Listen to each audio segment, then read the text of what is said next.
And box. We have lost telemetry. Box. Welcome back to the Hungaroring. Carlos Sainz is just being told over his team radio, having just come out to start his race runs. Box. We have lost telemetry. And if they've lost telemetry, I wonder if they can actually make contact with Carlos Sainz on the radio. Look, here we are on board with him now. And what they want is for him to come in before he goes down the straight again, where they can get the pit board out to actually communicate that way. But if they've lost all the telemetry, whether the radio's working or not, I don't know. I don't know. It could be a different system, but the worst thing that happens when you lose telemetry is that the car can often forget where it is on track. And if that happens, means the engine doesn't deploy all the battery. Exactly. Everything can shift around. Even your DRS zones can change as well if he were to be using that. So yeah, it's a serious thing if they've lost telemetry on the car. His DRS isn't open. I know he's on a race run currently. So whether he was planning to use DRS or not, I don't know. But that kind of suggests to me, Jamie, that Carlos Sainz can't hear what they're saying to him on the radio. Exactly. Even if the way is sort of in the way of the race symbols there, it's as if he hasn't got communication coming to him. Either that or it's miraculously come back and he can continue and we've just not heard that message. But I don't see any pit boards being thrown out along the start-finish straight, which is the sort of old-school method of communicating with a driver before radios came about. Can't shout at him. Even with these V6s, you still can't hear from the pit wall. You can hear, though, if you've got headphones on and a microphone, and if you're standing next to Bernie Collins. And that's where the lucky position that Felipe Drugovich finds himself in at the moment. Bernie, down to you. I don't think Felipe's in the lucky position. I think I'm in the lucky position to get to speak to Felipe. Lovely to speak to you. Looking at the board across from us, the Aston Martins in P4 and P5. I cannot hear you. Can you hear me? Box. We've lost telemetry and all comms. Stay out. We got telemetry back. Stay out, please. I think the car was working well since FP1, and that was a positive that we could see. I think the car was actually quite nice to drive compared to the other times I drove, and yeah, we saw there was more performance to gain from it. Obviously, it's still FP2, so we don't know what the others are doing, but hopefully we can carry on this performance to tomorrow. And obviously a bit of a late call-up for you to P1. We weren't expecting it. Maybe you had some more warning, but just talk us through, as a reserve driver, how ready you are for that P1 seat and how much work there was this morning to get into it. Yeah, I mean, it was, I would say, a big lack of preparation because, I got only the confirmation this morning, so, it was quite in a rush, I would say. Everything was just, I woke up early, just came here quite early, got a few stuff through with the engineers, just had a few meetings, and off we went. And I just looked at some videos from before. I had a few laps in the simulator before Spa for Budapest. I wasn't in the simulator this week, so it was a bit last minute, but I actually really enjoyed the session. Car was nice to drive, and we got the work done, so it was pretty cool. And final question, obviously during this session now, you're on the pit wall, looking through the data, listening to the driver feedback. Do you enjoy being on the pit wall, or much happier in the seat in P1? Well, I mean, the seat in P1 was so much better. I don't like this. I mean, there was, for sure there's many people that wish to be here, but at the same time, I just wish I could be at the main seat all the time. So I'm just working really hard for that, but at the same time, I think it's good opportunity, just to be with engineers and trying to learn as much as I can. Obviously, all these years that I stayed in this position were not the coolest for me, but I think it shows on track. Every time I jump in the car, I'm quite ready and I feel comfortable. Obviously, if I keep doing this week after week, for sure I have a lot more performance to gain, but it is what it is, and I'm happy with the session today, and we'll see for the future. Thank you very much, Felipe. I'll let you get back to your seat and watch on. Thanks ever so much, Bernie, and to Felipe Drugovich as well. Pierre Gasly about to start another lap. While he does that, while we were talking to Felipe, we heard the team radio message that might be good news, and I think is good news for all Williams fans and Carlos Sainz fans out there. Let's have a listen.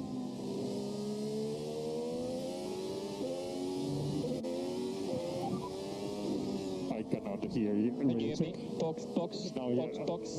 We've lost telemetry and all comms. Stay out. We got telemetry back. Stay out, please. That's always the way, isn't it? Box. Oh, no, it's fine. No, someone's found a hammer and we've hit the box at the back of the garage with it, and everything's working.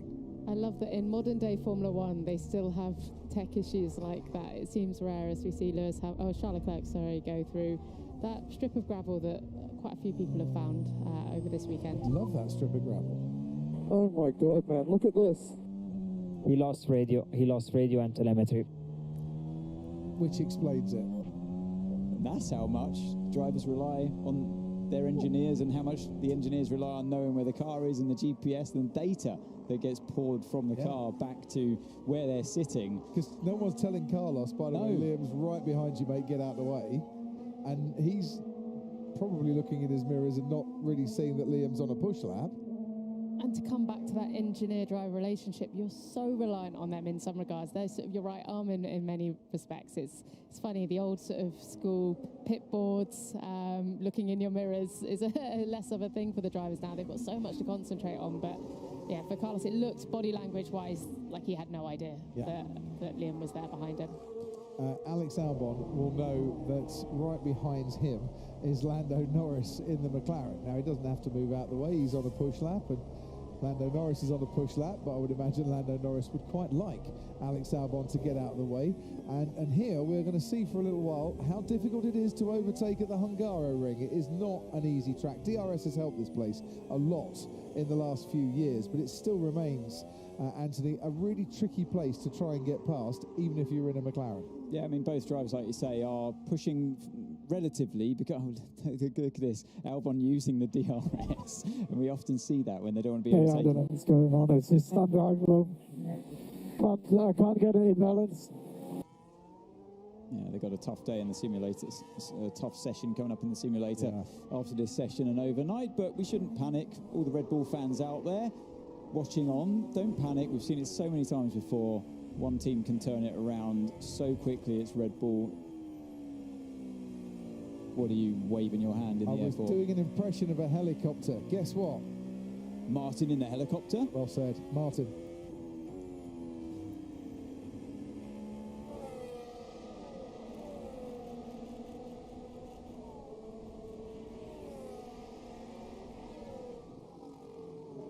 When they zoom in, I mean, I could see the final corner like it's just underneath me. We followed Max all the way to turn 5, but then the banking on the helicopter, you have to abandon that. And I must say we breached track limits badly on turn 2 to be able to follow the F1 car like that. And the liveries of the cars I'm finding really interesting. The McLaren jumps out of the racetrack. The yellow nose on the Red Bull and the engine cover. The Racing Bulls in white. Everything else just blends into the tarmac from this height. And it reminds you that so often I think colour schemes are all done graphically and they probably look very good on a computer screen. But on the racetrack, they can look very dull, even on quite a bright day like this, because as you're homing in, it's like, is it green, is it blue, is it actually red? And then when you get a little bit closer, so liveries are jumping out to me. Every so often we do the big launch down, we're following a car, and then he runs wide in turn 6 or something, and we have to abandon it. It's extra frustrating for us, but I imagine it is for the driver too, where you're all set up, you're flowing, the car's in the middle of the screen, and we're dodging across, we're going the other side of the big wheel, sometimes between that and the cables, and it's all really exciting, and then the driver bails on that lap, but it's really interesting to see them, and again, now here we go, we're going to stick the nose down, we're going to pick somebody up, somebody coming down the pit straight. Now it is a Ferrari that we're picking up as he goes, no it's not, it's an Alpine now it's got here, that we're picking up as we're going to bank into turn 2, go straight to turn 4, and watch them go up the hill. What's in the screen? Yeah, we've still got the Alpine in the middle of the screen. Now we're coming down to the outside of turn 5. We're going to give it a big bank right. Love it. You see an Aston now in the that we've got in the middle of the screen here as it goes through that little chicane of 6 and 7. And the corners don't look as tight up here as they do from down there. And then it'll flick, just accelerate all the way through. I can see it's Fernando Alonso now. Amazing. He had to hesitate. You can tell it's on full tanks. That's the other thing that's really interesting from up here, is they've had to adjust the launch speed and the following speed to allow for the full tanks on the cars, can you believe? Because they definitely go quite a bit slower. And Lieben and Christian now have had to sort of adjust their nose down time. And I said to them, they're on full tanks, and it has made a remarkable difference as we've got a bit of side slips going on here as to what we do to follow them. And then, of course, we've got to stay high enough to be out of the main shots from the trackside cameras, because you don't want the helicopter flying through your shots. So that's why in turn 2 we have to lift it up and get out of there. So lots of challenges. It's absolutely fascinating. I've learned so much up here. Back to you, Crofty. Absolutely brilliant. What we could see from our commentary box window was the helicopter banking, and banking quite severely. As Martin was talking, he didn't skip a beat. There wasn't a stumble, there wasn't an or no. He gently grasped the handle on the side of the door and carried on as if it was nothing. And I'm thinking, yeah, rather you than me, mate. Is this guy doing this on purpose or what? Like, what's wrong with him? Copy, that's head done.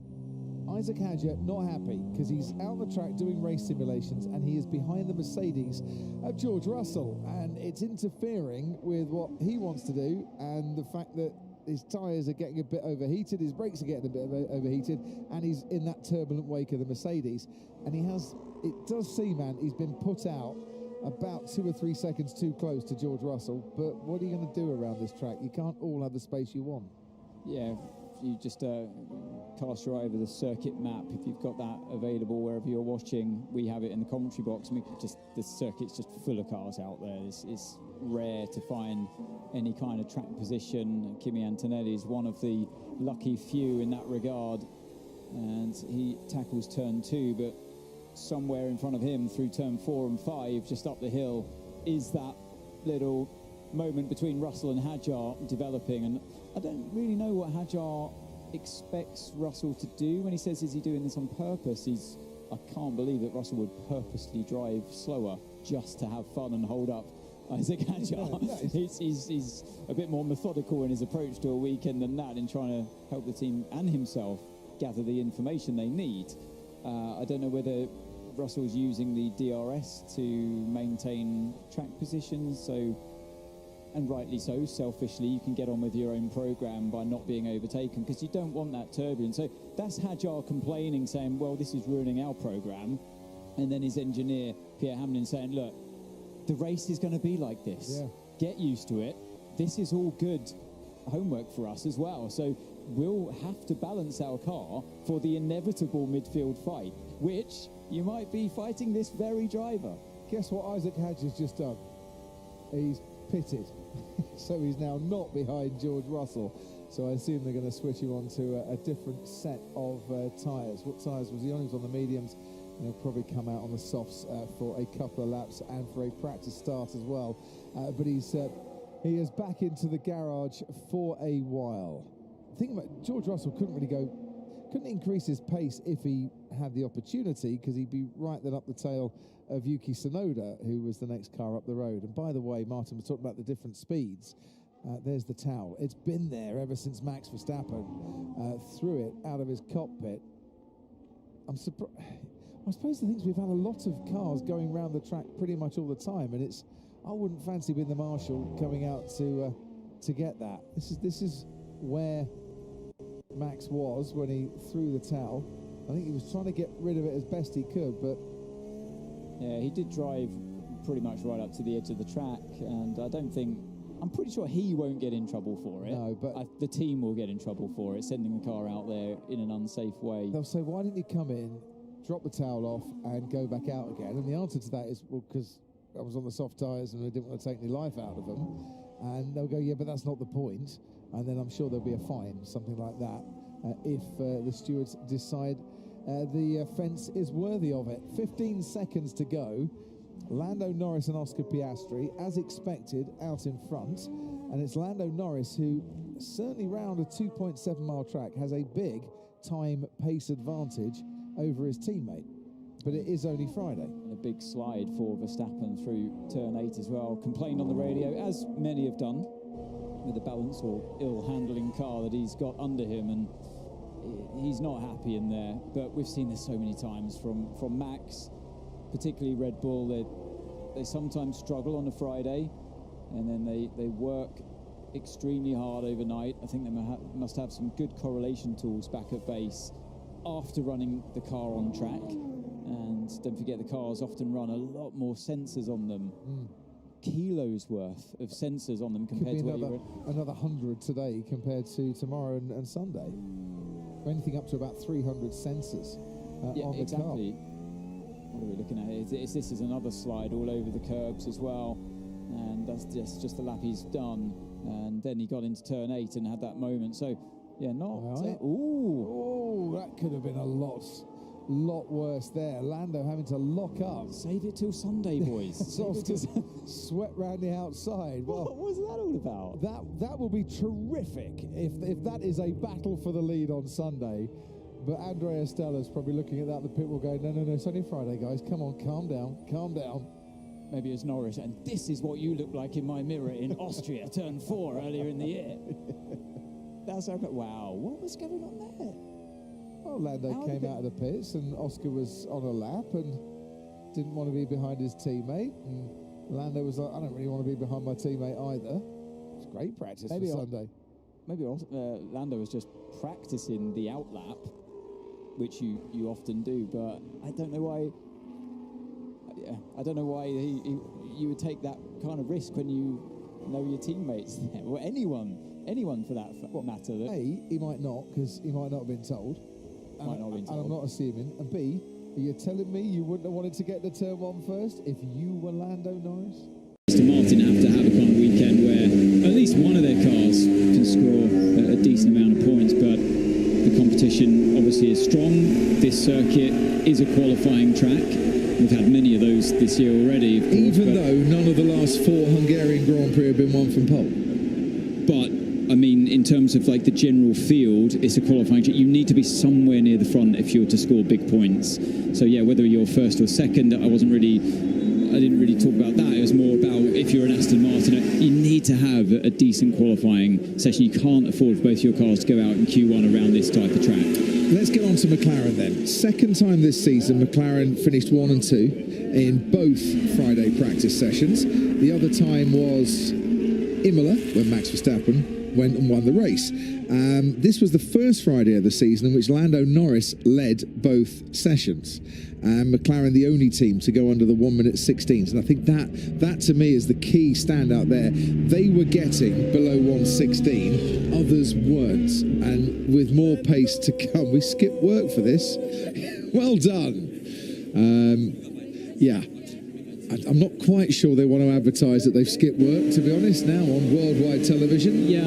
If the boss is watching, please go easy on them when they get back to work on Monday, because they are very sensible, clever people, and you need them on your staff. I hope they mean by that, son, they chose to take holiday rather than just actually not turning up. They skipped work. Not clocking in. Yeah. But yeah, I met a couple last night on honeymoon. Their honeymoon is here at the Hungarian Grand Prix. That is beautiful matrimony. I like that a lot. Yeah, so McLaren have more pace to come, and then the only ones getting into the 116, under 116 yesterday. Well, apparently Lando Norris even lifted off slightly coming out the final corner as he headed to the line to do the fastest lap of the session yesterday. Ooh, I don't know why he lifted off the throttle, but he did. I've seen the data, and I can't quite put, but it is true, yeah. At least Lando's got something more as he comes up to the line that he could have given yesterday. I've seen him do this as well a few times before, actually. It seems to be a bit of a trick of his. I'm not sure why he would do it. Is it sandbagging? I mean, his teammate's going to see exactly he'll see the data as well. He'll see exactly what he's up to. But, yeah, in terms of maybe other teams trying to catch them and lulling them into a full sense of security, you never know. Oscar Piastri just coming in. I think they've just done a heat cycle through the hard compound tyre for both Lando and for Oscar, as Charles Leclerc you just saw arriving in the Ferrari garage, looking very happy with himself. Aston Martin are out on the track, and they're also on the hard compound tyre as far as I know, and that means they're probably doing a little heat cycle through there too. No, they're actually doing a heat cycle on the mediums. Well, Aston were I think one of the original teams that would do this, weren't they, Crofty? They'd come in and after one lap, just scrubbing the tyre just ever so gently, not causing any friction on them at all, just taking away the release agent. Yeah. And some teams, some tyre manufacturers believe that if you do trundle around the track and you take that release agent off, you can harden the compound by a little bit further. You kind of, they do get baked. They're like cakes, these things. They bake them to the perfect temperature for the perfect amount of time when they're in construction. Yeah, look, so the hard's going on now. They've just done one lap on the mediums, and now this will be their second set of hard tyres that they're going to do this on. So it's effectively, some people are of the opinion, I still sit on the fence with this one, having done a lot of tyre testing in my time, and you can convince yourself either way that it's a good thing or not, or whether it's just a pointless exercise. But it's not a bad thing, or is it? I'm not sure. I think if you're going into qualifying, it's a bad thing to do this to a tyre, because I always found that having a brand new tyre out of the box was the best thing to do to get on with your lap, particularly like a track like this where in the softer compound tyres of Pirelli's range. But yeah, some people would think that you harden the compound ever so slightly by doing what they're doing right now. Pirelli don't seem to think it makes too much difference, to be honest. Well, that's interesting in itself, isn't it? The people that are actually making the tyres don't believe that what the teams are doing right. But I wouldn't put it past the teams as well to know better. It's like me telling Tom Kerridge how to make a bacon butty, right? He can do it way better than I can. I am never going to disagree with Tom on chefing matters. But you know what you like. I know what I like. You know what you like. More bacon, more ketchup. No, never. Oh, no? Why would you put ketchup? I don't know, I just thought more equals better for you. What lunacy is that? Ketchup on a bacon sandwich? Not even brown sauce. Brioche bun, butter, bacon, done. That's like doing 2 install laps on a set of tyre in your world, isn't it? Don't do sauce, ever. So then, unless it's hot sauce, and that's another matter. Right. I'm not going to argue with you when it comes to food. And I'm not going to argue with Tom Kerridge when it comes to food. This is how it works. Tom, who was in the paddock last week, actually, and a guest of Willams, and has been cooking up some treats for the Willams VIP guests and crew all season long. Treats on the track. Isaac Hadger and Liam Lawson, they've kind of swapped around, I think, in recent races. Isaac Hadger, after Australia, went on a great streak. Now he stopped scoring, and Liam Lawson has picked up the mantle a little bit. And I don't know why that is. It might just be complete coincidence, but there's definitely been a flip, yeah? I have seen Lawson definitely improve, get back to where he was basically when he used to be at RB last year. He changed to drive for Red Bull for 2 races, and he's finding his confidence again, and with that the performance has been there. Hadjar, I still think, for me, he's rookie of the season so far. But just over the halfway point, obviously a long way to go, and Lawson's now starting to show what he's capable of. He's got his confidence back, and he's not the driver that he was when he got released by Red Bull to go back to Racing Bulls. And on that, I'm very happy indeed, because Liam Lawson actually has a lot of ability, and I wanted to see the real Liam Lawson on the track, not one that was still very much preoccupied with, I had a chance and I blew it. Maybe that chance will come again. Right, down to Ferrari. We're looking into the cockpit of Charles Leclerc, and standing outside is Bernie Collins. Afternoon, Bernie. Hello, Crofty. Lovely to be down here on this sunny day in Budapest, just outside Ferrari. And testing continues. P3, obviously the last chance the teams have to try something new before they go into qualify. That's exactly what's happening here. So if you look at the rear wing, hopefully Lee will be fit to find it, the rear wing of Charles Leclerc's car, the very final element, the top element, at the very edge, it points down quite dramatically. So the last edge, the outside edge of that wing comes down to quite a point onto the main plane. Now Lewis's car is different in that section. So Lewis's car, the top element looks pretty similar for most of it, but that very extreme point, the outside point, doesn't have anywhere near the same point down in it towards the floor that Leclerc's has. So looks like Leclerc running a little bit more downforce for this first run in FP3. That'll give them a chance to look through the data, decide what's right going into qualifying. But maybe it's driver preference, maybe it's a test from Ferrari's side, but more information gathering to be done in this all-important P3 session. And is that typical of an FP3, or is that a bit of an outlier that they're still kind of comparing wings or running different wings, Bernie? If you had any uncertainty on a Friday night, now is your chance to do it. You don't want to be making big downforce changes on an FP3 session, but small tweaks like those end plates, it will not be dramatic. Now is the time to do it. They'll do it on the first run, they'll maybe align or a driver preference on the second run, and then you try and keep your second run in P3 as close to qualifying as you possibly can. Thank you very much. Sauber, by the way, broke the curfew last night. First time they've done that. They were allowed 2 curfew breaks on a Friday during the season. And Franco Colapinto looked like he was on a lap, and he was, a 1:18.0. Yeah, he was on a lap, but did you see what happened through turn 3? We've had the Porsches out before, and someone must have had a bit of an oil or spillage through that corner, and there's a lot of cement or sand that they've put down, and it kicked up all of that. So I think this is why you've got this resistance from all the teams really to want to send their cars out there to do some proper running, because they're not really going to get what they had yesterday. And on top of already the conditions, track temp at 47.5 degrees now. Yeah, and it will go up as well, and I think they want to do those quali sims as close to the track conditions that we're going to get for qualifying to come. So just Franco Colapinto with a time lapse so far. The 2 McLarens and 2 Aston Martins have been out. Max Verstappen, as you can see, getting into his seats.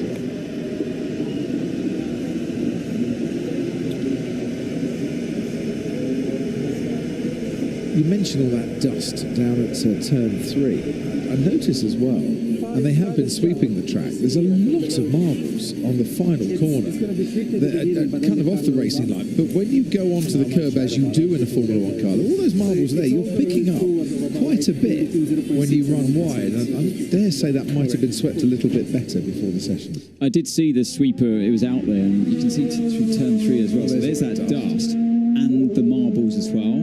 And the problem with this circuit is because it's so small, the car, you do a lot of laps, obviously, the cars are arriving at the same corners again and again in such quick succession, and you run softer compounds on a shorter, tighter track anyway, or a tighter track, and because you're not putting the same slip energy through them like you would do, say, at Spa or Silverstone, you don't put the same loads through your tyres as you do on a slower circuit. So it pushes you to run softer compounds, and the softer compounds feather up more and they shed their rubber more.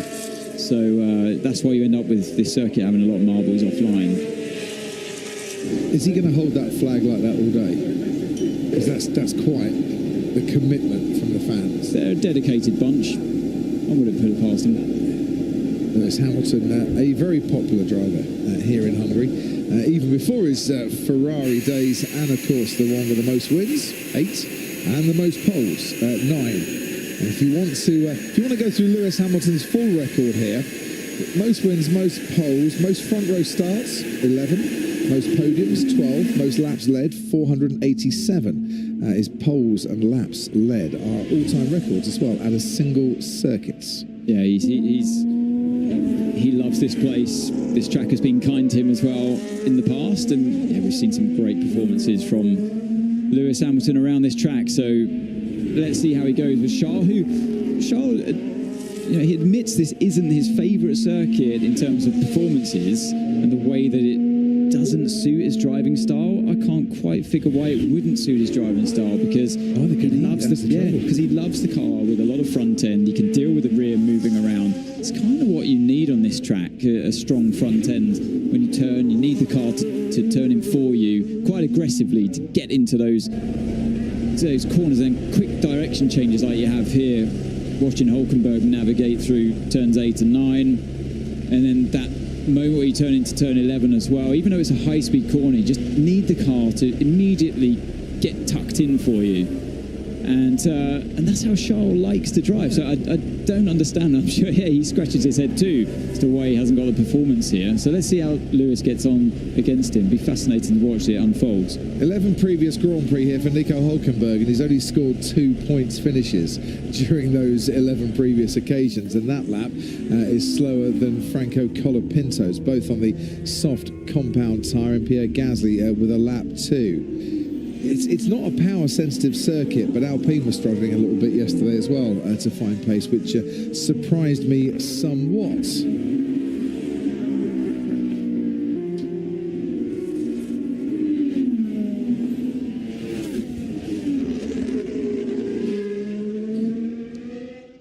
Fourth and fifth fastest yesterday, Aston Martin. Lance Stroll goes quicker than the other 3 times we have on the board by nearly half a second with a 1:17.5.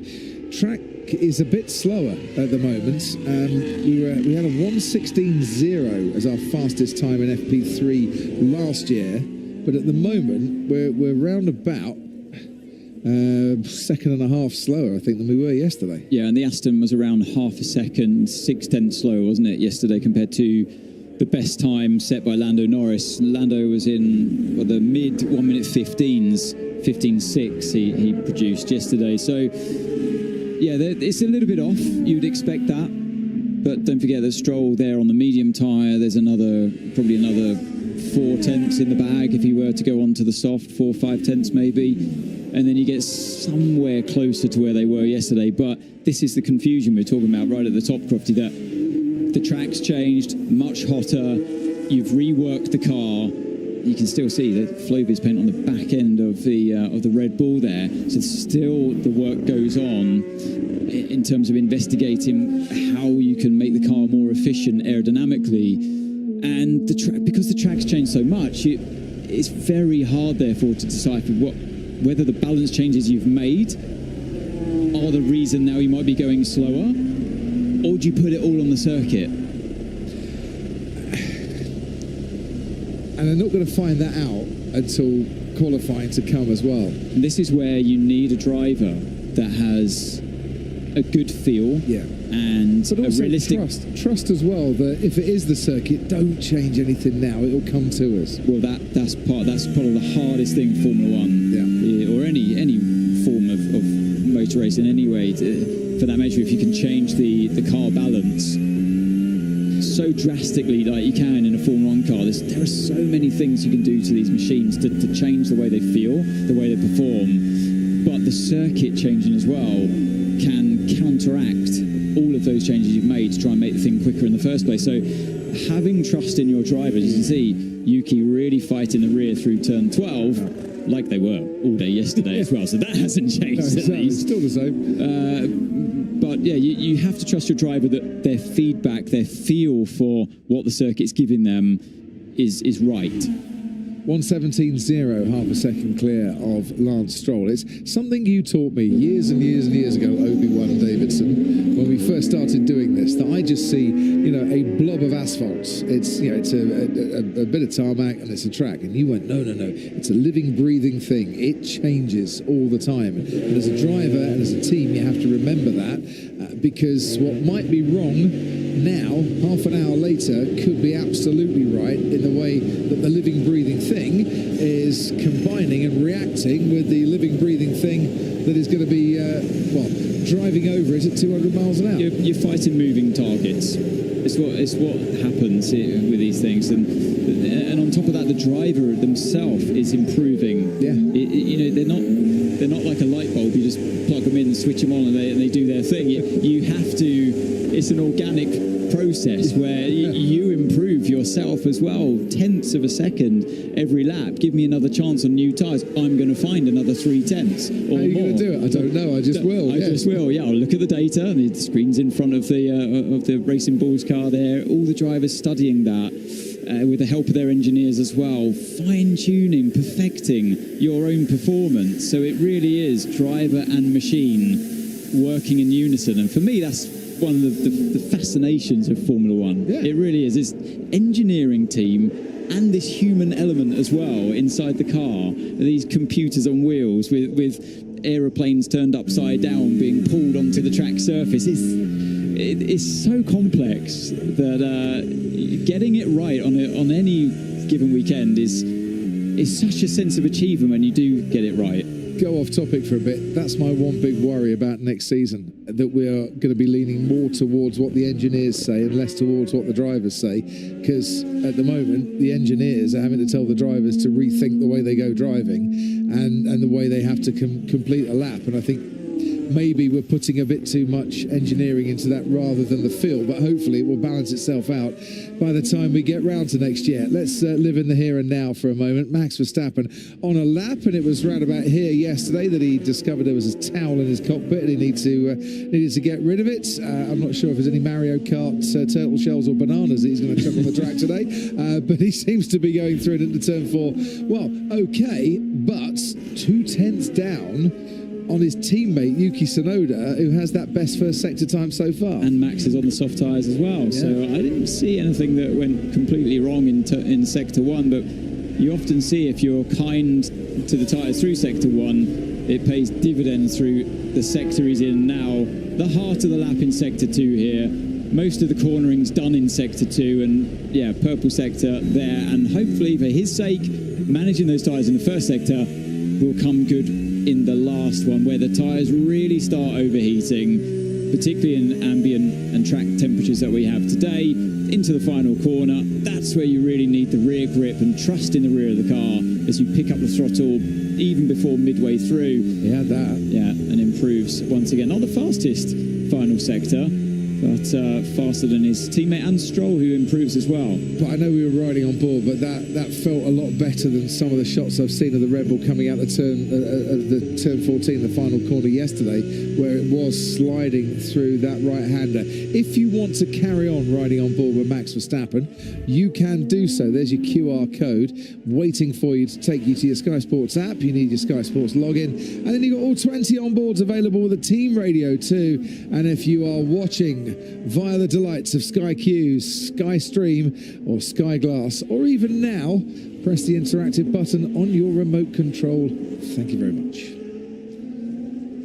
Verstappen from Stroll, from Tsunoda from Gasly, and Hülkenberg now going third fastest. There is a breeze. You know, the old grandstand, we used to have some flags on the top, and it was brilliant because we could see which way the wind was blowing. They've taken all the flags away, and You sound like Rachel from yesterday in FP1. Oh, did she mention that? Exactly, word for word, right. Exactly the same thing. So, they've built you these brand new, lovely Grade A facilities. They've taken the flags away. Taking the flags away. And you're complaining about it. Which way is the wind blowing them? I'll give you the old facilities back. No, I know. I'm fine with the new company. No, I'll take it, thanks. But which way is the wind blowing? Apparently, a tailwind towards turn 1, which will make things a bit tricky on the braking, but it's not a particularly windy day at the moment. And excited fans in the grandstands. It looked breezy with those flags over on the far side that I can't see, but we could see on the telly. Breezy lap by Charles Leclerc as well. Good middle sector, faster than Verstappen. Kicks up the stones on the exit of turn 12. We just follow the end of this lap on the heli shot. Looks tidy enough in the penultimate corner. Tucks in nicely for the final one. So car in front probably going to be kicking up a bit of turbulence, but a personal best, and yeah, loses a bit of time in that final sector. Right, 10th and a half clear of Max Verstappen. I can't see any flags. You have no idea which way the wind's blowing. Ferrari have got the hairspray on, so we can't see the hair ruffling in the breeze. I'm told Bernie can come in on wind. Come in on wind, Bernie. I'd love nothing better than come in on wind, Crofter. I've got this lovely tabard on and a skirt, so it is a slight tailwind down the start-finish straight, as Ant said. It's been funneled a bit by the ground, so it's only very, very mild. But just behind Lee, if Lee can turn around, there's flags at the end of the other grandstand, and you can see that there into turn 1, it'll be a slight tailwind over your driver's left shoulder. So a bit more of a crosswind through turn 1 when you actually get down there. Those are the best flags I can find. Perfect. Thank you very much, Bernie. Well done, Ant. 50-50 choice. You got it right. Thank you very much, Bernie, as well. Thank you. Thank you. Oscar Piastri, 26.9 for the middle sector. The best we've had so far. It's incredible, isn't it? On such a short lap, it does seem you're having to nurse your tyres through sector 1 to be able to have performance at the end, but you might still get a bit of traffic. Fernando Alonso ahead, but Oscar Piastri still goes fastest of all and ahead of George Russell as well. But I dare say there was more to come if Alonso hadn't been there at the wrong time for him. And Lando Norris, has he made a mistake on this lap? Because he's half a second down. I'd say very much so, yeah. What has happened on that lap for Lando? But Piastri, I agree, Crofty. Certainly in the final sector could have improved lap time because he had Alonso who was starting one of his flying laps. So a bit of an unfortunate track position there for Piastri. Albon about to start a flying lap too, so DRS will be open. The wind is coming from over his left shoulder as he swings down into turn 1 and we can carry on with the rest of the lap. Yeah, so he's into the second of the 2 DRS zones on this lap. Downhill, quite steeply actually, in towards turn 2. It's bumpy, it's off camber. You don't necessarily have to meet the apex around that one to carry on with the speed because that gives you more downforce. Keep an eye on the brake pressure actually into turn 4. Look, not even full whack on the brakes. It's a fast corner before turn 5. And then picks up the throttle as Norris gets out of the way of that one. Into the chicane, the right and the left, climb over the curbs heavily of that one, use all the curbs on the exit as well. Compromise turn 8, maybe went a little bit far over actually on the exit of that one before turn 9. Would have made that corner a little bit too tight for him. And then, yeah, a little bit of regen going on with the rain lights flashing before that second sector. Into turn 12 he goes. Watch out for the gravel on the exit. Uphill now into the penultimate corner. Rear tyres will be really starting to overheat at this point, and you've got to keep it neat and tidy. He does exactly that into the final corner. A nice line through there as well. You do need to hug the inside. DRS open, one final time to the run up to the line.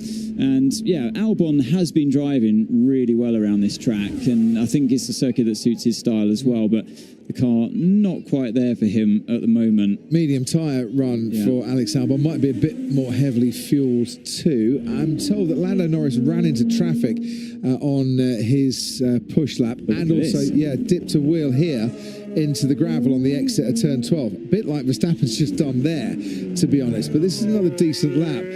And once again, another good middle sector for Max Verstappen. That car looks in a much better place than it was yesterday. Just thinking how well spotted Crofty is. Yeah, into the 16.2 now. Fastest middle sector. That seems to be where the car is strongest at the moment. Consistently getting that fastest middle sector and outpaces Piastri for now, but that was obviously on his second go at it. So the tyres would be good for one lap in qualifying, but right now with the track evolution rapidly coming their way, you can squeeze another lap out of it. But what's happened to Lewis here? Is he getting out of the way? I think he was trying to make a gap before he could go for it, but stopping on the track is not ideal preparation, but it is pretty congested out there currently. Only Colapinto and Gasly and Russell are back in the garage. Piastri is on another cool lap, and that is Lewis without the grip that he needed into turn 1, and I dare say that all started at turn 12 when he had to make a gap to the cars in front. Problem is, if you go too slowly around this track and you have to get offline, like we were talking about earlier on, you pick up so many marbles on this track, and you carry those with you all the way down the main straight. First braking zone, you got no grip, or very limited grip. It's so difficult to get the drivers out here into a position where they're not going to be influenced and affected by other cars around them. But Lewis was very much in the wrong place when he when he got to the end of his warm-up lap. That is 2.5 tenths up Charles Leclerc through the first sector. Has he, though, pushed too hard? Or is this where Ferrari need to push hard because their strength is in sector 1 and not as much in sector 2? We'll see when we get the times on the board. This is looking fantastic from Leclerc. I know he says this track doesn't suit his driving style, but what I'm seeing is spectacular driving at the moment.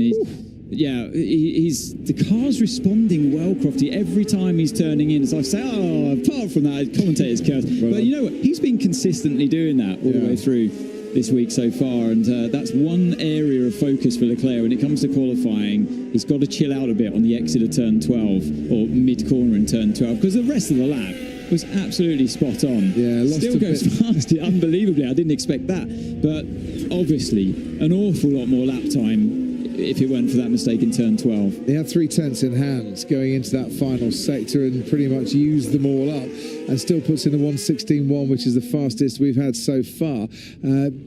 Yeah, I don't think the Williams wasn't influencing him at all on that one. Just too greedy on apex speed, and yeah, he's just dipped a wheel there, hasn't he? But he's consistently done that, like I say. So, and he's not the only one. Other drivers have done the same thing as Ocon through turn 8-9, heavily in traffic here. It's a lot of chicanes there, and they're all moving. Yeah. Sonoda dancing. Yeah, what was he doing, really? Not sure. I thought I blocked him. I didn't. It's a joke. Oh, so it sounds like Tsunoda, or at least Ocon thinks that Tsunoda may have been giving a bit of payback for something he felt was unjust the lap before. So we saw Lewis Hamilton cold brakes and not getting into turn 1 in the way that he would have wanted cold brakes, cold tyres, and he's having to do the rest of that lap at a slower pace and another lap at a slower pace, all because Yuki Tsunoda was in his way to start a push lap again, and his kind of problems compounded a bit for a couple of laps, but he should be able to start something in a moment, and he's got a nice clear gap to Max Verstappen in front of him as Ollie Behrman looks in his mirrors, and he'll keep doing that because Lando Norris is going to go past him in a moment. And the reason why he is looking in his mirrors, not pushing on this lap, is because he made a mistake into turn 1, or at least it looked like the rear of the car wasn't that happy. It was a bit of a strange close-up shot we had. I didn't quite see what happened, but Lando Norris has gone 3rd fastest. Piastri's just started his latest flying lap. So let's have a look at this then, and a listen. Oh, he had a bit of the dreaded rear locking. I had the rear locking. It's almost like there's a parrot. It's an echo in here. Yeah.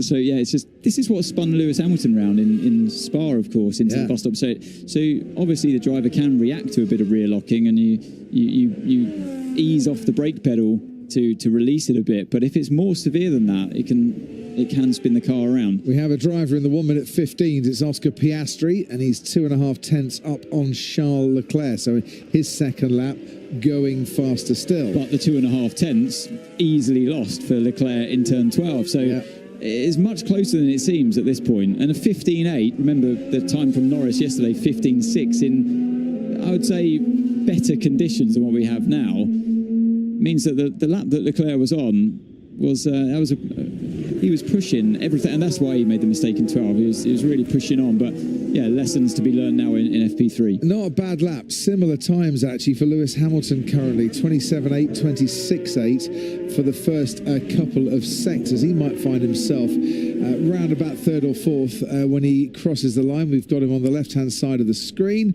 and goes 2nd fastest actually, in a pretty decent final sector, almost the best final sector that we've had so far. So Hamilton goes 2nd fastest.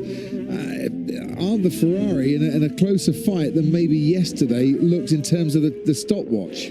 I hope they are, because I want to see a closer race. Yeah. So, but it may be a bit wishful thinking. I'm sure McLaren have got a lot more up their sleeve. But yeah, the Ferrari definitely seems to be consistently McLaren's biggest threat, and that's not just here this weekend. It's over the last couple of races we've been to recently. So the recent upgrades that Ferrari have brought they seem to have worked. It's not what McLaren have, but it's at least putting them ahead of the Red Bull, I'd say. Verstappen is on another lap. No, I think he's on a cool lap, or might be coming into the pits. That's not going to trouble the timings at all. Lawson goes 14th fastest. Albon and Behrman are improving on their current laps, as a few now return back to the pits after their first qualifying simulations. Impressive that Bortoletto's up there as well. Both Saubers inside the top 10. Really, really impressive stuff from them once again. So their latest upgrades that they've bought from in recent races really done the trick. And it's now for the midfield teams like Alpine that we're watching on screen now to up their game and take the fight to the green and black cars. So 26 minutes 50 seconds on the clock. Alex Albon has asked to check the floor down at Williams, so I would imagine has run wide somewhere. We'll just carry on with this lap from Pierre Gasly. Pierre Gasly at the moment driving superbly well, and whilst his results might not always give the reward that his driving deserves, he is absolutely leading the charge for Alpine, taking things by the scruff of the neck and doing the work himself. This is one team that I believe could maybe surprise a few people out there next year. With a different engine? Yeah, when they get the Mercedes power unit in the back of it next year, I think... I don't think the chassis is that bad, basically, is what I'm trying to say. And I think they know how to put a decent car together. And Gasly certainly drives the wheels off the thing. He's got some traffic here, isn't he? Norris on a prep lap in front. And you could see what happened to him, to Gasly, in that turbulent air. Nothing he could have done. I could describe what Pierre Gasly was doing, but it's probably best with the use of modern dance as a medium, to be honest. He was like a windy tree with his hands on the steering wheel. And Norris pushing on now on that lap. So, yeah, he was on a prep lap on the run up towards turn 4. Such a quick left-hander. Not even a personal best for him, though, in Sector 1. He's had a front wing adjustment, by the way, before he went out onto this lap. Came into the pits, little slight front wing adjustment, and then trying again. But this will be, what, a third lap on these tyres? It's asking a lot, isn't it? Yeah. A third lap on a set of soft tyres. So, but he's learned. What he's trying to feel here, Crofty, is the balance difference, the percentage of what it does to the way you perceive the car by that change of front flap. Is it going to be enough if you make a few degrees of front flap change, for example? So, or if you work in percentages, just a quarter or 0.5% even, as little as that can make a difference in one of these cars. Wowzers. Crosses the line. Lando Norris goes third fastest, 2.5 tenths behind his teammate Oscar Piastri, who after the first qualifying simulations is the only driver in the 1 minute 15s, and Lewis Hamilton in between the two McLarens.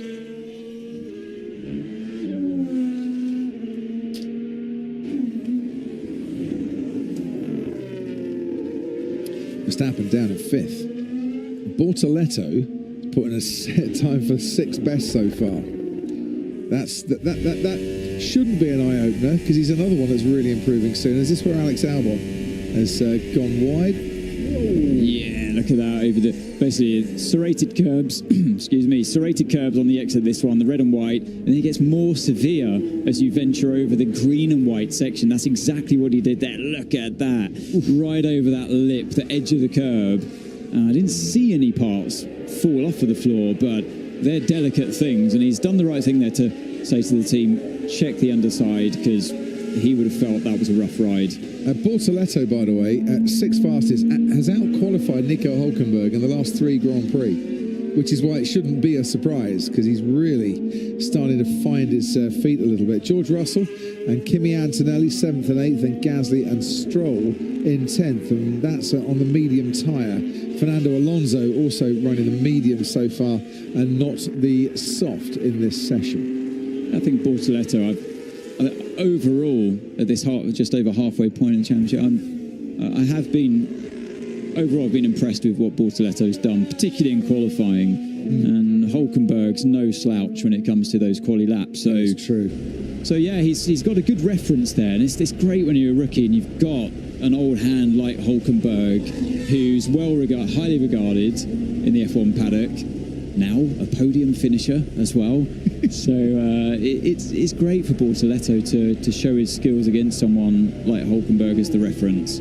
I agree. Right, let's watch Fernando Alonso. Medium tyres still for Aston Martin, playing their own game as far as today goes. And Alonso putting in a 27.8 for the first sector. So he's up against himself in terms of an improvement, but not anywhere near the overall best time. But you'd expect that running the mediums and not the soft. You can see there's one line appearing through the middle sector here, and that is just going to be one line. If you can make an overtake through these corners, you are doing very, very well, or the car in front is having problems. Exactly, yeah. And if you're in the race come tomorrow, if you're one of those cars getting lapped, then getting out of the way on those sequence of corners is incredibly hard. You lose so much time from it as well, because you're then picking up the marbles and getting back into your rhythm afterwards is such a tough challenge for any driver. And Alonso P9 on that lap, and I'm looking down the list to see where Stroll is. Stroll is 11th. 11th, yeah. So yeah, Stroll's having a decent time, I think, of it this weekend so far. But this is the first session, obviously, because Alonso missed FP1, first session where he's ahead of Stroll. You know they're looking for a new James Bond. The way that helicopter was chasing Fernando Alonso, it looked like an audition for a Bond film. It really did. Christian, the helicopter pilot, giving it full beans. Would he make a good Bond? I think he'd make a brilliant Alonso? Bond. Well, I don't know. Would he make a Bond or villain? Yeah, maybe a Bond baddie. Oh yeah, Alonso as a Bond baddie, ladies and gentlemen. I can see it now.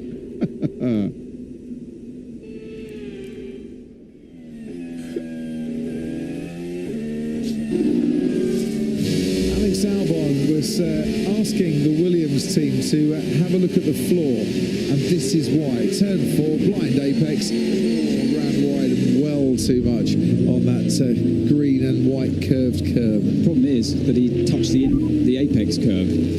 Man, I don't know. And when he did that, that's what lurched the car to the right-hand side. You see, he had to correct it straight away. Now, this is Lando Norris, and there's a lot of traffic there. To be fair to all drivers around, there's that Isaac Hadger, who's just hanging back, and then Lando Norris decides, I'm going to go in front of you, and I dare say Isaac Hadger didn't like that very much. Man, I don't know what's wrong with the traffic, but it's too bad. Like, Norris doesn't know how to let by someone. the rookie just dishing out a little bit of advice there.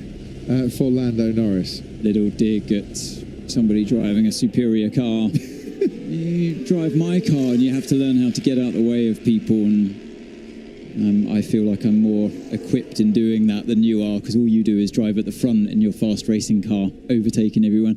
I like it. The haves and the have-nots, Crofty, of the world of Formula 1 drivers. You sound very bitter when you say that. Says the ex-Super Guru driver that got lapped millions of times. Millions of times. What was your great comment in 2008? I don't know. Felipe Massa, you've been complaining about blue flags. Here's some blue flag action for you. Oh, you mean when I turned to commentating? Yeah, I remember that one. Dear, oh dear. So does Felipe Massa. We all live and learn. What a day that was. We've already just dried out. Ollie Behrman, who is going to finish 11th, we know, this weekend. Not going to let me down. Going to be in a league of his own. He finishes 11th. He's going to be a record holder. Like Aston Martin, Haas still on the medium tyre, like Racing Bulls as well. They've not decided to go to the softs just yet. So maybe this is still a bit of race simulation going on there. What will it be again? If it's 5 times, if he finishes 11th, it'll be the 5th time in a row? It'll be the 5th consecutive time he's finished 11th, and he will hold the record for the most consecutive finishes in a single place other than first, a record that he currently shares. And you're going to ask me, who does he share that record with? And he shares it with Nelson Piquet, Michele Alboreto, who, like Ollie, by the way, finished 7th 4 times in a row in 1992, 1 place outside the points. Heinz-Harald Frentzen, Lewis Hamilton, Mark Webber, and Nico Rosberg, and Valtteri Bottas and Robert Kubica. They all hold that record. It could be Ollie's all to himself. At the moment, he's 20th and last. So all our talk of 11th place is but a little bit off at the moment. Bernie Collins, where are you? Hello, Crofty. I'm down in the pit lane and it is roasting hot at the minute. We have got close to 30 ambient and 50 track temperature out there. And what I wanted to ask you and the viewers at home is, how much do you trust your forecast? Because that is going to be vital for all of these teams before we go into qualifying. How much do I trust the forecast? I trust what you tell me. Oh, no, I don't. I always go and check with my app after you tell me something. It's not going to rain. There will be no rain for this weekend. So we're just going to move a little bit away from Mercedes as they're expecting to come in. But there's a few reasons for that, Crofty. All the teams are setting up their cooling. So this afternoon's going to be incredibly hot. If it rains on Sunday, they can change their cooling. That bit's easy. If it's dry, is the car going to be too cool in race conditions? The other thing I want to put out to you is lane is actually going to be reasonably slippy if it's in dry conditions. And that's why somewhere, you see when the Mercedes moves out of the way, we've got a lot of rubber laid down in pit boxes. Rubber's good if it's a dry race because it'll add grip to the pit box. Rubber is very, very bad if it's a wet race. So alongside the downforce level, which was discussed a lot last week in Spa, there's cooling and pit box rubber choices to be made during this session and into the next session. So get your weather app up properly and we'll have some discussion about what both of us would do after the session. Right, we shall do that. Bernie, thanks ever so much indeed. Stay cool down there. Here's Oscar Piastri flying through the first sector, 27.4, finding heat, finding rhythm, 26.2 for the middle sector. Look at that, he is nearly 8/10 up through 2/3 of this lap. This is how it's done. He's showing everybody now how what McLaren have, what he has, and from what we've seen from this lap, it's been absolutely mighty. As he comes up to the line now, another 9/10 and a 14.9. We were impressed with the 15s yesterday. Yeah. Track's in worse condition. And Bosch is in a 14. Wow, incredible stuff. Have some of that. A 1 minute 14.9 pole last year was a 1:15.2 from Lando Norris. So we're 3/10 up on that. I am going to mention, it's still a way off, but the best all-time lap here is a 1:13.4. That might well continue to stand Lewis Hamilton from 2020, but we're going to be edging down. If that is a benchmark, and we'll see what Lando does here, we're edging down to the low 1:14s come qualifying. Here we go then. You see at the bottom of your screen, Lewis Hamilton is on a personal best, but let's see what Lando can do. I believe the only one that can really take the challenge to Piastri. A little bit of a wobble though on the exit of turn 1 in desperation to get on the power. So already not expecting a great sector 1, therefore. Turn 3 is full throttle. A lot of time can be gained or lost through the second corner, but yeah, there you go. A little bit down, almost a 10th down on Piastri so far on the lap. Now, on the exit of turn 5, watching how he gets on through the chicane. Hard to tell from the heli shot that we have here, but his typical style of smashing over the curbs at the apex is there once again. And then you come up to turn 11 just before the end of the second sector. What's it going to be? Another couple of hundredths down. So Piastri has got him at the moment. And yeah, back into a closer camera angle for the second to last corner. Keeps it neat and tidy on the exit. Flows the car into the final corner. It was a bit more aggressive than that yesterday. A lot of grip on the exit. Comes to the line and the fastest final sector, but it's Piastri just about ahead. 0.03 of a second between Oscar Piastri and Lando Norris. We've been here before. I dare say we'll be here again. I'm absolutely loving this, and I'm sure all McLaren fans are too, as Lance Stroll goes 4th fastest, and now on the soft tyre, Aston Martin may be confirming that they could be up there for points finishes and a decent spot on the grid. Hulkenberg goes 5th fastest. Look, that's brilliant. Nothing to choose between Oscar Piastri and Lando Norris, but a massive gap back to Lewis Hamilton in 3rd, with more to come. But Max Verstappen is one of those more to come, and he might be round about 8, 9, 10s back as well in that Red Bull. No, it'd be more now. He's blown turn 12. Just the car floated on him and he had to back out of it. So yeah, he's lost an awful lot more time through sector 3 alone. So already 7/10 down by the second sector. That was a disastrous final sector. 1.2 seconds down on Piastri, but obviously a lot more time to come. Piastri's lap was better driven, and the car did what he wanted as well. What day is it, Ams? It is Saturday. So what's Mr. Saturday doing? Doing Mr. Saturday things, I should imagine. Good to see Giampiero Lambiase back here at the track as well. Good first sector from Russell. Which is a lot different. Yeah, we're looking into it. Cookie's looking into it. Oh, of course, it's +2 now. 2. Go past. It's not +2 now from the long run. Okay, yeah. Reset, bias, offset. Reset, bias, offset. Can we check, please, this before session start, honestly? Just wake up. Well, he's not happy. George Russell goes 5th fastest. about the same pace as Lance Stroll. Bortoleto back up into the top 6 once again. I just want to follow Kimi Antonelli across the line because he's on a flying lap too. George Russell currently 5th fastest. Where's the other Mercedes going to be? Ahead of George Russell. 8/10 back from McLaren, but that's competitive pace there from Kimi Antonelli. Bernie Collins, were you listening to that Yuki Tsunoda exchange there, and can you shed some light as to what they were talking about? I listened as much as I possibly can, Crofty, but yeah, like you pointed out earlier in the session, they've done some high fuel running, and what will happen during the high fuel running, he'll have the fastest lap from that run on his dash.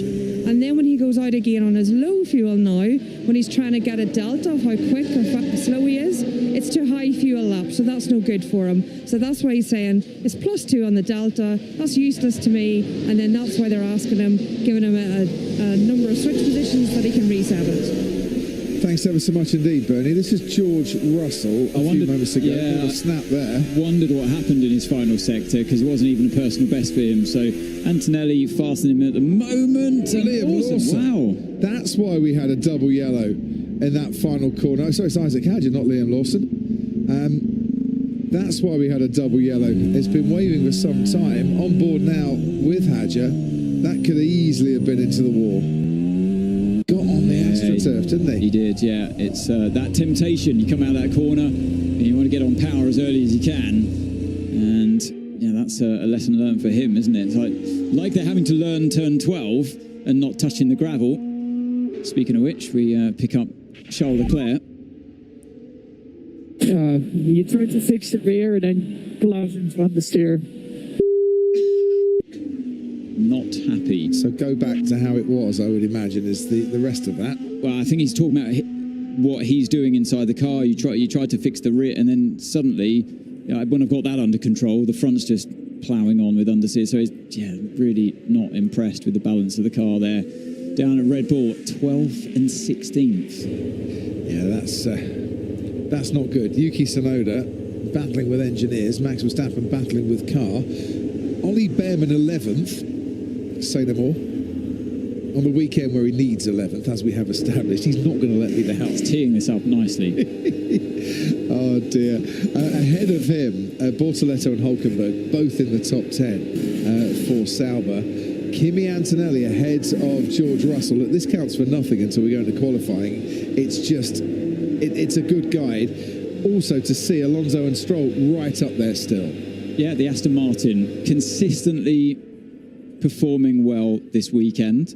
And Charles Leclerc 4/10 back on Oscar Piastri. Ferrari, they are the best of the rest, but they've got one hell of a lot of time to make up. Yeah, if Russell had sorted that final sector as well, it would have just been in front, maybe just been in front of Hamilton on that lap. He definitely lost around 2/10 at least in what he did there. But then if you apply the same thing to other drivers, yeah, if they just perfected this or that, they would have found another 2/10. So, but Russell's one did look like almost the same thing happened to him that happened to Hadjar. Yeah, Xed in turn 13. So, yeah, that was something to remember, and it's typical. The end of the lap, we always talk about it. When the rear tyres get hot, there, you've got to change your style a bit. Yeah, you've got to keep a bit in reserve, but.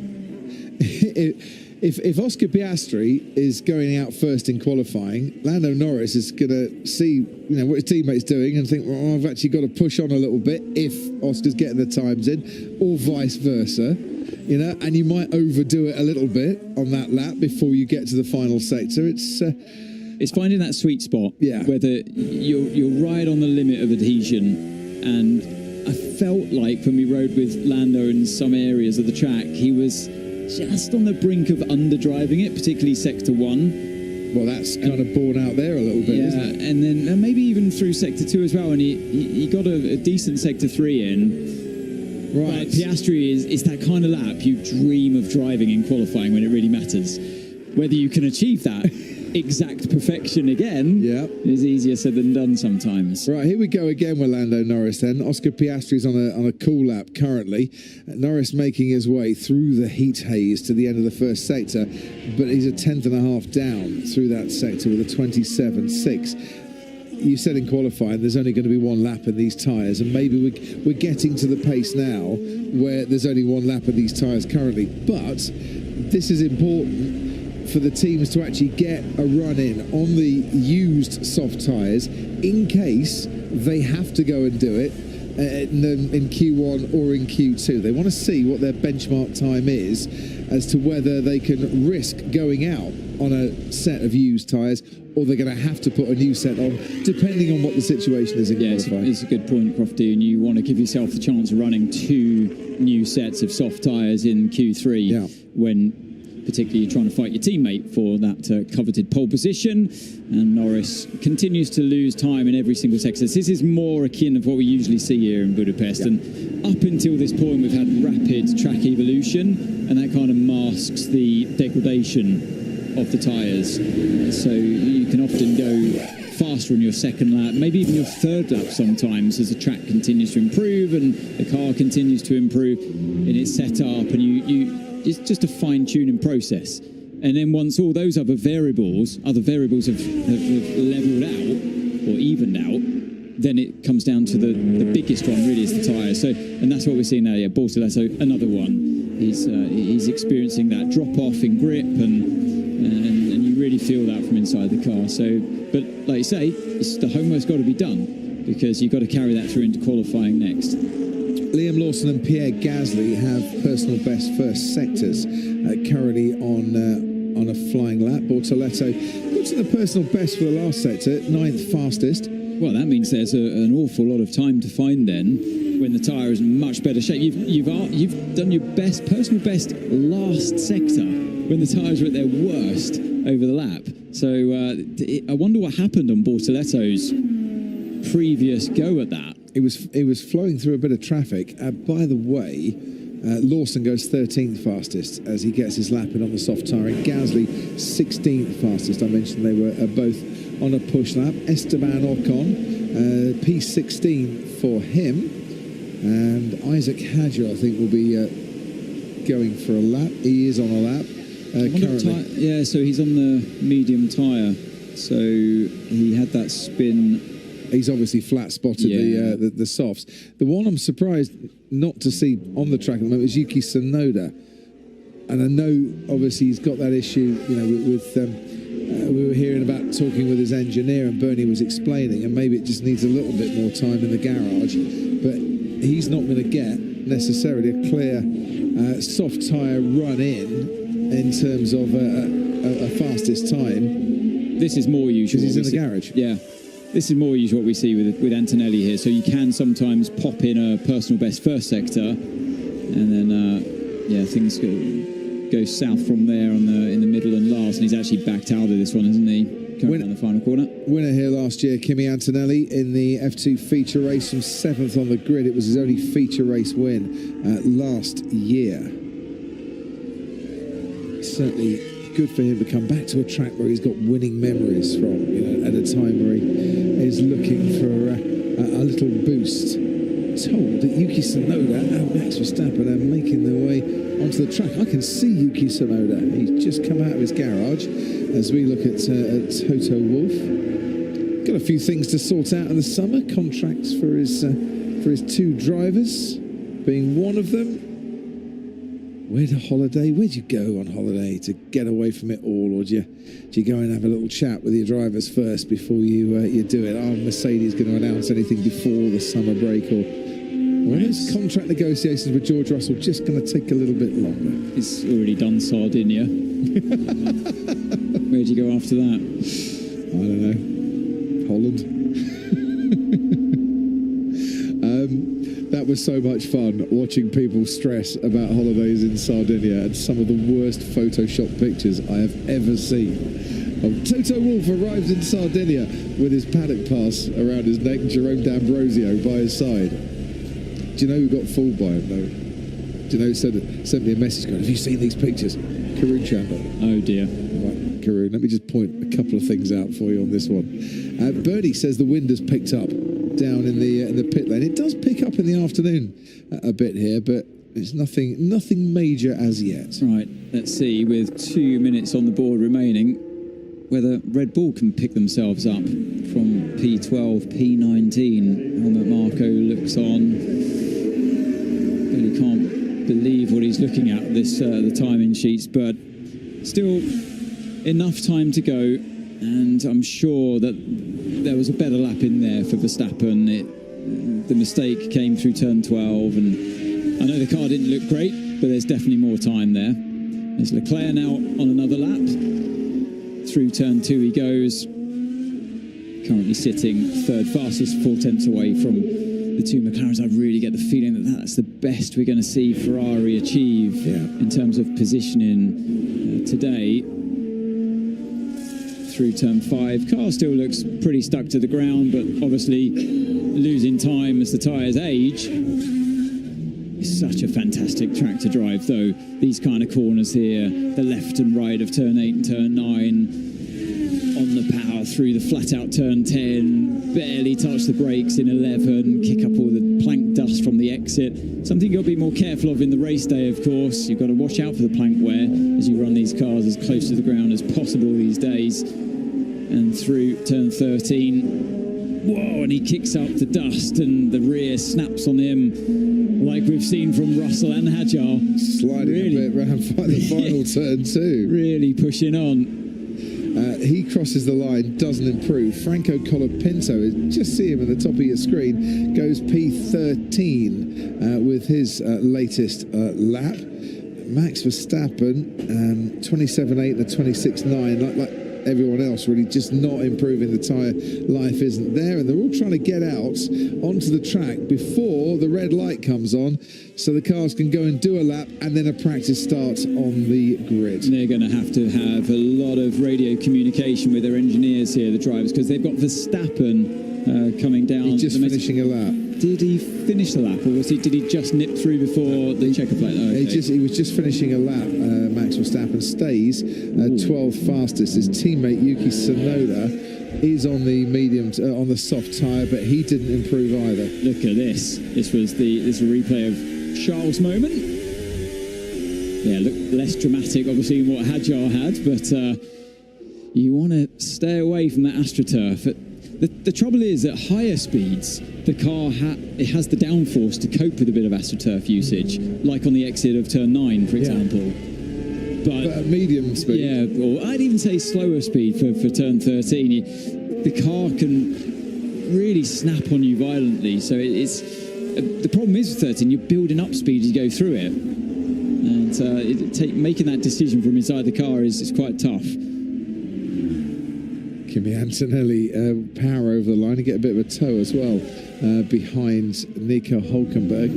Finishes ahead of George Russell in this session then. And, well, he's not ahead of Russell in many parts of the track, but where he is ahead on the comparison there, it's been quite significant. Yeah, there's a little bit at the beginning of Sector 2 for him, where he was a bit quicker. And then obviously through turn 12 and 13 where Russell made the mistake. So, yeah, lots of areas where drivers can focus on to improve. What a session. Yeah. I don't think he meant that in a positive way. No. That was, I think the pain continues on from yesterday as Laurent Mekies looks on in a tougher weekend than last. Yeah, I think that's a fair way of summing it up. We're going to have some practice starts on the grid. Let's have a little chat here. Piastri against Norris for pole, and it's McLaren 1-2 for 3 sessions running.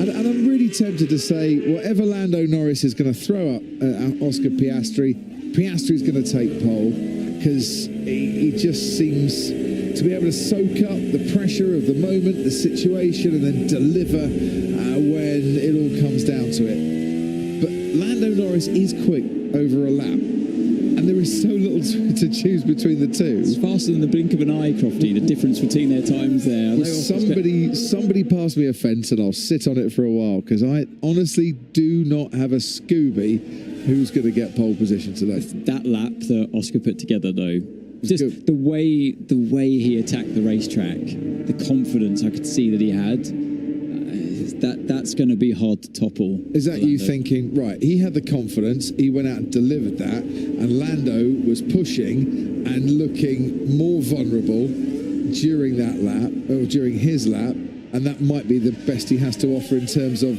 can he get any closer. And I just think that Oscar is a bit of a builder when it comes to just focusing on the details and improving himself over the weekend. And I felt like at the beginning, FP1, FP2, it's a Lando kind of track. He hit the ground running. He's got a super aggressive driving style. Lends himself well to this circuit. But I get the feeling that Oscar's studied the data a lot last night. Maybe tweaked the car to his liking as well. Let's see. Last year's race winner against last year's pole sitter in the battle for pole in 2025. Oscar Piastri, fastest in final practice. McLaren have been first and second fastest in every session so far. This is the first session in which Oscar's been on top. Charles Leclerc, nearest of the rest, 4/10ths back for Ferrari, ahead of Lewis Hamilton. Kimi Antonelli ahead of George Russell. Fernando Alonso bouncing back after a bad back, ahead of Lance Stroll. The two Aston Martins in the top 10 again. Bortoletto ahead of Hulkenberg. He's out-qualified him for the last 3 races. Last 4 races, Ollie Behrman's finished 11th, and that's where he was at the end of this. It was disappointing for Verstappen and particularly for Tsunoda at Red Bull, only 12th and 19th. Isaac Hadjar had a big spin that destroyed his soft tyres as well. Qualifying to come. Who's going to get pole?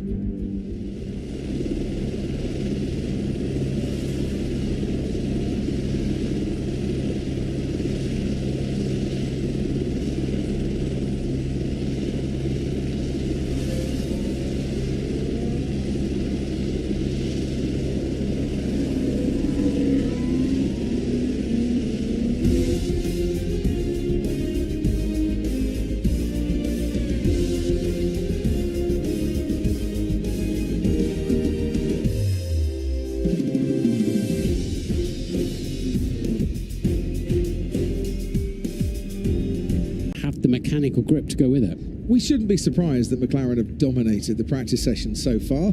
Their car likes medium speed corners. There are a lot of those around here. It's very good on traction. You need that. It's very kind on its rear tyres as well. So is it Oscar versus Lando, Lando versus Oscar for pole today?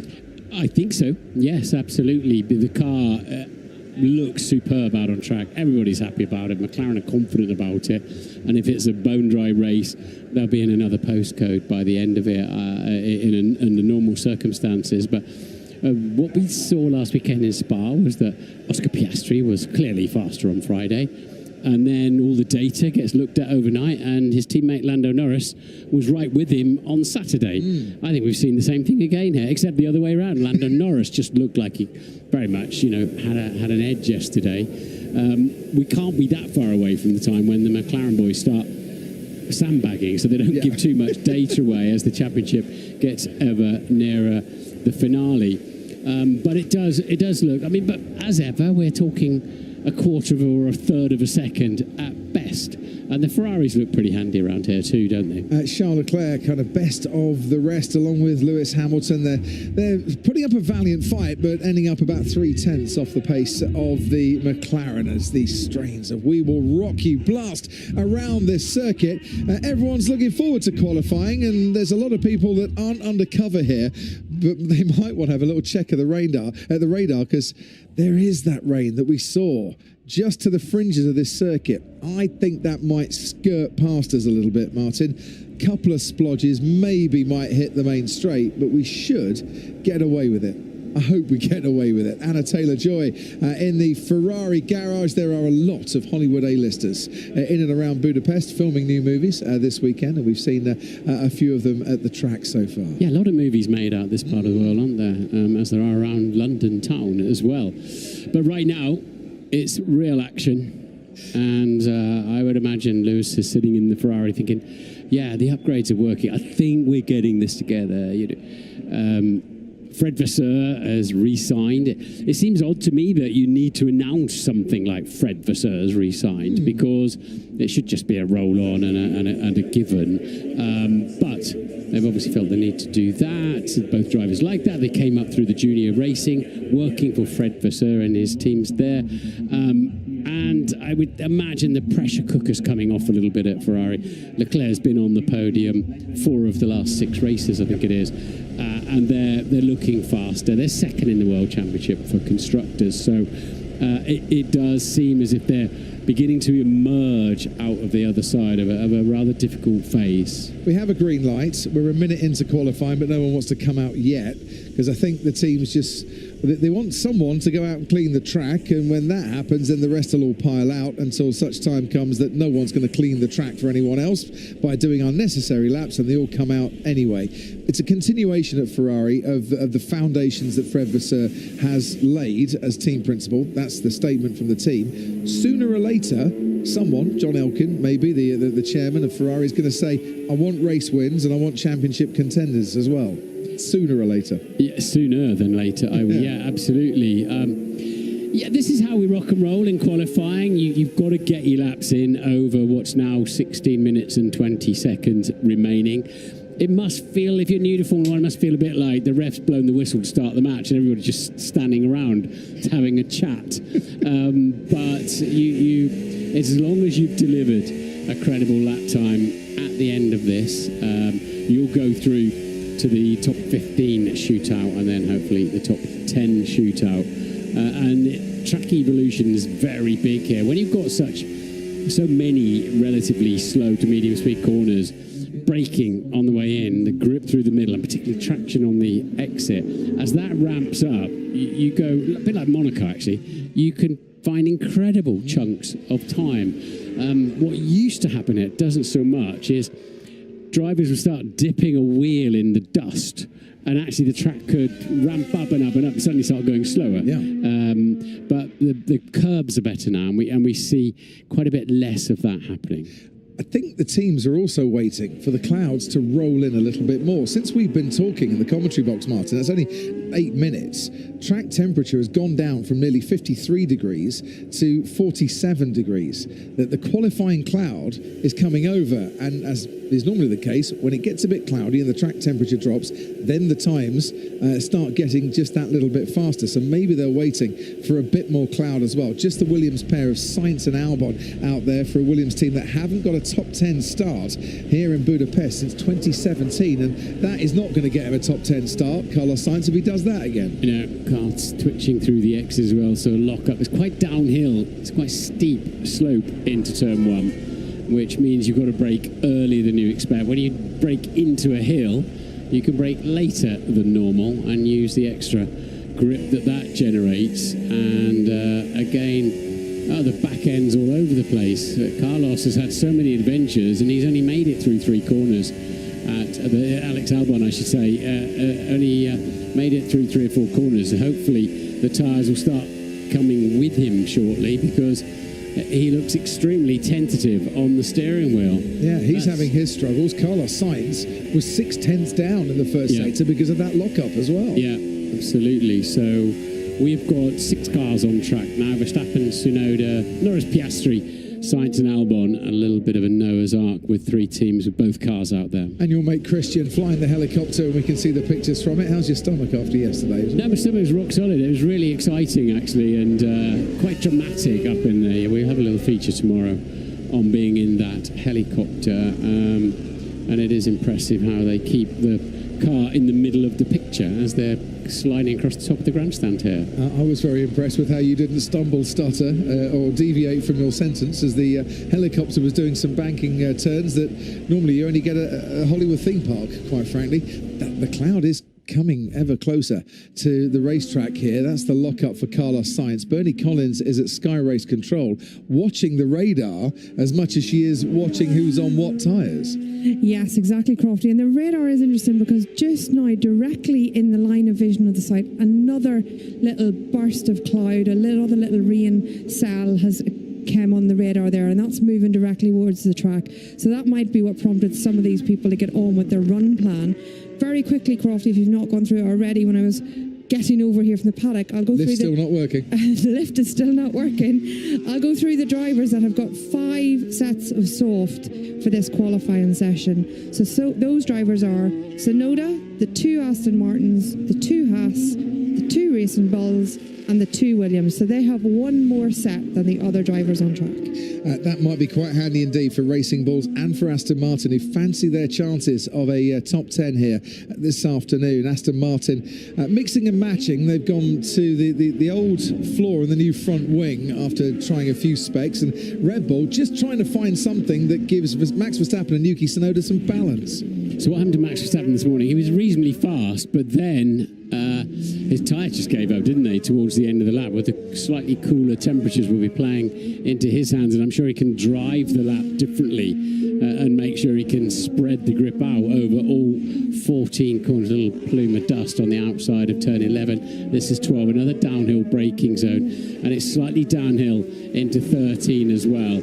You sweep out and use the beginning of the pit lane here, and then come back immediately. You want to open the last corner up. That's an extremely long corner, and you can power through the exit. The line comes up, and a 16.3. So a good time is going to be eventually late 14s and early 15s. You would definitely think so, based on what we've seen so far. But the more that temperature comes down, the better off it's going to be, not just for the McLarens, but maybe Red Bull, definitely for Mercedes as well. George Russell saying things were a bit hot earlier today.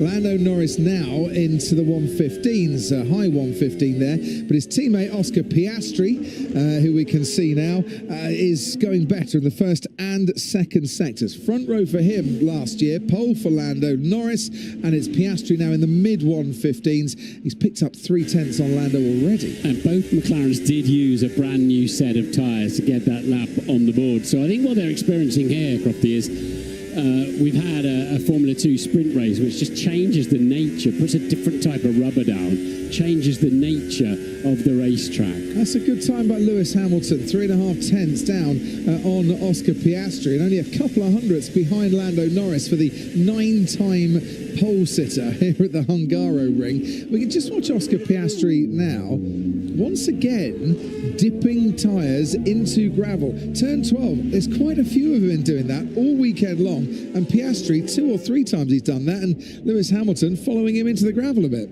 Yes, I think as long as you've still got some tyre on the serrated curve, they appear to have plenty of forward movement, don't they? Plenty of traction somehow. As we see Charles Leclerc then, obviously a couple of personal bests because it's his first flying lap, and goes over the line with a steady old P6. Yeah, with Alonso and Stroll 4th and 5th. Aston Martin were 4th and 5th in FP2, second practice, and they were in the top 10 for FP3 as well. Hadjar goes 5th fastest, and that's pushing Verstappen and Tsunoda, early runners in these opening laps, just down a little bit. Keep an eye on that when it comes to Q2 and the fight for the top 10, which, on this evidence, you might think that Verstappen and Tsunoda could be in a bit of trouble. Yeah, they'll need to go faster than now, won't they? Now, Kimi Antonelli's looked altogether more comfortable this weekend, hasn't he? On this track, with the setup they've gone back to on the Mercedes, and he's just looked a different driver to what we've seen more recently, and he somewhat confirms that. He certainly did. Race winner here in F2 last year, Kimi Antonelli, as George Russell crosses the line and goes ahead of his teammate by a couple of tenths. And that just shows you as well where Lando Norris needs to find a bit of pace. You've now got 2 Mercedes cars challenging Oscar Piastri. Andrew Shovlin, the trackside engineering director, I'm sure will be very happy with those first runs. F2 feature race win for Kimi Antonelli from 7th on the grid last year. It was only his only feature race win in F2 last year. The Williams pair are trying again. Sainz and Albon, they find themselves right at the bottom. Only Gabriel Bortoleto behind them, but not for long. He's now done a time, and he puts his Sauber into the top 12 ahead of Verstappen. Tsunoda down in 15th. I said Q2 could be interesting. Well, Tsunoda's in the bottom 5 here in Q1 at the moment with 8 minutes remaining. Yep, they will definitely have to go again and throw another set of new tyres at it, won't they? And if Max has to do that, that'll be 2 of his 4 sets gone. Yes, under pressure at Red Bull, under pressure too at Williams, 15th and 16th at the moment. They went early, didn't they? And I think they found the track particularly slippery. Yeah, absolutely. No grip, they were saying on the radio. So the bottom five, currently Esteban Ocon, previous race winner here, back in 2021 from 8th on the grid. And a great view from up in the new Paddock Club area, 2,000 person VIP area here. Pierre Gasly, Ollie Behrman, Yuki Tsunoda, Carlos Sainz, the others in that bottom five. We're on board with Nico Hülkenberg. You can hear that his car had got into the gravel, and you could see it as well. And that's going to have to be swept at some stage, because there's quite a bit of gravel that the tyres and the drivers are going to pick up, even if they stay on the racing line. Yeah, it was dust that I was talking about they used to put on the track in some corners, but that's just pure gravel, isn't it, where they dip the tyre in there. And that'll become an increasing problem, as you say. And what happens is they want to carry a lot of speed through 12 downhill, and the front's washing out a bit, and they're just ending up right on the side of the track, and the gravel is right on the side of the track. Now, we're on board with Carlos Sainz as he's making his way into the pits. Alex Albon, I think, will come into the pits too. And Bernie's got some news on Williams for us. Yeah, Crofty, I was just looking at the run plan. Like you said, they went out first on track. So what were they trying to achieve there? They've now run 2 new sets of soft, with still time on the board to run a third one. So I think, knowing that this track wouldn't suit them, what they've attempted to do is do 3 runs versus everyone else's 2, in the hope that that might promote them through Q1. That last run, they were both down on their sectors through Sector 1 and Sector 2. So they've aborted just to leave a bit more garage turnaround time, get out for this final run, and hopefully the 3 runs being enough to get them through that Q1, and then worry about it from there. I think it's another new set of tyres here for Fernando Alonso. His teammate Lance Stroll is also out on the track. Just 5 minutes 45 seconds to go, Martin, but is this a bit early for Aston Martin, I wonder? Could they have left it a bit later? Depends what they're fueled up for, doesn't it? If they think they need an extra lap at the end, what they have got is the track to themselves. But that doesn't legislate necessarily against a bundle of cars coming out still and getting in your way. And that was one thing that really jumped out to me in the helicopter yesterday, the television helicopter ship. It is just how many slow cars, fast cars, were having to navigate over a complete lap. But that's not going to be a problem for Aston Martin at the moment, as Felipe Drugovich, who got to drive in free practice 1 yesterday because Fernando Alonso is carrying an ailment, a muscular thing in his back, and he's found a way with his seat to make it a bit better for him, to get him into the summer break. So Lance Stroll has been out-qualified by Fernando Alonso at the last 25 Grand Prix. You go back to Silverstone 2024 for the last time he beat Alonso in a Grand Prix qualifying session. Let's see how he gets on this lap. Well, it turned in nicely to turn 1. You don't always have to apex. It's such a long corner. Sometimes you just want to free the car up a little bit. And again, here you can run wide, and that's very wide. But you don't want to pinch turn 3. He was flat out, I think, but he had to short shift. This is the blind crest into 4. That's a really difficult corner to get right. Stroll's down to 27.5 first sector. So that's pretty handy. Stay left then for this little piff-paff chicane of 6 and 7, like a hop, skip and a jump, and fly off the end of it and go. This right-hander tightens on the exit and always surprises you. Absolutely flat out through 10. 11 as well in qualifying. Lean on the curb. Downhill braking for 12. Make an extra allowance for that. Brakes about 75 metres. Cranks a lot of steering on. Picks the throttle up early. Stays in play. Late turn in to 13, again front washing out slightly, but he picks up the throttle nicely. That's where you steal a bit of pit in, and long final corner, and off he goes towards the finish line, and this is going to be better for him. P3. Just lost a bit of time in the final sector compared to where he was in the first 2/3. Fernando Alonso has got purple, so best and best, first and second sectors for the man who picked up his maiden win here back in 2003, and he goes fastest with a 1:15.2. I got a screw stuck on my front right.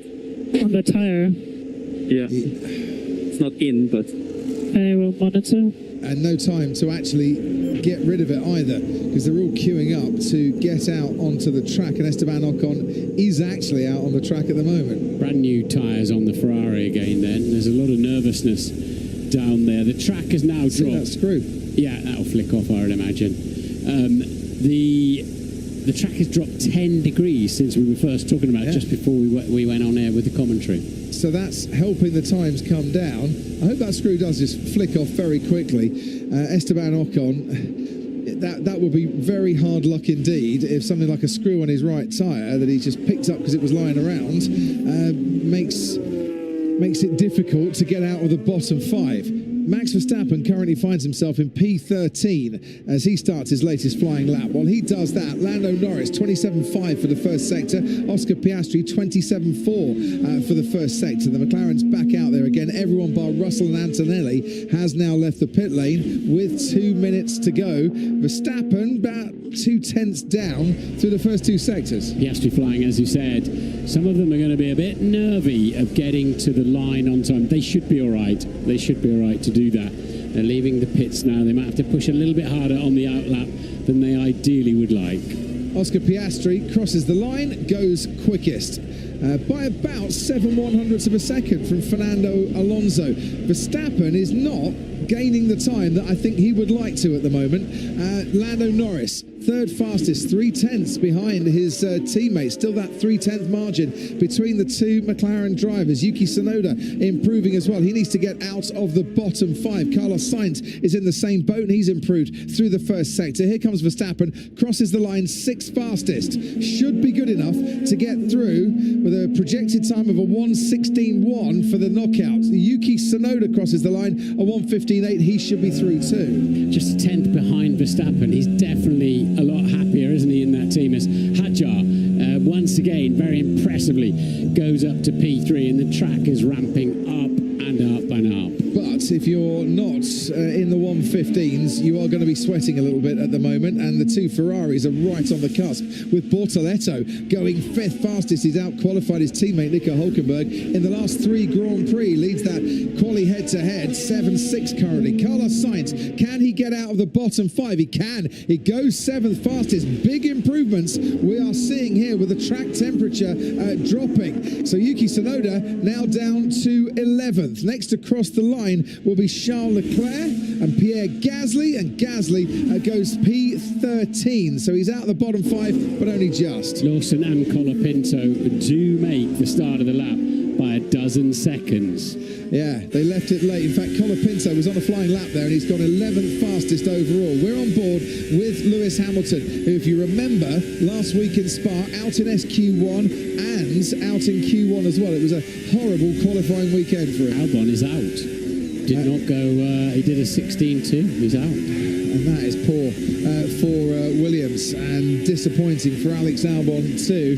If you look at his previous qualifying here, he was 17th on the grid in 2022, so he might find himself, well, he already is, P18 on that one.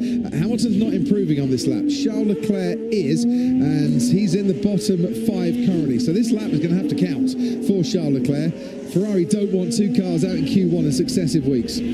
Absolutely. So, and then we saw that it was on brand new tyres. The McLarens, by the way, were on used tyres when they improved their times. Hamilton then up to P9, but only P9. Esteban Ocon is out. Nico Hülkenberg is out. He's been out qualified by Bortoletto again. Charles Leclerc goes 5th fastest, pushes Pierre Gasly out of qualifying. Albon is out of qualifying. Lawson is on a fast lap. We can see him here. And he pushes Yuki Tsunoda down into the bottom 5. His former teammate at Racing Bulls. Lawson started the season at Red Bull, got demoted, back to Racing Bulls, and guess what? It's the one that was in his seats, or is in his seats, that has got knocked out. Look, Red Bull have been struggling this weekend, but to lose another car and Yuki again in Q1, that's not good. And with the junior team, Hadjar up in 3rd place. I know it's only a reset now to go through to the next phase, but and Tsunoda a 15.8, Verstappen a 15.7, 5 places ahead of him, but a critical 5 places. So, wow. That 16.1 was the wrong projected knockout. The track ramped up way faster than you would have thought. For Yuki Tsunoda, it's another Q1 exit, I'm afraid. We come from qualifying 7th at Spa. He's out in the bottom 5. Pierre Gasly with him, Esteban Ocon with him, Nico Hülkenberg and Alex Albon. That was all there was, fortunately, so it was a clean lap. That's tough.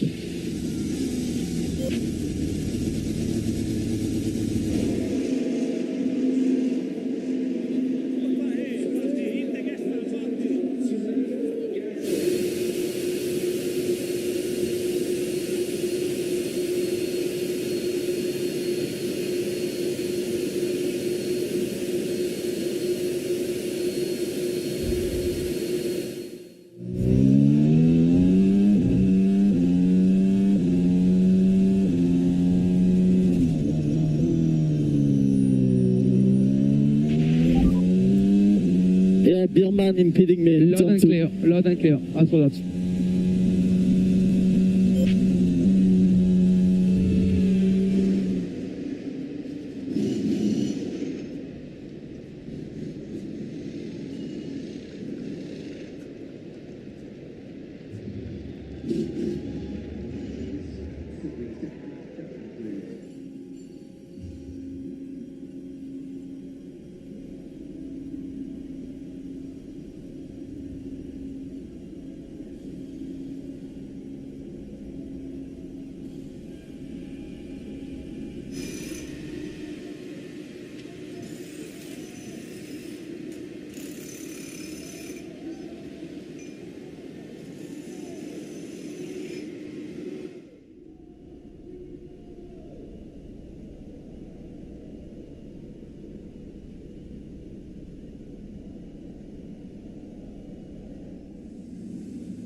Welcome back to Hungary. Isaac Hadja, the only driver on the grid never to be knocked out in Q1.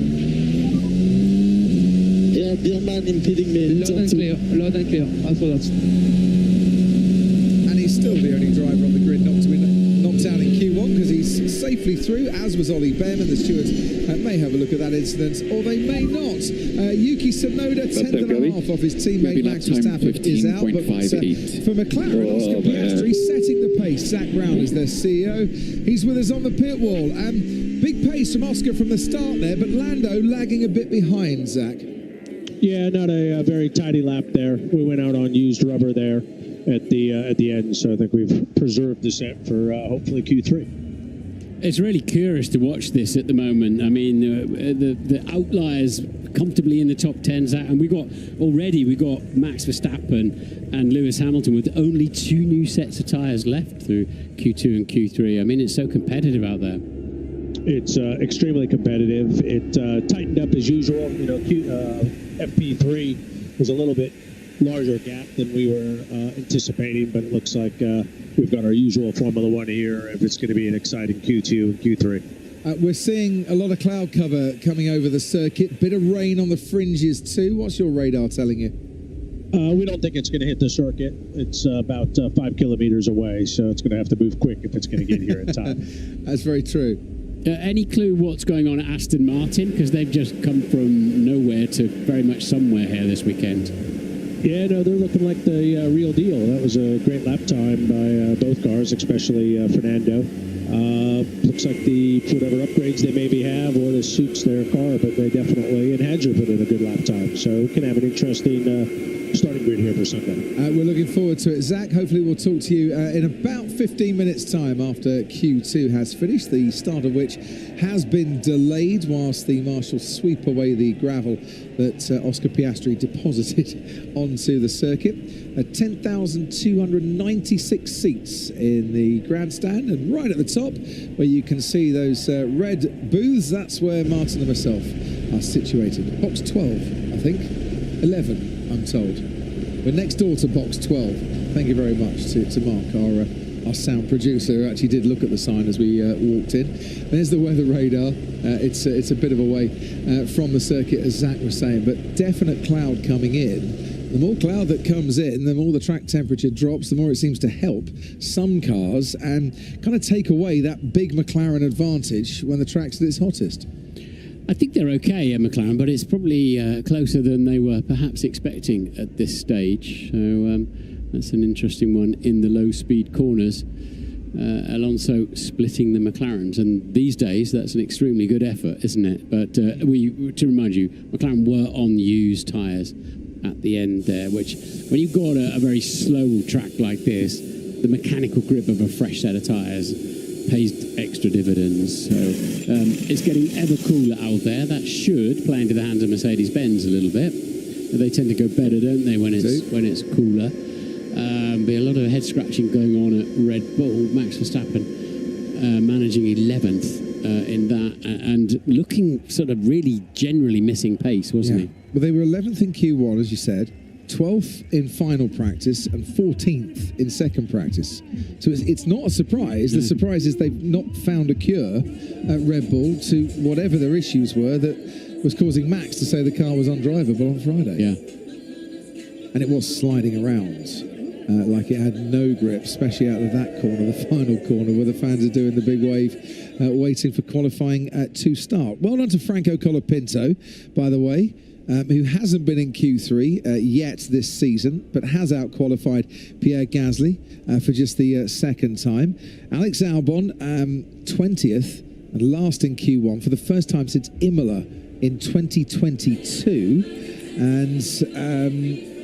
what else? Max was, Yuki Tsunoda, as I mentioned, about 10th and a half slower than Max Verstappen. That's a 4th Q1 elimination in the last 8 races for Yuki. Ouch. Yeah. But the rookies are starting to really get it together on there. Hadjar, Bortoletto, good examples of that. They're getting some confidence, and they've had a decent amount of racing and qualifying now this season.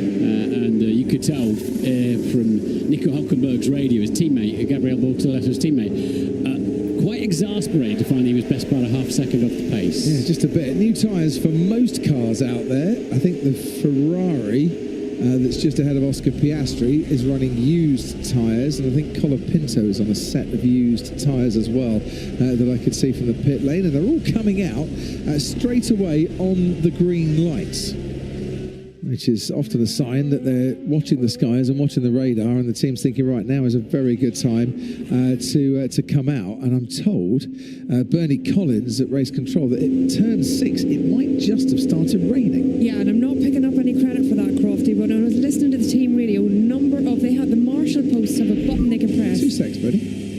Oh, these guys. He had a couple of racing balls cut in front of him, Franco, there, but such is life. Look at that. The Marshall post can push a button to say it's raining at their post. And as I checked the radar, turn 6, there has suddenly come rain on the cells on the radar over that section. So that section of track is getting wet. You really want to be out there. You want to be on this racetrack at the moment. Jonathan Wheatley with the old school upturned palm to see if it's raining in the pit lane or not. You do not want to be queuing in the pit lane. What you'd quite like to be, I'm sure, is Kimi Antonelli. And well done to Mercedes for getting him out first to go first over the line to start a lap. You can wiggle through 6 and tolerate it. What you can't do is turn 5 before it if it's wet.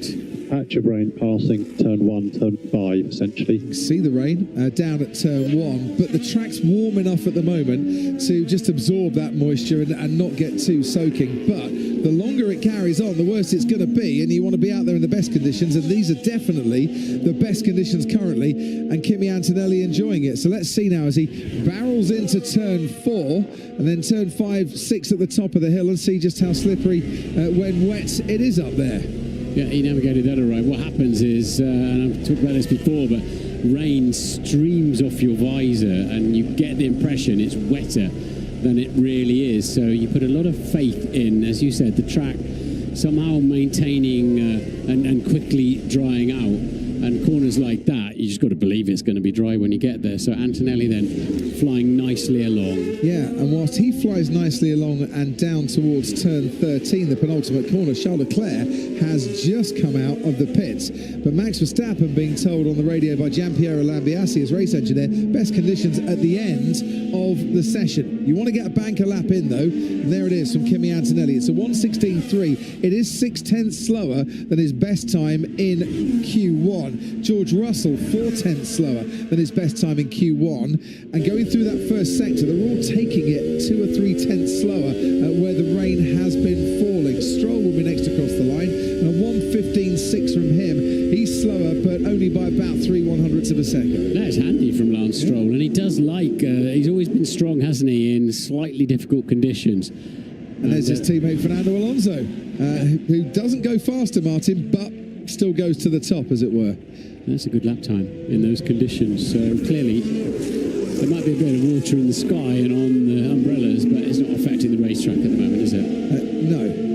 It's still okay for the dry tyres. Ollie Behrman slips into third fastest. This is exactly what McLaren wouldn't want. If you've got a qualifying session where you've got the pace to absolutely dominate it, the last thing you need is anything untoward to come in and spoil the party. That's a great first sector from Lando Norris, it has to be said, a 27.4 for him, as Isaac Hadjar goes third fastest, and he's absolutely flying along. The track looks absolutely normal, doesn't it? It looks completely fine in terms of the grip level, judging by these sector times. So Lando then, we're looking for his middle sector. It's a 26.3. It's very fast indeed. And it's one of the gravel there is one of those trying to stop cars from reaching track limits, but it doesn't. It's not the perfect. We've got better solutions than that now with the little blue line and making the white line slightly wider.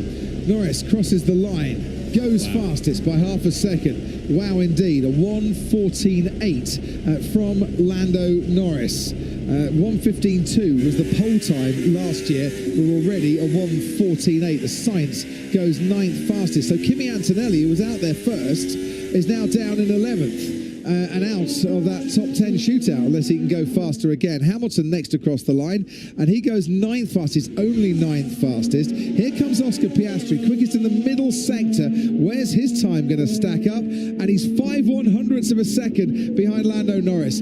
Same wow, because they're both half a second clear of the Aston Martin. But now Lando with a half a tenth advantage. And Charles Leclerc only 10th, Lewis Hamilton 11th. Yeah, they've got some work to do, haven't they?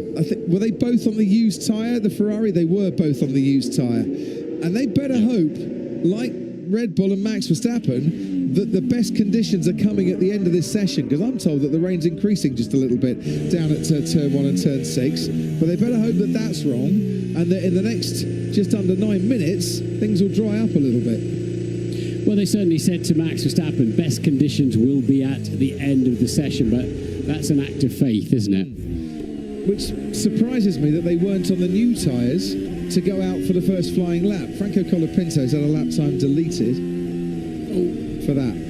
Big swapper in turn 9, and wastes turn 11 as well, 10 and 11 as well.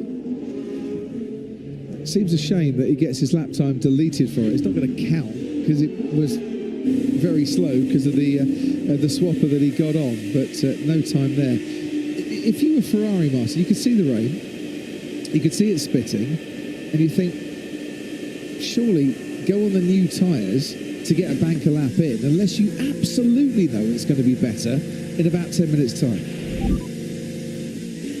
Focus, please, on one thing, which is to go out as soon as possible, not care about anything else.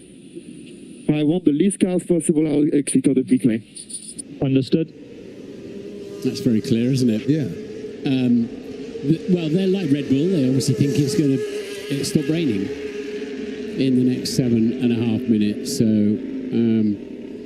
the track's still 40 degrees, and it's still all warm enough just to burn that off, especially with the cars going over it. It's in these lulls. If it keeps raining in these lulls, that's where it starts to settle a little bit. No brollies. No need for emergency ponchos, but that is at the final corner where that particular grandstand is, and those lucky people are underneath the cantilever roof of the new grandstand. And there doesn't seem to be a seat to be had. As I mentioned at the start, over 300,000 people come to this race, Martin, over the course of the 4 days. 80% come from abroad. Be it Finland, which I think is like a 2-hour flight away. Huge amount of British fans here as well, and it's been brilliant to see them all around the town. But it's a real tourist destination for a Grand Prix, and this the 40th year that we've been coming to Budapest, which has absolutely flown by, those 40 years. I know. I remember the first race as if it was yesterday, standing on the grid here.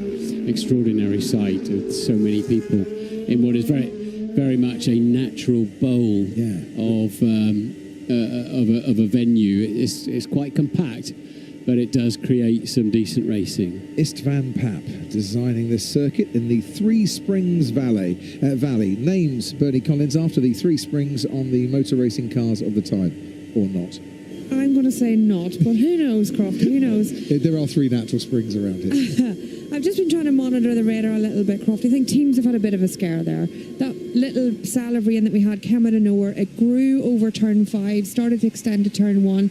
Then as suddenly as it starts to grow, it starts to move away again. So now to me it looks like nothing on the track, definitely for the end of this session. But that would have scared them a little bit because that was not seen on the radar before that happened. So now you should see the track improving. But teams have to react quickly to this. Drop in track temperature, you have to adjust your outlap, adjust what temperatures the tyres are going at, adjust what pressures potentially the tyres are going at in order to get the optimum as you go into that flying lap. So there's going to be a lot of reaction, particularly in tyre preparation, from all of the teams out there. Lance Stroll is out early enough here, Martin, that he could actually get 2 more laps in, should he need it.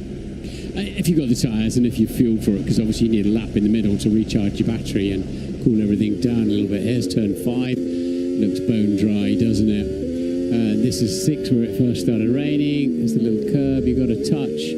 Got the throttle, bounce off the exit. Turn in really late here, but you stay slightly left because this is a tight right-hander that tightens a little bit more just there. Absolutely flat out through here. Let's see what he does in 11. Downshift and then back on the throttle. Okay. That's a shame. I was enjoying that. I was enjoying that. So anyway, brand spanking new tyres then. So the gamble has paid off for Ferrari and Red Bull by not wasting their brand new tyres when the track was rainy. Yes, and Charles Leclerc getting his wish and coming out early for these next runs as Stroll crosses the line, and a 1:15.1 is an improvement by half a second, and he goes third fastest ahead of his teammates and just over 2/10 behind Lando Norris as the cars now start to file out. As I said, Lance could probably, if he pushes hard enough, get back into the garage, change tyres, get back out again should he need to. Is that 1:15.1 the right side of the projected cutoff? We'll see as we now dip into track temperature below 40 degrees. Oh, Carlos, you very nearly touched the back of that Mercedes there. So his efforts to get out. Well, is he entitled to get in? Because he's got his wheel over the white line. His wheel is over the white line. We had this as well last weekend, but you've still got to go into an available gap. Yeah. Now, there wasn't one, was there? Because they were doing the full M25 gig down there, weren't they? And just nose to tail, not letting anybody in. Which is absolutely fair enough. If you're going to ignore the lane closure signs and still get right to where the cones start and try and push your way in, I'm going to ignore you as well. I think that's only fair. You'll not stop me on my motorbike. That's different. You breathe in and there's room for both of us, not worry. So 3 minutes to go here, and Lando Norris and Oscar Piastri 1 and 2. Lance Stroll third fastest and has another fast lap on the board in this session. Charles Leclerc and Lewis Hamilton have a bit of pressure on them again, and Leclerc had this, of course, in Q1 when he was in the bottom 5 until right at the last moment. Well, at the moment he's not in the bottom 5, but his teammate is. I don't think Charles Leclerc will be that pleased with the amount of cars he's going to find on track out there. Colapinto he should pass before he gets into the first corner, and then ahead of him are the 2 McLarens trundling out, but they'll know to get out of the way as well. So here we go down to turn 2. They tend to take a slightly wider line through there because it's freer with the car. They can pick the throttle up early and they got more than enough grip to go flat out through 3 as we go past one of the McLaren.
And a very good afternoon and welcome from the Hungaroring, where we celebrate the 40th World Championship Formula One Hungarian Grand Prix. It's round 14 this year of the Formula One World Championship. This the 75th anniversary of this World Championship that so far is very much going McLaren's way. In fact, they could actually take this race off and go on an extended summer break and still be in the lead of the championship when we go to Austin, even if everyone, their closest challengers, have scored maximum points.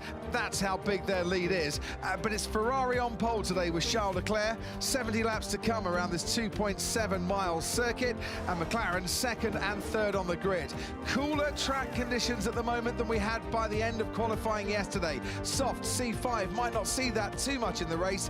Medium and hard are the favoured race tyres. If you've saved a couple of sets of hard tyres, that could be your key to victory today in what is likely to be a two-stop race. Over 300,000 fans have come to the Hungaroring. Plenty of tourists in town too, and this is the grid that awaits them for this afternoon's Grand Prix. 19 cars on it. Yuki Tsunoda will start from the pit lane. Alex Albon, fifth on the grid in Spa, was a season best. He was slowest in qualifying yesterday. Nico Hülkenberg starts 18th alongside him. Esteban Ocon, beaten by Ollie Behrman in qualifying. It's 7 apiece at Haas so far this season. Pierre Gasly 16th. Kimi Antonelli had a final lap deleted in Q2 and now starts 15th. Franco Colapinto out qualifying Gasly for only the second time as teammate is alongside Carlos Sainz, who starts 13th. Lewis Hamilton starts 12th. Nigel Mansell won from there here at the Hungaroring in 1989. Ollie Behrman starts where he's finished for the last 4 races. Then it's 2 racing bulls, 10th and 9th Isaac Hadjar and Liam Lawson, who's 1 place above his former teammate Max Verstappen, who starts 8th, and Max has never won from that grid position. 7th is the best ever for Gabriel Bortoletto on the grid. Aston Martin slowest in Spa qualifying 1, and now on the 3rd row, Stroll and Alonso alongside each other. George Russell, Q3, only the second time here, starts 4th. Lando Norris won the last time he started 3rd. Oscar Piastri won from 2nd here last year, and Charles Leclerc, who's never finished on the podium in Hungary and has never been on the front row, starts on pole for the first time here and the first time this season. Looking forward to this race. We've got the first 11 cars on the grid. This is expected to be a 2-stop race on the medium compound tyres. The first outlier is Lewis Hamilton on the hard compound tyres. No big surprise there. He's got to do something different, hasn't he, from there, and hope he gets a little bit of luck with the safety car timing, if there is one indeed, and then a mix and match through the rest of the field. Sainz starts on softs, as does Hülkenberg and Albon in the second at Williams. So again, they'll be hoping for an early pit stop, and they can early safety car and pit stop to get rid of those. But so quite a different mixture of concepts of how to best run this 70-lap race, and it's fearsome, this track, because the corners just keep coming at you thick and fast. Oscar Piastri's been on the radio saying my water bottle's still not working properly. We did see them working on the back of his seat actually while we were talking to Zach Brown earlier on in the programme. He'll be hoping to be tasting the sweet success of champagne for the first driver by the end of this race. Lando Norris says he's come here to win this race this weekend, and Charles Leclerc is hoping he can keep the McLarens at bay. And this is a track that rewards patience, Martin Brundle, but with 472 metres to go down to the first corner, the patience can wait until after they've been through that. And it's a great run down to turn 1, and I can't wait to see how it all evolves with the top 3, maybe 4, and George Russell getting in on the act. It's only far enough down there to get a slipstream and a brand new surface. I was talking on the grid walk about how this zone is completely new, and so we don't really know. Often here you had quite a big difference, delta we call it, like to impress ourselves with, left to right, because everybody piles down the left-hand side of the grid. Is that still the same with the brand new surface?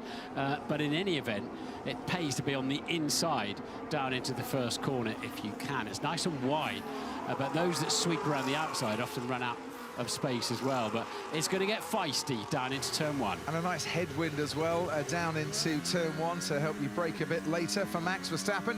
It's a 200th start for Red Bull, the team that he's scored his wins and podiums and poles for, rewarded by the worst grid position of the season, but he seemed a lot happier with the balance of his Red Bull car on the laps to the grid round about 40 minutes ago.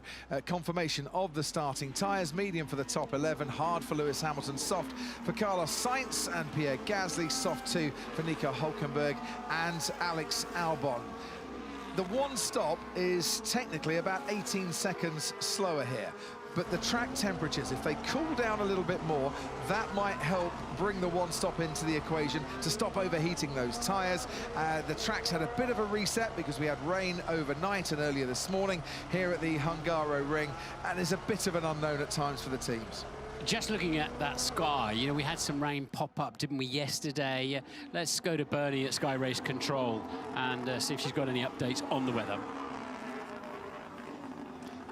Not quite hearing you, Bernie. Are you there? I am here. Excellent. Can you hear me now? So, yes, the weather a lot cooler than it has been over previous days. The wind, as we've seen yesterday, changed direction. That's remained into today. But on the radar, it's very hard to tell from Meteo France, but roughly around half an hour away, there is the beginning of some light showers on that radar. This time, different to yesterday, it's going to start at turn 14, so the last corner, the start-finish straight. That's where you'll first see rain, if it makes it to the track. So one to watch out for there. I hope there's somebody with some ponchos to hand out at that corner then, that final corner. For a Hungarian Grand Prix, none of the last 4 Hungarian Grand Prix have been won from pole position. Charles Leclerc has only won 1 of his last 15 starts from pole. That was Monaco this year, and if there's any track that's similar to Monaco on the calendar, it's this one. In terms of the way the track layout is, yes, no doubt about that. So what do Ferrari do? They've really got to make sure they finish ahead of George Russell and Max Verstappen, I would say. We know Lewis Hamilton is out of position for the performance of his car as well, but he's got a lot of work to do down in P12. Leclerc will be desperately trying to get into turn 1 first, but how hard is he going to push his tyres to try to keep those super fast McLarens behind him? We'll see how it goes. McLaren have had a 1-2 finish at the last 3 consecutive Grand Prix. First team to do this since 2019. They're going to have to beat Charles Leclerc to carry that streak on today. And it's lights out, away we go here at the Hungaroring. And Leclerc gets away well, but Lando Norris now switching to the inside to try and get past his teammate Oscar Piastri. Piastri covers him off. Leclerc into turn 1, round the outside. George Russell's trying to make an impact. Lando Norris could lose a place here to the fast-starting Fernando Alonso in the Aston Martin. Leclerc down to turn 2, has Oscar Piastri behind him, then George Russell. On the inside is Fernando Alonso, on the outside is Lando Norris, and Alonso has got that move done. The only driver on the grid not to lose a place on the opening lap this season, and he's gained a place on Lando there. Horrible start for Lando Norris. He ducked to the inside, he saw a space, took it. He had a really good start. The initial launch was on, and now he's up alongside the Aston Martin as well, but he didn't quite make it. Lost a couple of places, went to the inside, and then had to be very cautious on the brakes against his teammate. Good start for Gabriel Bortoletto. He's got ahead of Lance Stroll. Charles Leclerc has done exactly what he needed to do, and he leads this Hungarian Grand Prix from Oscar Piastri and George Russell, who's got up a place into 3rd. Then comes Fernando Alonso, then Lando Norris. Bortoletto ahead of Stroll. Then comes Liam Lawson, Max Verstappen dropping a place down to 9th, and there is Isaac Hadjar scrapping away with Ollie Behrman, and Behrman has got ahead of the Racing Bull. Yeah, that's not really an overtaking place into turn 12 unless you're nearly alongside in the braking zone. So into the pit straight again they go, and it's time then for Norris to just regroup, keep his head clear and clean. But look at this, George Russell all over the back of Piastri's McLaren as well, and Leclerc comfortably out front. So once again, we know the McLaren is really good at keeping its tyres intact, especially on longer runs, especially on very hot days. And it's not that hot, is it? Just saw Nico Hülkenberg and Alex Albon going wheel to wheel as they came out of turn 1. Albon in 16th. We've got 4 different constructors in the top 4 places here, and it's Charles Leclerc, who led 20 laps before today's race this season, has now led 21, and he's almost a second clear of Oscar Piastri as Max Verstappen goes down the inside on his former teammate Liam Lawson, and Verstappen has got that 8th place back again. Yeah, lost out at the start, as you say, but Max then, he looks like he could have plenty of grip there, didn't he, Max? So Leclerc comfortably out front, but still has Piastri within DRS, and this is a major, major issue here for Lando Norris, tucked up behind Fernando Alonso's Aston Martin. That is not anywhere near as fast as his current race trim, but it's hard to overtake here. And Lewis Hamilton's got a bit more of an issue coming his way. Started 12th here, and he's lost out to the soft tyre running Carlos Sainz and to Kimi Antonelli. He's on the hard tyre as here comes Lando Norris with DRS, blasting his way with an extra 20 kilometres an hour by the end of the straight, past Alonso and back up a place. He's into 4th now. He started 3rd. He's still got a bit of a way to go to catch George Russell. That was super important for him. So Leclerc just pops in the fastest lap of the Grand Prix and moves himself out of DRS range for Oscar Piastri. Wow, the Ferrari's looking good. Where's the McLaren pace? Again, it's what we were saying in Q3 yesterday afternoon, isn't it? In these track temperatures, the Ferrari working very well. Maybe the McLaren will come into its own a little bit later on. We've seen that towards the end of stints. As down the inside goes Max Verstappen, and wow, I don't think Lance Stroll saw him coming until late, and he made it late, and he made it very clean as well. And that's Verstappen up to 7th place. That is a super overtake there from Max Verstappen. He's moved up 2 places already. Well, 2 great overtakes, and more than that, he looks like he's just got a huge amount of grip, doesn't he? He certainly wasn't mentioning yesterday, was he? Well, he wasn't at all, but I said he was reporting that the balance felt a lot better on the laps to the grid, and he's showing that so far. So, Leclerc from Piastri, the gap was about a second when they crossed the line to finish lap 2. As we finish lap 3, that gap has grown to 1.6 seconds. Maybe Piastri, very content just to sit behind Charles Leclerc and bide his time. He's talked of patience around this Hungaroring in the build-up to this race. George Russell, about 1.3 seconds behind Oscar Piastri. Then Lando Norris, who needs to start to gain a bit on that Mercedes if he's to get back into the top 3. Round the outside here goes Max Verstappen. No room past Gabriel Bortoleto. These two are great friends, and they talk a lot away from the racetrack. And now, in 6th and 7th, they're giving us a real scrap here in these opening stages at the Hungaroring. A few races ago, Bortoleto would not have dreamt of being this high up and racing against Max Verstappen. It's happening for real here. Let's see what the rookie can do. Yeah, he's got Fernando Alonso, his part manager, on the nose. Nice job, Max. Let's get through these ASAP. He's got GP Lambiase's engineer with him again this weekend. Yeah, he's following his sort of semi-manager, Fernando Alonso, with Max Verstappen filling his mirrors.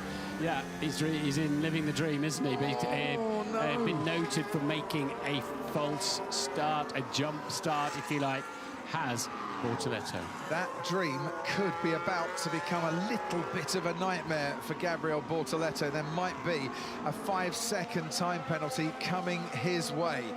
Nothing in terms of confirmation on that from the stewards yet. It has been noted, though, by race control. Gap out in front now. Leclerc to Piastri, 2 seconds. Bortoleto had a little look at Fernando Alonso there.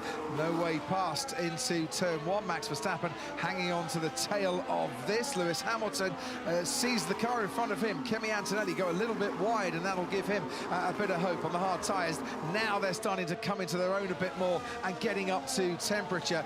Antonelli has got DRS on Carlos Sainz ahead of him, which might help preserve his 13th place. And let's look at this race start. We can't quite see Bortoleto from that angle, but we can see Lando Norris making an early move towards the inside. Yeah, Lando moving a lot. That can be quite risky on the grid, but and then he was, unfortunately for him, he braked quite early, and they were steaming around the outside, and this is where he effectively lost 2 places. Oscar Piastri also under a lot of pressure from George Russell, so McLaren's not firing their tyres up particularly well. Others just more aggressive, more racy there. George Russell had a massive oversteer slide through turn 3 that would have caught his attention. This is Fernando Alonso with George Russell to his right-hand side. Russell looking to force his way into a gap and does so successfully. And Alonso's thinking, well, OK, you go and do that. I've still got a McLaren that I can take. This is the problem that McLaren have with their rules. You must never run into each other. Yeah, he was well away there, wasn't he? He was sort of underway before the pack was more. That was Hulkenberg. That's just flashed up. He's also been noted for a false start too. It looked it, didn't it? It looked as if he was sort of underway before anything moved. But yeah, so that's both the Saubers then under investigation. They're all pretty well behaved, weren't they? These are big, wide cars. Not easy to get them 2-3 abreast through these corners. But Leclerc 2.4 in the lead now. I'm not sure on Gabriel Bortoleto. Car might have lurched a bit. I'm not sure he moved before the lights went out. Bernie Collins, you've had another look at that one because you've got all the onboards, which, by the way, if you want to watch all the onboards, you can. You need your Sky Sports app and your login, and if you're watching on Sky Q, Sky Stream, Sky Glass, or Now, use the interactive button on your remote control. Yeah, Crofty, I tried to have a look through the onboard several times, rewind it, go again, rewind it, go again. I can't see it from Bortoleto. Mate, my hand is... I took all the gravel. Copy. The gravel, man. He had an eventful opening lap, did Isaac Hadger, and I think he's in a bit of pain there. Yeah, that hurts a lot, because if you're turning the corner, your hand's above the cockpit. So I've seen Max Verstappen with a couple of lurid slides in the previous 2 laps, so it looks like his grip and his attacking pace has just faded away a little bit, doesn't it? But yeah, I agree with you. It didn't look like Bortoleto necessarily jumped the start there, but was he moving before the whole process got underway? They've got a sensor in the track, so they'll know exactly what they're looking for. Well, we'll keep an eye on that.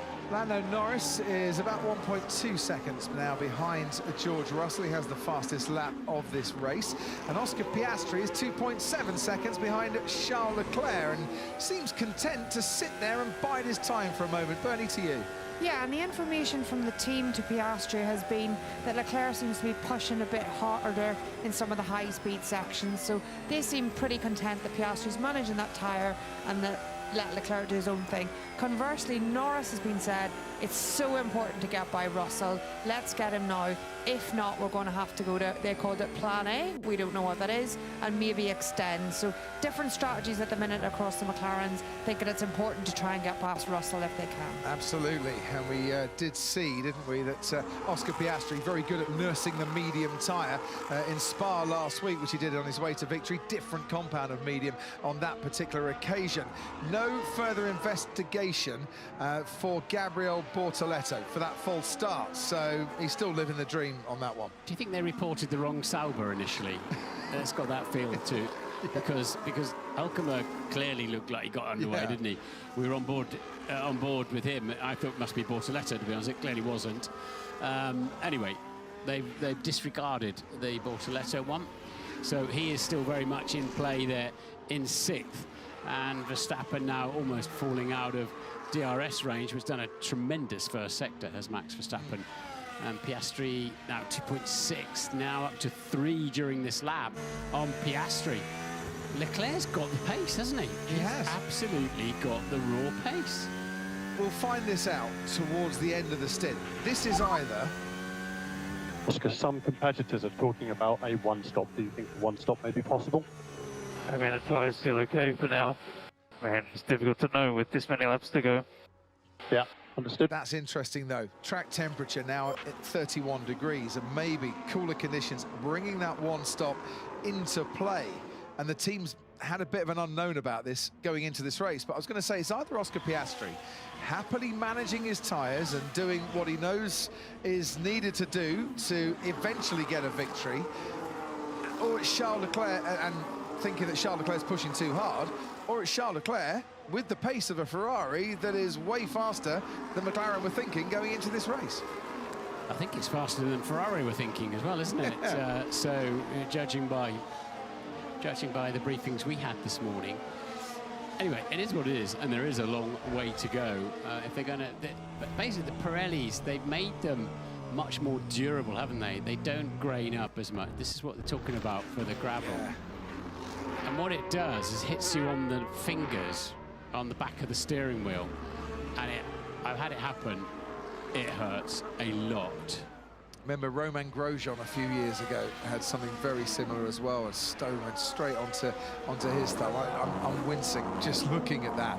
5-second time penalty and a bit of a wincy moment for Nico Hülkenberg for a false start, and I think that was a slam dunk for him, and he's currently running plumb last in 20th place. and he's got a 5-second time penalty coming his way. He might need to do a one-stop just to try and negate the time he's lost so far and the time he'll lose in the pit stop. Norris, fastest lap of the Grand Prix. He's pushing hard and is now within DRS range of George Russell. So what we're seeing there with Lando Norris, as he's been on that charge, is his tyre wear on the McLaren now starting to pay dividends to the tyre wear on George Russell's Mercedes, and we're on lap 10. I started to say the problem with the two McLaren boys, they're under strict rules, you must not run into each other. If you watch how cautious Lando was on the brakes, it's behind his teammate, and that cost him dearly. And he was maybe a little bit cautious going into the Le Combe chicane in Spa last week as well, which allowed Oscar the chance to get that super overtake done as well. He was a little earlier on the brakes going into that. But he's half a second now behind George Russell. There's the man out in front, 2.7 seconds at Leclerc and Piastri. On lap 9, stabilised a bit. 1/100th of a second between the two cars. Piastri's pulled a couple of tenths back on Leclerc's advantage on this particular lap. Russell ahead of Norris, as you can see, and Lando Norris now with DRS coming his way. What's going on with these cuts? Is he talking about shifts on the gears? The cuts, yeah, is he talking about the motor? Is he talking, I can't imagine he's talking about the tyres. So I suspect it's the engine, the power unit. Well, he's led 10 laps here, Charles Leclerc. Last time he led 10 laps in a race was Austin last season, and he won it, and he's looking pretty good out front currently. Bernie, to you. Yeah, I was just going to come in a little bit on the 1v2 stop, Crofty. The decision point for Leclerc and Piastri is going to come up in the next 3 to 4 laps. We need to get past Russell. Because the big point for them is that they're opening a pit window to Alonso. Alonso's already 15.4 seconds behind. The pit window's 20 seconds. At the rate they're accelerating away, in 4 or 5 laps, they'll be able to stop and come out in front of Alonso. So does Leclerc go early, protect from the Piastri undercut, or does Piastri take the risk with the gap between the two of them that it is definitely a 2-stop and make sure that Leclerc can't keep that lead? Big decision coming for both Ferrari and McLaren. And I don't think it's a decision, Martin, that teams were necessarily expecting to be a big decision going into this race. But the one stop in these conditions is a factor here, and they're going to have to factor that in. And luckily, they've got a lot of people back at base trying to make that decision. Yeah, certainly the briefings we had, it's a slam-dunk 2-stopper, wasn't it, in terms of the tyre thermally degrading, overheating, basically. It's not going to wear out. Just the surface gets so hot, especially in the early stages when they're full of fuel. But I don't really know what Lando's going to be able to do. You need about an 0.8 of a second advantage over the car in front of you to make a clean pass around it. It's a lot. It's one of the highest. Yeah. Because, as you can see, it's one corner leads. The exit of one corner is very much the entry to the next on a lot of occasions around here. So limited opportunity unless you can get close through the final turn down the pit straight. His other problem is how many laps can he stay within 6/10, 4/10 of George Russell before his tyres start to grain up as a result. This is Hülkenberg at the start. Okay, Nico, we have a 5-second time penalty. We're moving before the start signal. 5-second time penalty. Really? I'm not aware of that. Can I pick from my side? Did it just lurch forward a little bit when he put it into gear? Yeah, but he had his foot on the brake, so the car didn't move. It jumped as they always do when you select first gear, or often do. That didn't look as clear cut as the last time we saw it. I didn't think when you've got the full picture, the entire process. But yeah. So Lando Norris still stuck, as we can see there, behind George Russell. Russell keeping Lando Norris at bay. Lewis Hamilton still stuck behind Kimi Antonelli in the other Mercedes. He's half a second behind the young rookie and not making the progress he would have hoped on those hard tyres. But he will be hoping that they've kept some decent performance for many more laps to come when others in front of him come into the pits on the medium tyre, or the soft in the case of Carlos Sainz, a lot earlier than Hamilton is planning to stop. And Fernando Alonso dropping back and forming that little barrier between the best of the rest and the top 4 in this race. He's 17 seconds behind Leclerc. He's nearly 11 seconds behind Lando Norris. Yeah, and as Bernie was explaining, that's a nice pit stop window. I mean, if McLaren are going to do that, they can try and undercut and get Lando out. But of course, they've got to gain. They're 6 seconds off the lead. They've got to make another 6 seconds up on the pack. So they can't do it for a number of laps yet. In terms of when can they undercut Norris past Russell, but that puts him on a 2-stopper. And if Piastri's thinking of an undercut on Leclerc, I'd kind of be expecting Bernie Collins at this stage to see him pushing a bit harder, and I'm not necessarily seeing that. Yeah, I'm not seeing it. I was trying to listen to the radio to see if anything was coming in that, and Tom Stallard, his engineer, has just given him a different switch position, so maybe that's the beginning of that, the beginning of a little bit more pushing to close that gap to Leclerc. When we look at Hülkenberg's lap time, the only person to box, he boxed out of traffic into free air, but he's significantly faster on the new tyres, so the undercut from quite a way back is on here. Franco Colapinto is the next to pit, and Nico Hülkenberg has gone past him, with the Argentine making his first stop of the race. Charles Leclerc, we've seen in the past, Martin Brundle, very adept at places like Hungary and making a one-stop work as well. Yeah, and of course famously in Monza, didn't he, and won the race. So in terms of making the tyres go a very long way, I would have thought with this gap, this massive gap, this sort of 2 stages of this race now, behind Alonso was a very large queue of cars, and it surely makes it much more worth doing a 2-stopper for the leaders now and not taking the gamble on whether your tyres will get there or not. Fair points. Lando Norris has dropped back out of DRS range to George Russell. I think he's reported on the radio that he's starting to struggle just a little bit as well. I did ask the question, how long can you stay within 6-7 tenths of the car in front here without your tyres, brakes as well, starting to suffer? I would imagine if we'd have gone racing this time last year, or in the conditions of this time last year, where it was, what, 58 degrees, it would have been about a lap and that's it. Yeah, there'll be some furious calculations going on when they're on the pit wall, in the garage, and back at the factory bases where they have strategy teams as well to make the right call. Oops, that's going to be close. Yeah, out comes Alex Albon. That's not too bad. To be honest, they won't be looking at that one ahead of Esteban Ocon, winner, of course, here in 2021, from 8th on the grid that particular day. And they've been serviced and back out onto the racetrack and protecting themselves against Franco Colapinto after his early stop, as they make their way out in 18th and 19th place currently in this race. Just trying to get a look at Lando Norris's tyres behind George Russell, but camera moving a bit too fast for us there to try and see where, if anything that was graining up a bit. A lot of marbles already on the side of the track. Charles Leclerc, that lock up going into turn 1. Oscar Piastri still 3 seconds back behind him. Then comes Russell, and then comes Norris, who got himself back into DRS range, maybe using his battery on the last lap to just give himself a bit of extra horsepower and get that DRS advantage. Fernando Alonso starting to push a bit faster. He's just put his fastest lap of the race in, but he's still a long way behind Lando Norris, and we've got pit stops for Carlos Sainz here. The soft compound tyre taking him to lap 16. Yeah. I was going to point that out. He started on the soft tyres. Lewis Hamilton on his hard compound tyres. He's the front runner on those, obviously, as you can see up on the screen. He'll hope they all pit much sooner than later, because that's his hammer time then, isn't it? That's when he needs to use any and all pace that he has. So we're on lap 16. Oscar Piastri, winning last year's race, pitted on lap 18 then. And Lando, we still think the wide line in turn 2 is better. Yeah, my problem is not turn 2, it's the last 3 corners.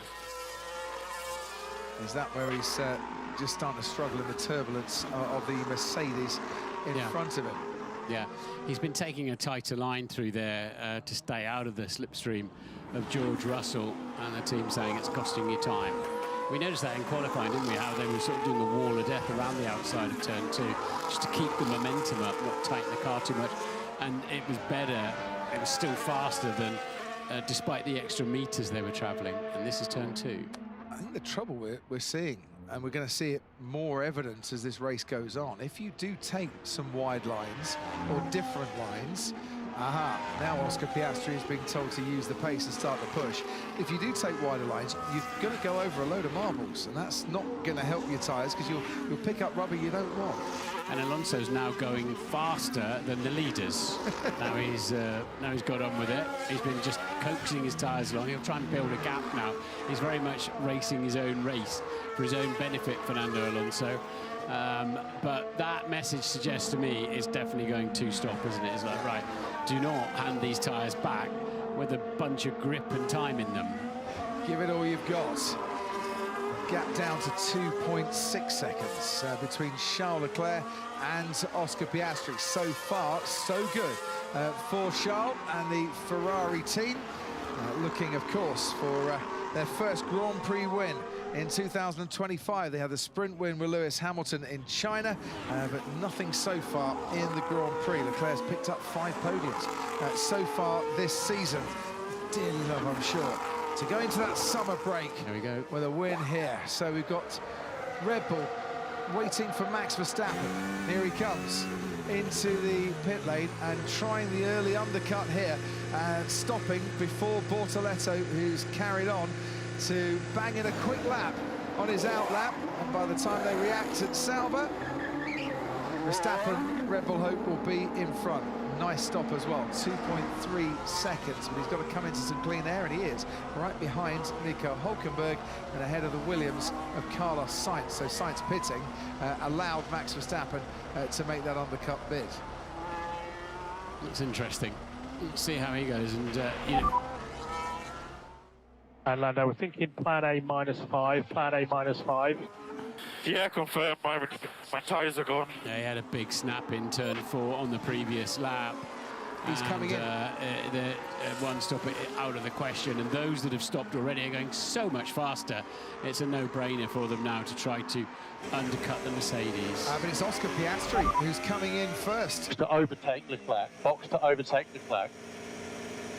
So this is the undercut for Oscar Piastri on Charles Leclerc. Hard tyres are going on. Lando Norris has to stay out. McLaren couldn't double stack. There wasn't a big enough gap between their two drivers.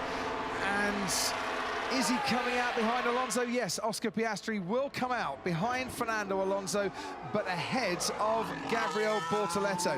Now, are Ferrari going to respond straight away with Charles Leclerc, or is this now Oscar Piastri making a bid to lead this race, and can he do it? Looks a handful, trying to get them back up to temperature. They're in the blankers at 70 C. They trundle down the pit lane, and then you've got to get them up to 100 on the track, but this is an important lap for Oscar Piastri, and I'm going to assume Mercedes will react and pit. Otherwise, they could well lose out to Lando Norris. What are they going to do? What are they going to do at the end of this lap? Here come Ferrari out into the pit lane, right opposite our commentary box as we stand high in the top of the grandstand. The Ferrari pit crew are waiting. No movements at McLaren, movements at Mercedes with George Russell expected to come in, and there you can see George Russell ahead. You can see Charles Leclerc attacking the pit lane entry as Oscar Piastri makes his way out of turn 12. This is the battle for the lead. George Russell is in the pits. Lando Norris will move into the lead of this race, but the net leads will either be Charles Leclerc or Oscar Piastri. Piastri's down the main straight as Russell now stops. Alonso is ahead of Charles Leclerc. There he goes. Piastri is behind Charles Leclerc. So the warm-up on the hard tyres wasn't sufficient enough for Oscar to bang in the lap that he needed, and Russell comes out ahead of Lance Stroll. Leclerc's got that warm-up lap ahead of him now, but he always had a big advantage, didn't he, for Ferrari to be able to cover that one off. And he did it well, as Verstappen on those fresh tyres going a lot fast. So Piastri will home in as... And Leclerc may struggle on the outlap with warm-up. said it for me, basically. Or he heard what you said and just repeated it. Yeah, so he will end up much closer to him at the end of the lap, but critically, Leclerc keeps track position. And critically for Lando Norris, he's not had the chance for any undercut opportunities because he lost that place at the start, and he was the second of the two McLarens, and this is Nico Hülkenberg on Yuki Tsunoda making a move for 14th place. Very nice indeed. That's Charles Leclerc locking up on those new, fresh, hard compound tyres, and you don't want to be doing that too often. Not with Oscar Piastri chasing you. And he's now within DRS of Fernando Alonso ahead, and Lando Norris has stayed out for another lap. DRS for Charles Leclerc. Let's just cover this off. Max Verstappen passes his teammate Yuki Tsunoda. That looked pretty choreographed. Down the inside goes Charles Leclerc on Fernando Alonso. It didn't really look like he was fighting that one. He's not in a race with Charles Leclerc necessarily. So Leclerc moves up into second. Verstappen moves up into 15th. And have Lando Norris's tyres really gone? Or was that a bit of a double bluff? Are they now planning a one-stop? Well, Piastri's doing a 21.0, Lando doing Norris doing a 21.4. It's I don't think it's working at all well for Lando Norris in terms of gaining him any track positions. George Russell out there, he's the fastest man of anybody in the first sector so far. So.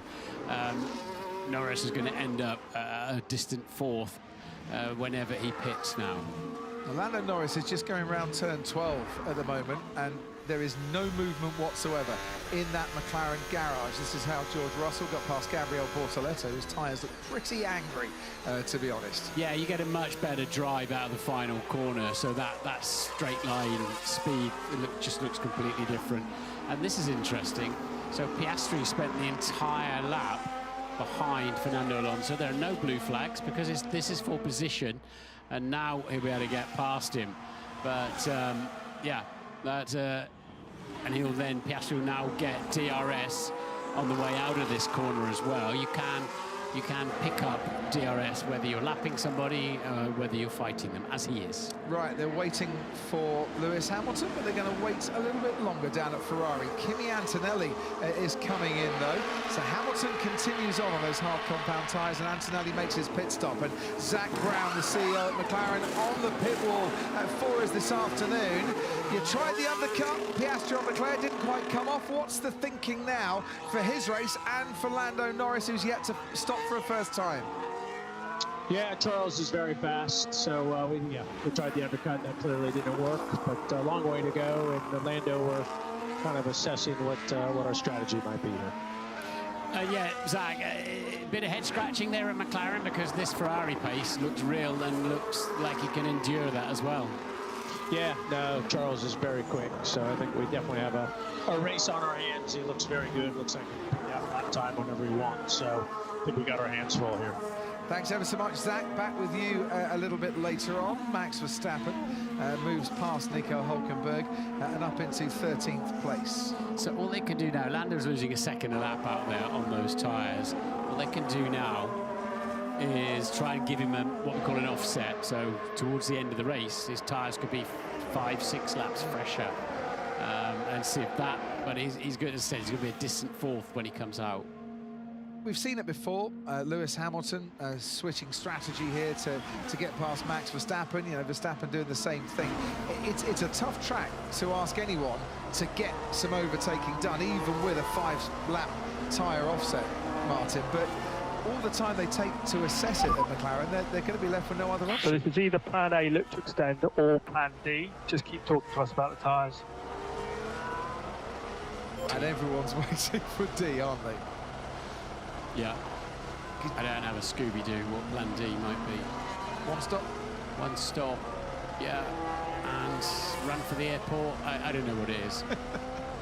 Lewis Hamilton, as you can see right on the back here of Isaac Hadjar, wincing in pain is Isaac Hadjar after getting a gravel shower onto his hands in the early stages of this race. Ahead of him, Ollie Behrman, just out of DRS threat currently from Hadjar. These drivers haven't stopped yet. Those that have, Leclerc and Piastri and Russell in the top 5. Let's just watch Nico Hülkenberg for a moment. into the chicane, and there's Max Verstappen. I think that's the third time this race Max Verstappen has made an overtake into that chicane. His favoured spot for a bit of passing here this afternoon. We're on lap 24 of the Hungarian Grand Prix. Bernie with a strategy update for us. Yeah, I was just going to give some feedback on the Russell v Norris battle, how that's going to play out. Obviously, Russell is ahead when Norris does his pit stop at the moment because of the gap between the two of them. I think McLaren are thinking, will Russell be held up a little bit by Alonso? Does that give Norris enough of a gap? Russell was initially told Norris's lap time was a 21.4, and Russell said, if he's fit to do that on those tyres, we are not racing him in this race. But he's been encouraged on. He still has the pit stop on Norris. And that's what McLaren are trying to decide. Are these tyres good enough to extend far enough to make the one stop a possibility? Because as we can see, offline with all those marbles, overtaking is difficult.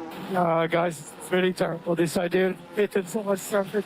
Yeah, he went early and others didn't go early with him, Max Verstappen, and he is fighting his way through the traffic to some success, but not enough success. Norris continues on his way.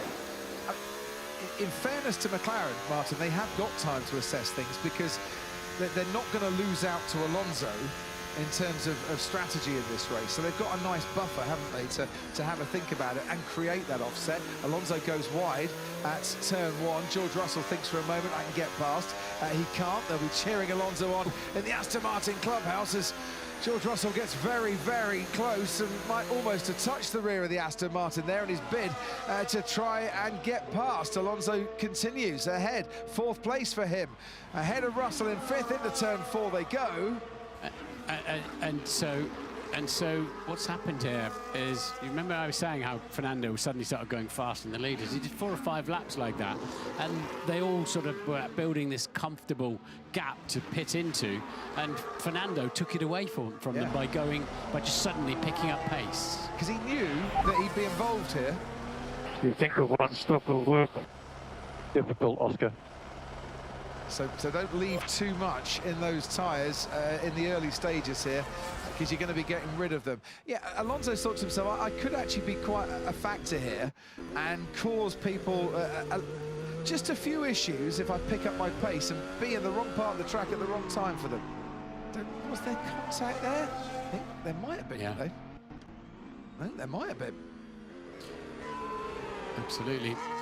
Here comes George Russell again, part 2. This time he's a lot closer to start the move, and he gets a car length ahead of the Aston Martin by the time he gets to turn 1. So the reason Oscar will be asking that question then is he's now brought a set of tyres back into the pits. They've been able to absolutely measure and study them, and that's valuable data to have and to go forward for the rest of the race.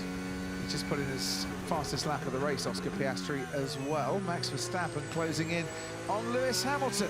And it's the battle currently for 11th. If you look at the debris, the marbles down the pit straight, we're almost getting a goat track already down there.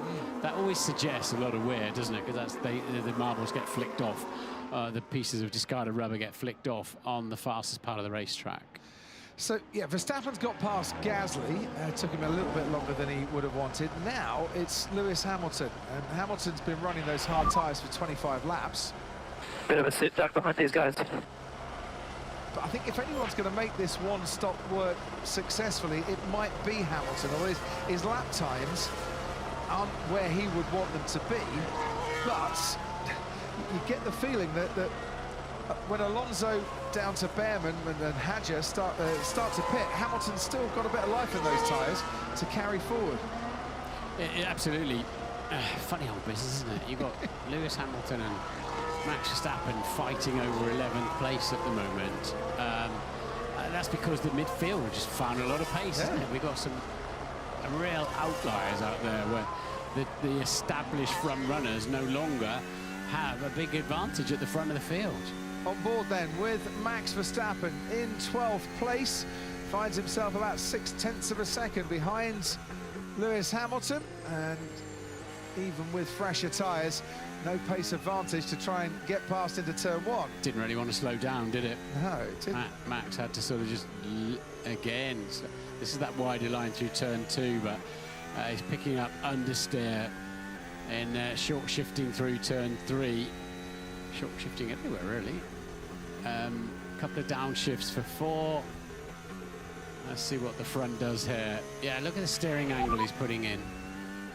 Yeah, I can feel what we discussed before the race. We need to discuss those things before doing those. Cryptic from Charles Leclerc. Yeah, I mean, there's not a whole lot you can change on the car. Driver comfort you can change, bit of front wing. You're restricted on the tyre pressures, really, for the minimums. You can't change any other unless you can prove they've got damage and you're changing them with identical parts in size and weight. So that's really intriguing. There's not a whole lot you can do with the car in parc fermé conditions. So Lando, we're considering the one stop. It would be 40 laps on a hard tyre. Keen for it? Yeah, why not?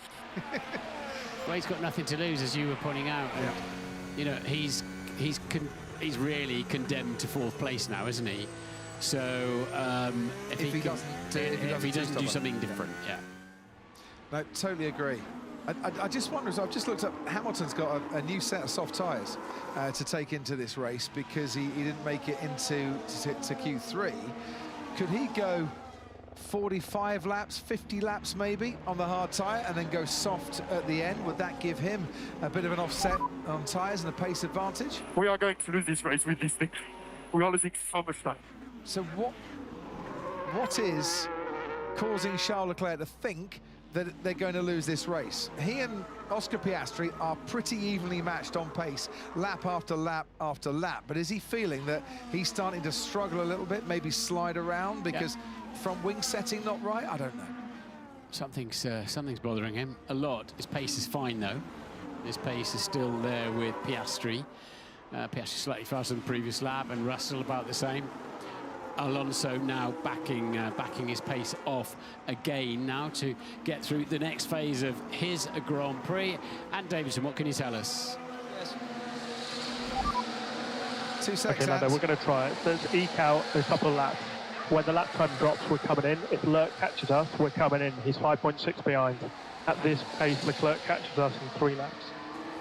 Right, after you, Gasly and Hülkenberg going wheel to wheel out of turn 1 as well. Gasly staying ahead. Sorry, and down to you as Verstappen for just one moment was having a look on Lewis Hamilton, but he didn't quite get there. He was having a look. Yeah, sorry, Crofty. It's all about timing, this business, isn't it? And that wasn't very fortunate timing for us there on that throw.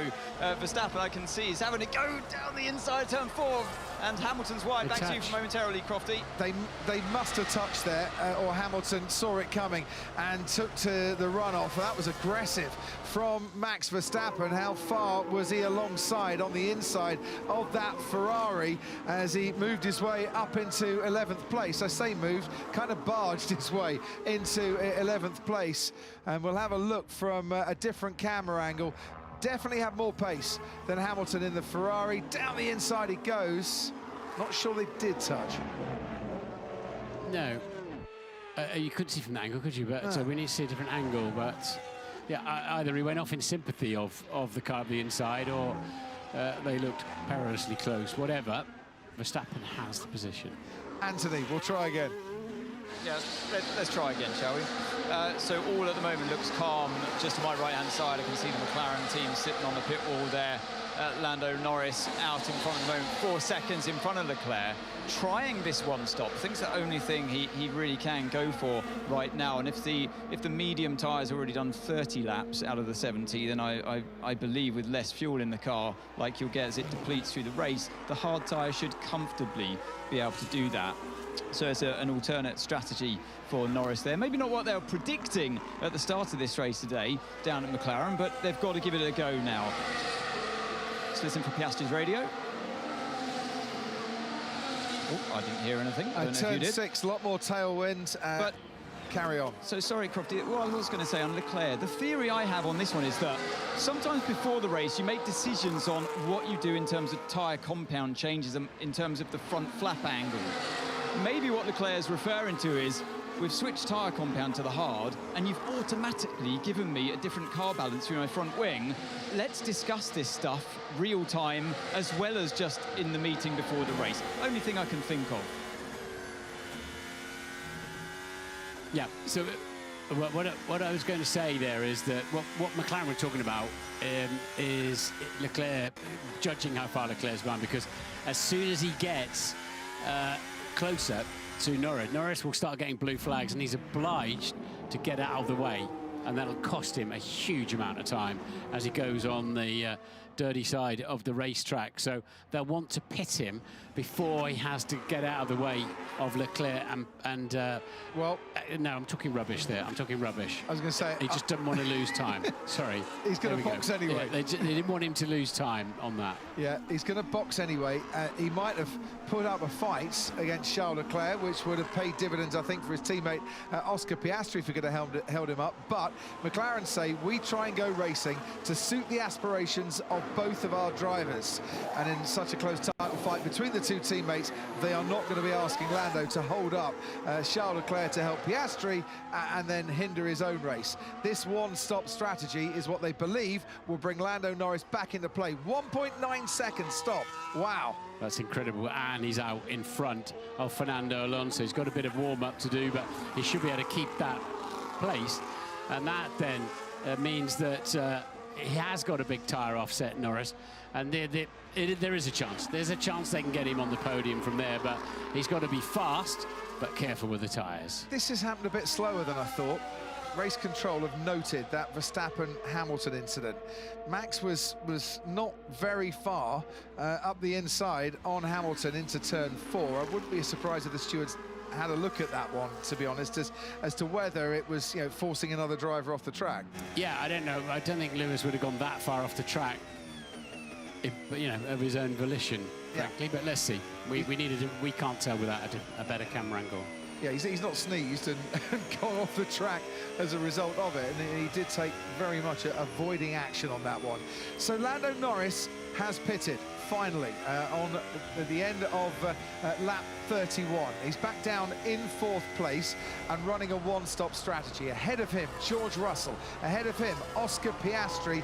Ahead of him, and now leading the race again, is Charles Leclerc. And the gap between the two out in front, 1.4 seconds. Fernando Alonso in 5th, running a super race here, and I think definitely on a one-stop strategy. And Aston Martin went into this race with only one set of hards, one set of mediums, and some used softs. So they've decided the one-stop was going to work for them best. So he'll want to go another 7 laps or so before he can, or maybe get another 2 or 3 laps maybe before he can get those hard tyres on. Bortoletto, is he running a one-stopper as well? In 6th, Lance Stroll running in 7th. He's had a one-stopper coming his way. Liam Lawson could be one-stopping too, running in 8th. And now Max Verstappen is 10 seconds behind his former teammate on a 2-stopper. He was one of the earlier midfield runners to come into the pits. Gasly now makes his pit stop, and he'll come out behind Ollie Behrman, I would have thought, and Behrman is running last on those hard tyres. That might be a one-stop for Ollie Behrman in this race too. The one-stop is definitely being discussed way more than it was in our production meeting this morning, Martin. Yeah, absolutely, yeah, and the briefing. So Piastri, if he's got any more speed, he'll need to start delivering it soon, but we're only just coming up to halfway point. So an awful lot of racing laps to go yet. And front just washes out a little bit, picks up the throttle, the back steps out. There's not a huge amount of grip on these tyres, but they are a little bit more durable. We're biding ourselves as well for the next pit stop for the top 3. 14 laps old currently, Charles Leclerc and George Russell's hard tyres, and 15 laps old, Oscar Piastri. Can McLaren get Piastri about 1.2, 1.3 seconds behind Charles Leclerc to do the undercut again? I think that's what they might need. They might. Norris is a pit stop behind Leclerc now. Just under, actually. He's 18.9 seconds. It's 19 and a bit, isn't it, for a pit stop, a good clean pit stop. So even if they stop again, they'll have such fresh tyres over him. But Leclerc's just put in a stunning middle sector of the lap. So he's got whatever it is that's bugging him on his car. He's very fast. Hadja goes onto the hard tyres. He makes his stop. He'll come out ahead of Pierre Gasly. We can see Kimi Antonelli behind Franco Colapinto. Into turn 2 they go, and plunging down the hill. Antonelli on tyres that are, what, 12 laps old. Colapinto, 20 laps for his hard compound tyre. He came in for his stop way earlier, and we are at halfway distance in this race. Lap 35 out of 70. George Russell, we haven't mentioned him for a while. He's been told this is really good pace. Keep it up, George. And he's going to need to keep it up. Behind him, Lando Norris has just set the fastest lap of the race. Fresher tyres, of course. He was 0.6 faster there than George Russell. So if Norris basically keeps himself 14, 15 seconds behind the race leader, then Leclerc and Piastri are going to have to overtake him, and Russell probably going to have to overtake him to finish on the podium here. Yeah, he's got a 13-lap offset, Norris has, to his teammate, for example, Piastri, so his tyres are 13 laps younger. How's the tyre, Oscar? Do you think you could get to the end on another hard from here? If I pit again, yes. Yeah, but he's not going to get to the end on that tyre, I would have thought. And this is going to be fascinating, Martin. You're right. Leclerc, Piastri, Russell, if and when they pit again, going to be on much fresher tyres than Lando Norris.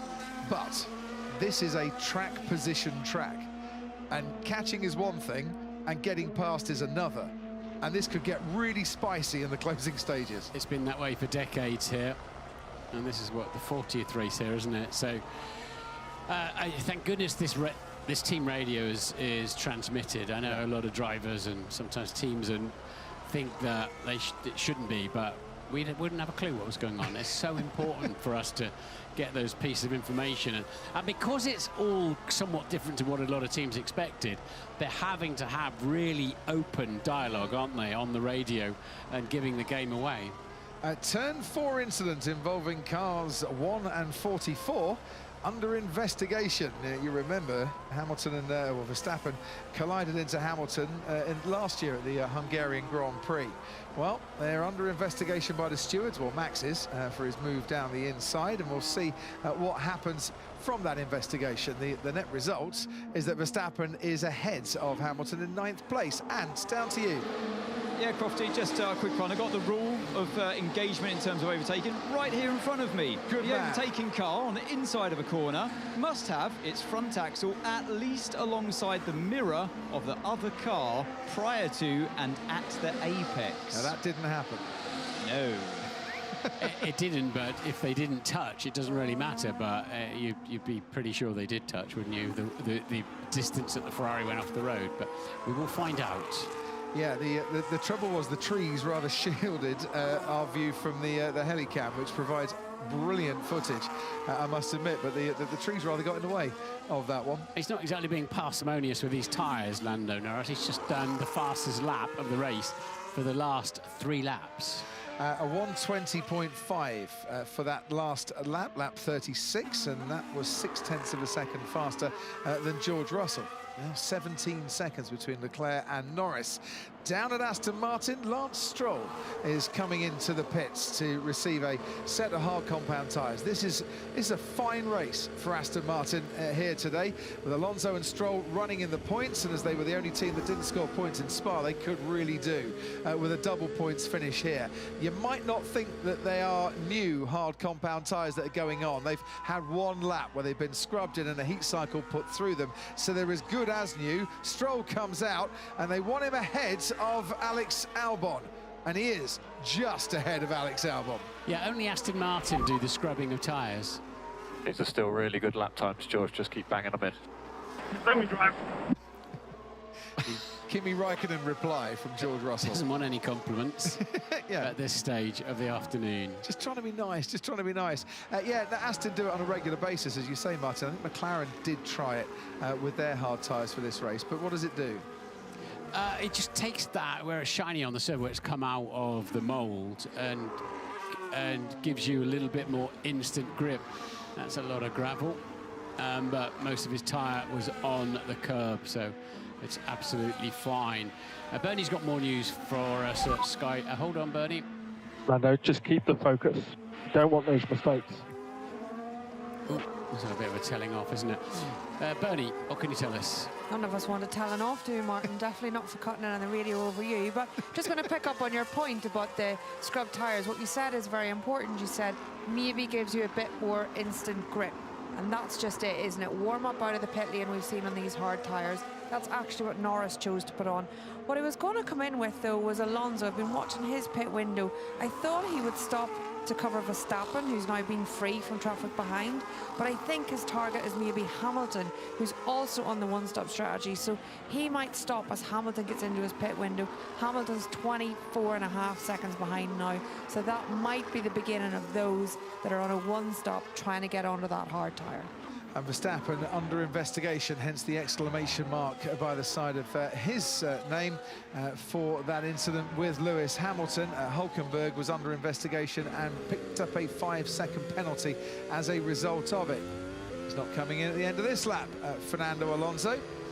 He's making the Bernie Collins strategy look so easy this afternoon. You know the one where they just go long, and then eventually pit. Bernie's laughing behind me here. You did it for years at Aston Martin and Racing Point. I'd like to think I did more than just that, Crofty, but if you're going to summarise my 8-year career on the pit wall to one simple line, then so be it. It's all in the book. You're picking up all that angst coming across the radios, aren't you? But they were putting the Aston Martin tyres away again there. So he's a wily old fox, Fernando, isn't he? Yeah. He always has been in terms of, you know, he puts the pace in when he has to. He didn't care about holding 3/4 of the field up if it suits his, like he was doing earlier on, if it suits his afternoon, and why should he? Now, he is a former race winner here at the Hungaroring, is Fernando Alonso, back in 2003. Lando's done 6 laps of hard. Would you prioritise undercutting Leclerc or tyre delta to Lando? If you still think beating Lando is realistic, then doing that. Yeah, because that is his rival in the championship. Forget this race. The championship is what it's all about for Oscar Piastri. What did he say to you, Martin? When you asked him, you know, when did you feel confident that you could be champion this year? When did you walk away from a race thinking I could be champion? I said after Spa, did he? No, it was after Melbourne when he finished 9th, actually, because of the rain there. But Norris' pace is stunning, absolutely stunning, and he's now, you know, well within the pit window of Leclerc. Alonso pits, as I say, winner here, his maiden win back in 2003, but he played a major part in Esteban Ocon getting a win here in 2021, where he held up Lewis Hamilton for many laps. Superb. Just thinking about that call to Oscar, it's like, right, do you want to race Leclerc to or cover off Lando? And his answer was cover off Lando, wasn't it? Yeah. So, because that's the question I asked Zach. For his box to overtake this lap, box to overtake Leclerc. So 1.6 seconds was the gap at the end of lap 39. 1.48 seconds was the gap at the end of lap 40, and Charles Leclerc is coming in. So McLaren came out, Oscar Piastri has stayed out. That has now forced Ferrari into pitting Charles Leclerc to cover off what they thought was Oscar Piastri pitting, but he didn't. It's the bluff for the double bluff and the double bluff, and Charles Leclerc comes out now in 4th place. So if he's going to win this, he's going to have to get past Lando Norris. The offset will be 9 laps on that hard compound tyre. It's not a massive offset, to be honest, that Charles Leclerc has in his favour on those hard tyres. There might also have been a do the opposite call there to Piastri. If he comes in, you stay out, and was indeed. I mean, it's like, yeah, pit to take the lead, basically, wasn't it? Okay, you get some clear air. There's 6 seconds clear air to Gasly. Let's use the pace, and this gives you what you wanted with Lando. Right, so he can build the gap to his teammate. Bortoleto pits, not surprising after Alonso had made his stop.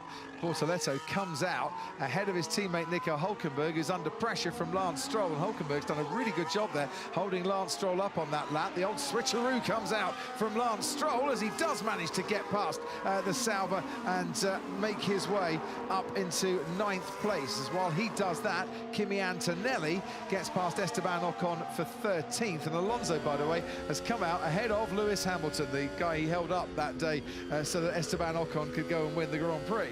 And the incident between him and Max Verstappen will now be investigated after the race. Interesting. the stewards then obviously want to hear from both drivers on that one and their representatives. Stay tuned to the post-race show with Natalie and Jamie and Bernie lands down in the paddock, and if the incident isn't decided by the time we go off air, well, there's always skysports.com and the F1 section, and we'll get the news out as soon as we possibly can. On board with Lando Norris chasing George Russell. That gap now under 1.4 seconds. Bernie, to you. Yes. Yeah, sorry, that was a hard across the curb there. Okay, Max, so Bortoleto and Lawson have now pitted. We are considering leaving you out here. Okay, well, it's not going to be easy. No, I know, we're monitoring it. It might be our best opportunity, but like I say, we are monitoring it. Bernie.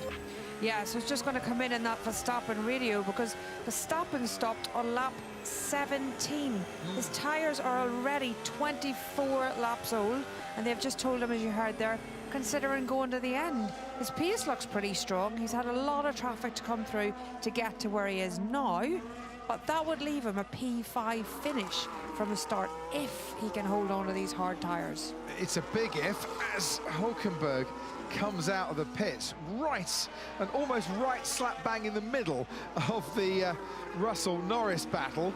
He stays out of the way, but only just. Happy to extend. I think that was the message there from George Russell. So his tyres feeling fresh. Might he need to extend a little bit here? Or is now, well, if he extends and stays out and makes a one-stop work, like they're considering with Max Verstappen, similar length, that'll be pretty impressive too. I reckon they might be doing Indeed, one. once again, Lando taking an awful lot of curb in turn 6, bouncing across there. The underneath the car will not appreciate that too much as Lewis Hamilton finally pits. And stops on his marks. Lap 43 of this race, and they get rid of the hard compound tyre. George Russell is coming into the pits, and the Mercedes crew running out as Hamilton now rejoins the race down in 16th place on the medium tyre. Fresher tyres, faster tyres than those around him. George Russell is coming into the pits, as you can see. Hamilton down in 16th. Russell was 3rd. That has now left Lando Norris free, and it's a 1-2 for Piastri and Norris out in front as they dummy once again, and Piastri stays out again. And whilst all that was happening, Nico Hülkenberg, 5-second time penalty for a false start moving before the signal was just flashed up on the screen, but I thought he'd been given that already, to be honest.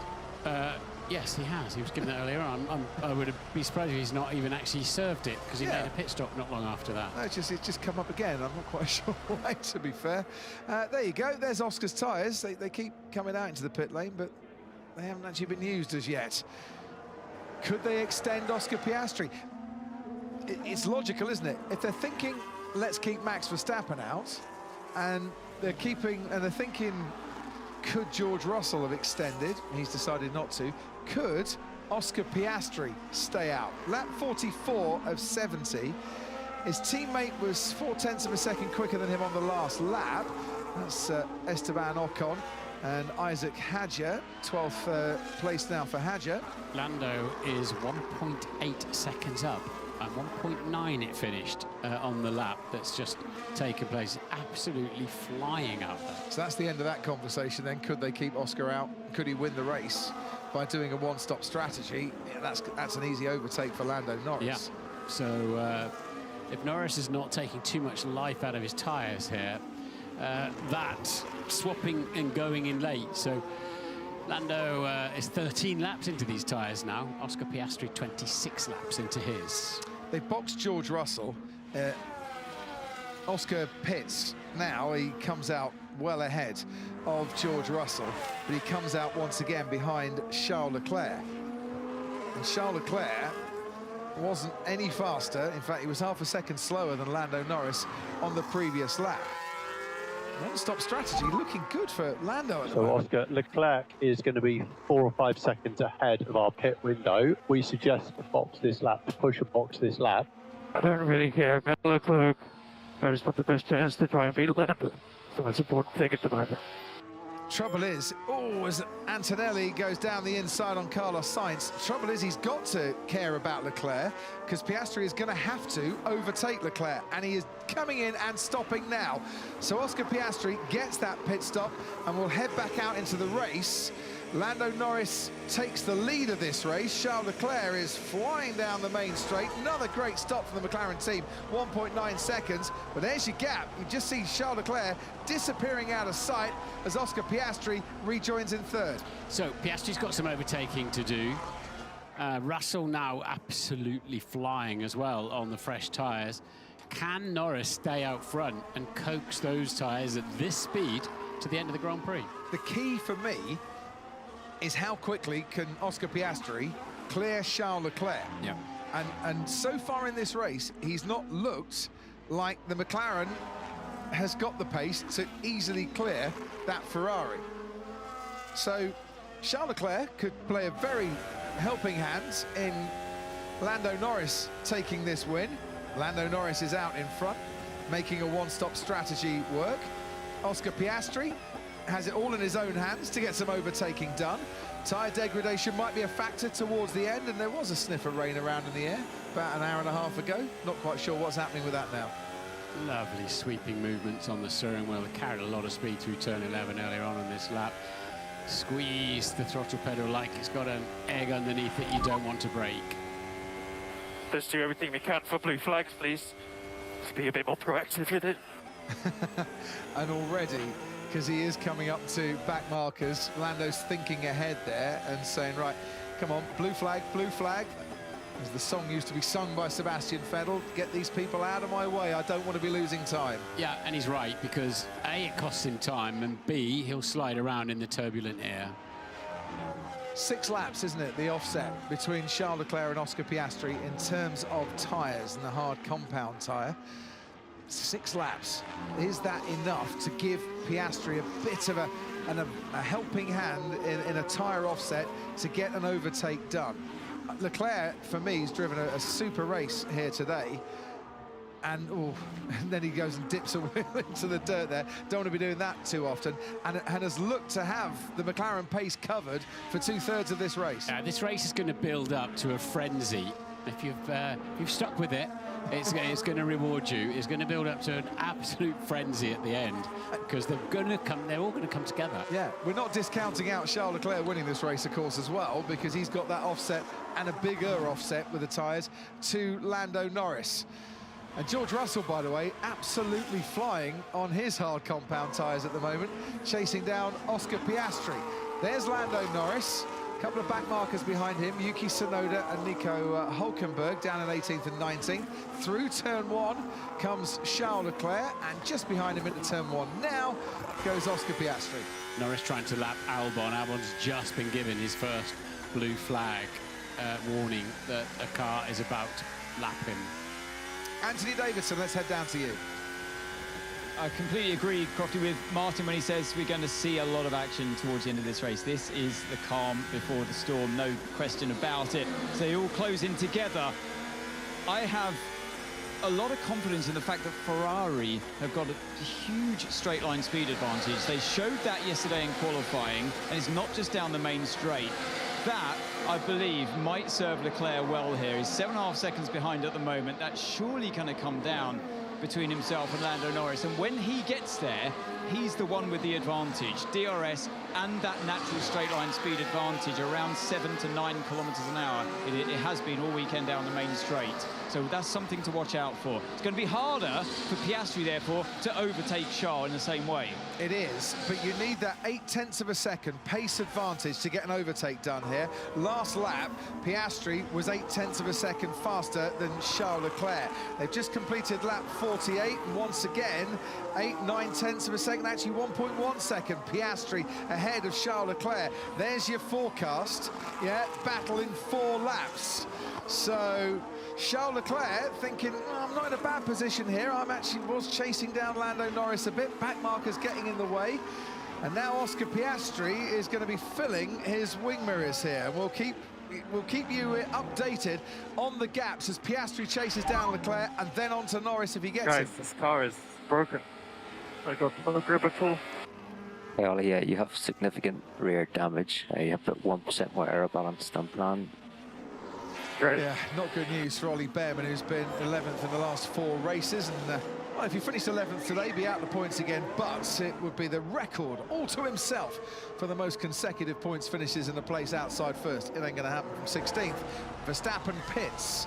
That allows Bortoletto back into 6th, Stroll back into 7th, Lawson back into 8th. Here comes Kimi Antonelli. Oh, getting close to Max Verstappen and up in the 9th place, but not quite. Verstappen's now got that 9th place to himself, and he can start to chase those ahead of him.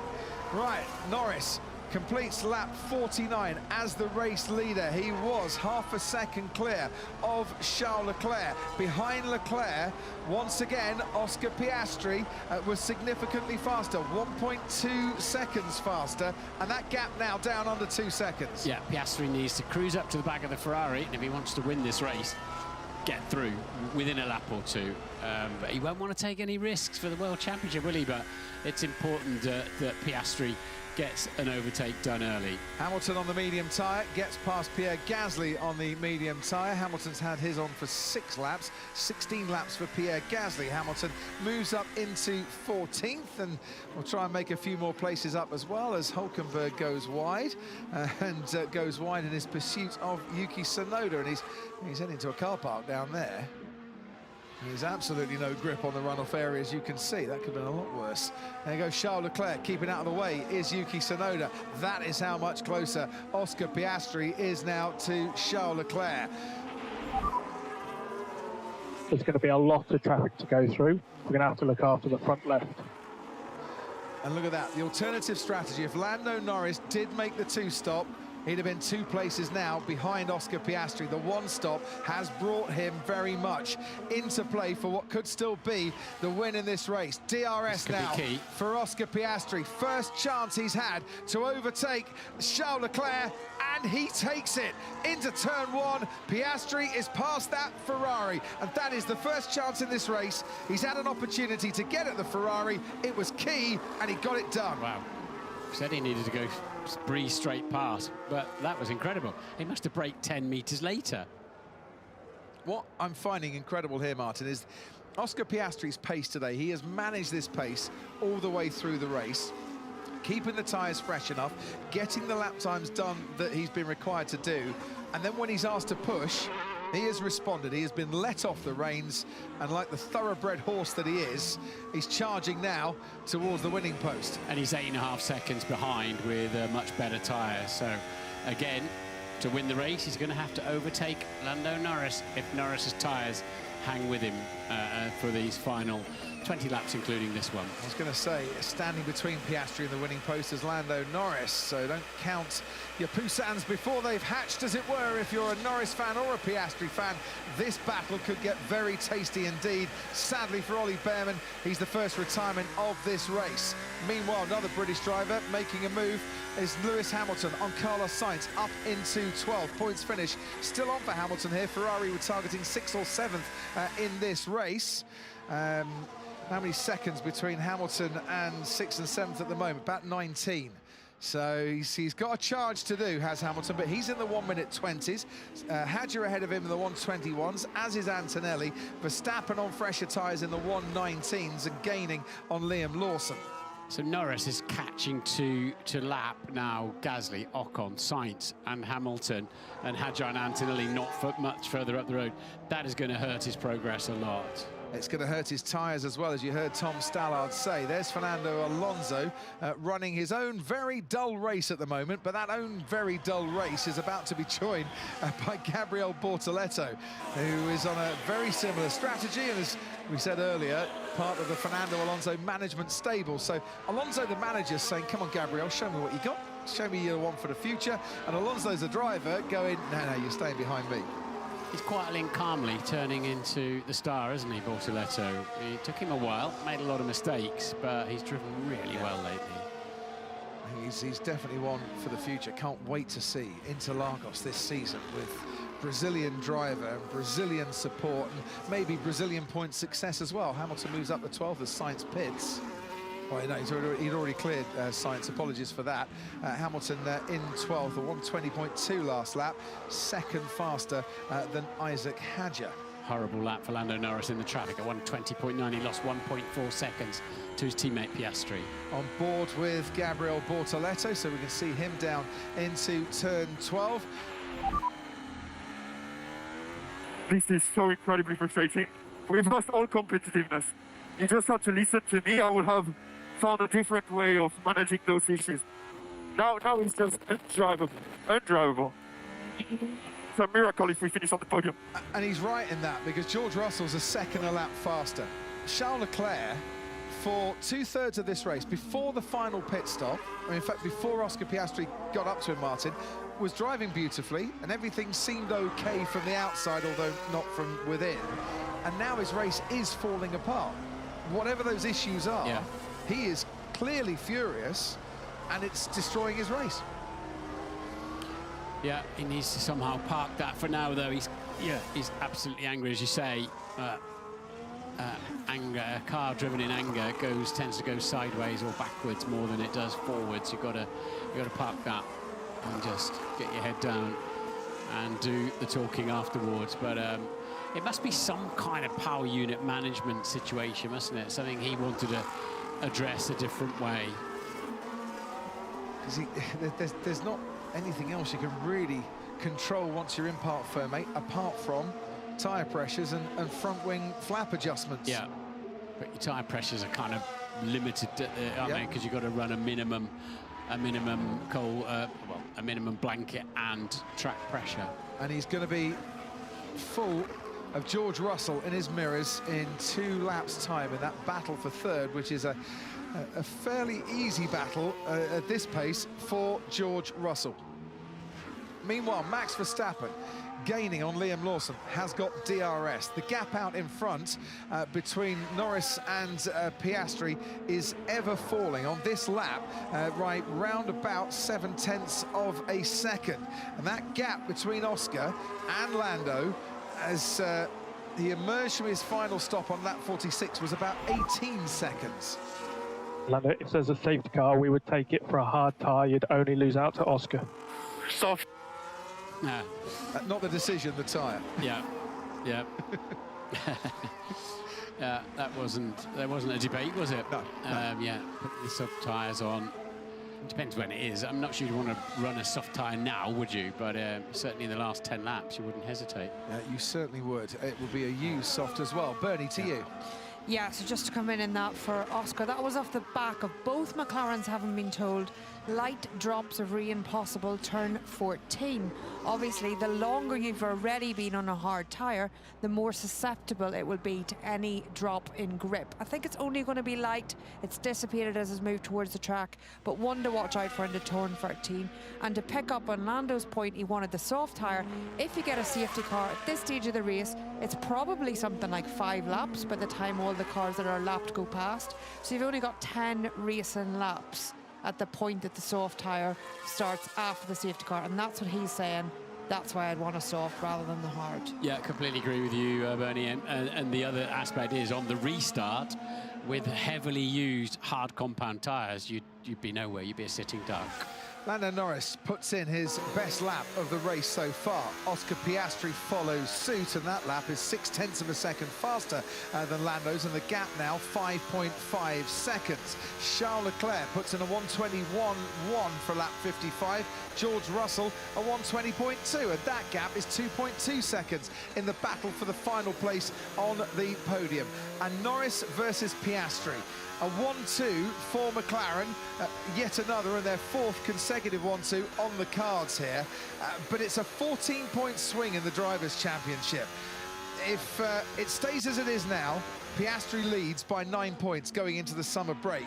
If he passes Lando Norris, he leads by 23 points. That is the difference between taking a more comfortable, leisurely approach to your summer and just keeping your brain a bit more keen and active. Well, he's going to have the grip when he gets there, and he will get there, Oscar Piastri, a half second a lap. So he'll have 5 laps to do it. Lando will need the widest McLaren you've ever seen, and to try to keep track position. And this from McLaren. What a day. A team that made their debut in Monaco in 1966. If it's Lando or if it's Oscar, it'll be their 200th Grand Prix victory. And what a way to celebrate it, going into the summer break with a 4th consecutive 1-2. George Russell's got the gap between himself and Leclerc down to 1.5 seconds. Oscar Piastri has got the gap between himself and Lando Norris down to 4.8 seconds. Blistering middle sector on this lap, and there's no back markers in between Norris and Piastri currently. And the next car up ahead for your race leader, Lando Norris, is Lewis Hamilton in the Ferrari, who's currently racing in 12th. He is, but he's doing roughly on those fresh tyres. Lewis is doing the leader's pace, so they're not going to catch him at a huge rate of knots. Hadjar and Antonelli ahead of them going a second a lap slower. They could come into play for the leaders to lap. Well, Hamilton, if he's doing a similar pace and he's not holding up the race leader, he's not obliged to get out of the way. And in fact, if Lando overtook him and Lewis still had the pace and the opportunity, he could repass and unlap himself. Yeah, there are regulations in place where you start to get blue flags when you get within a certain distance, time-wise, actually, a certain time rather than a distance. Lap 57, lap 58 of 70. Under investigation, Hülkenberg and Tsunoda. We saw Hülkenberg running wide down at that first corner. Charles Leclerc has really dropped off the pace here.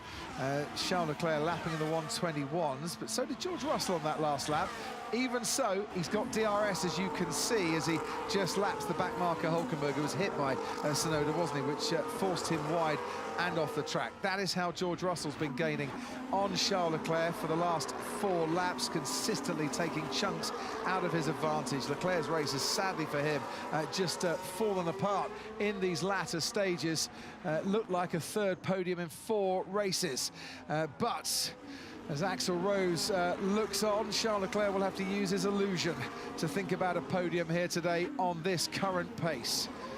No further action for the Hülkenberg-Tsunoda incident down in turn 1. We only saw the sort of end of that, didn't we? But I think they definitely made contact, but the stewards are happy with that. 3.9 seconds, the gap. 3.8 seconds, the gap. Lando Norris and Oscar Piastri. Piastri still closing down. The pace has just dropped off a little bit on this particular lap in terms of how quickly he is catching Lando, but he is still doing it, and he still has time to get within DRS range. Lando will catch Lewis Hamilton as well. He's now losing time because he's caught Hadjar and Antonelli up. And Hamilton catching up Hadjar and Antonelli. That's a battle for points finish. Look at that train of cars heading and powering their way down the straight. The Williams keeps out of the way and nicely keeps out of the way of Leclerc and Russell, who are separated now by just a few car lengths. That's Carlos Sainz nipping through and past Nico Hülkenberg and up into 16th. On board now with George Russell. Such a pace advantage in that Mercedes over Charles Leclerc. Russell, who hasn't been on the podium in a Formula 1 race since his victory in Canada, dearly would love to get back onto the podium here today for what would be his 6th of the season. Charles Leclerc also chasing a 6th podium of the season. There's only going to be one winner, and at the moment you'd say the odds favour the Mercedes. These cars are hard enough to see out of when you're by yourself, but as soon as the car in front is covering the apex, covering the curbs, and you're trying to catch them, you're pushing your luck a little bit, you're in the turbulent air, the car gets busy underneath you. Zach Brown listening on the pit wall, CEO at McLaren. 200th Grand Prix win could be coming your way here today, Zach. This is going to be a tense finish, though, I think. I think we're about ready to see a lot of excitement. So a good race so far. Team's done a really good job in the pits and on strategy, and I think these guys are going to converge here shortly, and we're going to see a bit of a race. Bit nervy then on the pit wall when that happens. That you're right, it's inevitable, isn't it? And what are the ground rules when Oscar gets there? Let's race hard, let's race clean, but go for it, boys. And you've done well today. You've given Lando the opportunity and a strategy to bring him back into this race. You haven't disadvantaged Oscar in the process, and fastest pit stop of the season. Zach, 1.9 seconds. Yeah, no, the team's done a great job in the pits all day, and I like how we've been consulting the drivers on how they want to see the race play out. So I think you're right, Lando had a difficult first lap. We've got him back in play now with 2 different strategies. I think we're going to converge here in a few laps. 5 laps, apparently. That's what the data's telling us. Sit tight and don't chew your nails too much. A little late for that, but thanks for the advice. Thanks ever so much. Zach Brown with us on the pit wall. Gap now under 3 seconds. Oscar Piastri on the last lap was 0.6 of a second faster than Lando Norris out in front. Piastri, who came from second on the grid to win the Hungarian Grand Prix in his first Grand Prix victory this time last year, now chasing his 9th Grand Prix victory.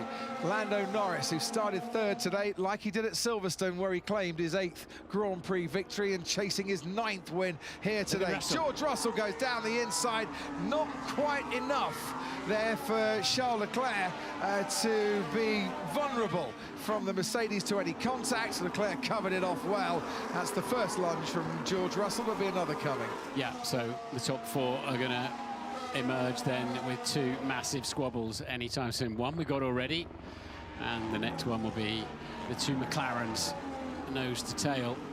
And Lando then is at that point. Oscar's tyres will be 17, 18 laps old at least. He'll be in the turbulent air. If Norris has got any pace and any grip left, as I said, he'll need a very wide McLaren. Yep, 29 laps currently, Lando Norris on these tyres, 15 laps for Oscar Piastri. Outside of the battle for first and the battle for third, Fernando Alonso's back to running his own lonely race again. Gabriel Bortoleto now 4 seconds behind. That was moving under braking, I committed. And he moved while braking. Almost lost his back of him. It's clearly not allowed. I've seen worse. Keep cool, mate. You'll get him.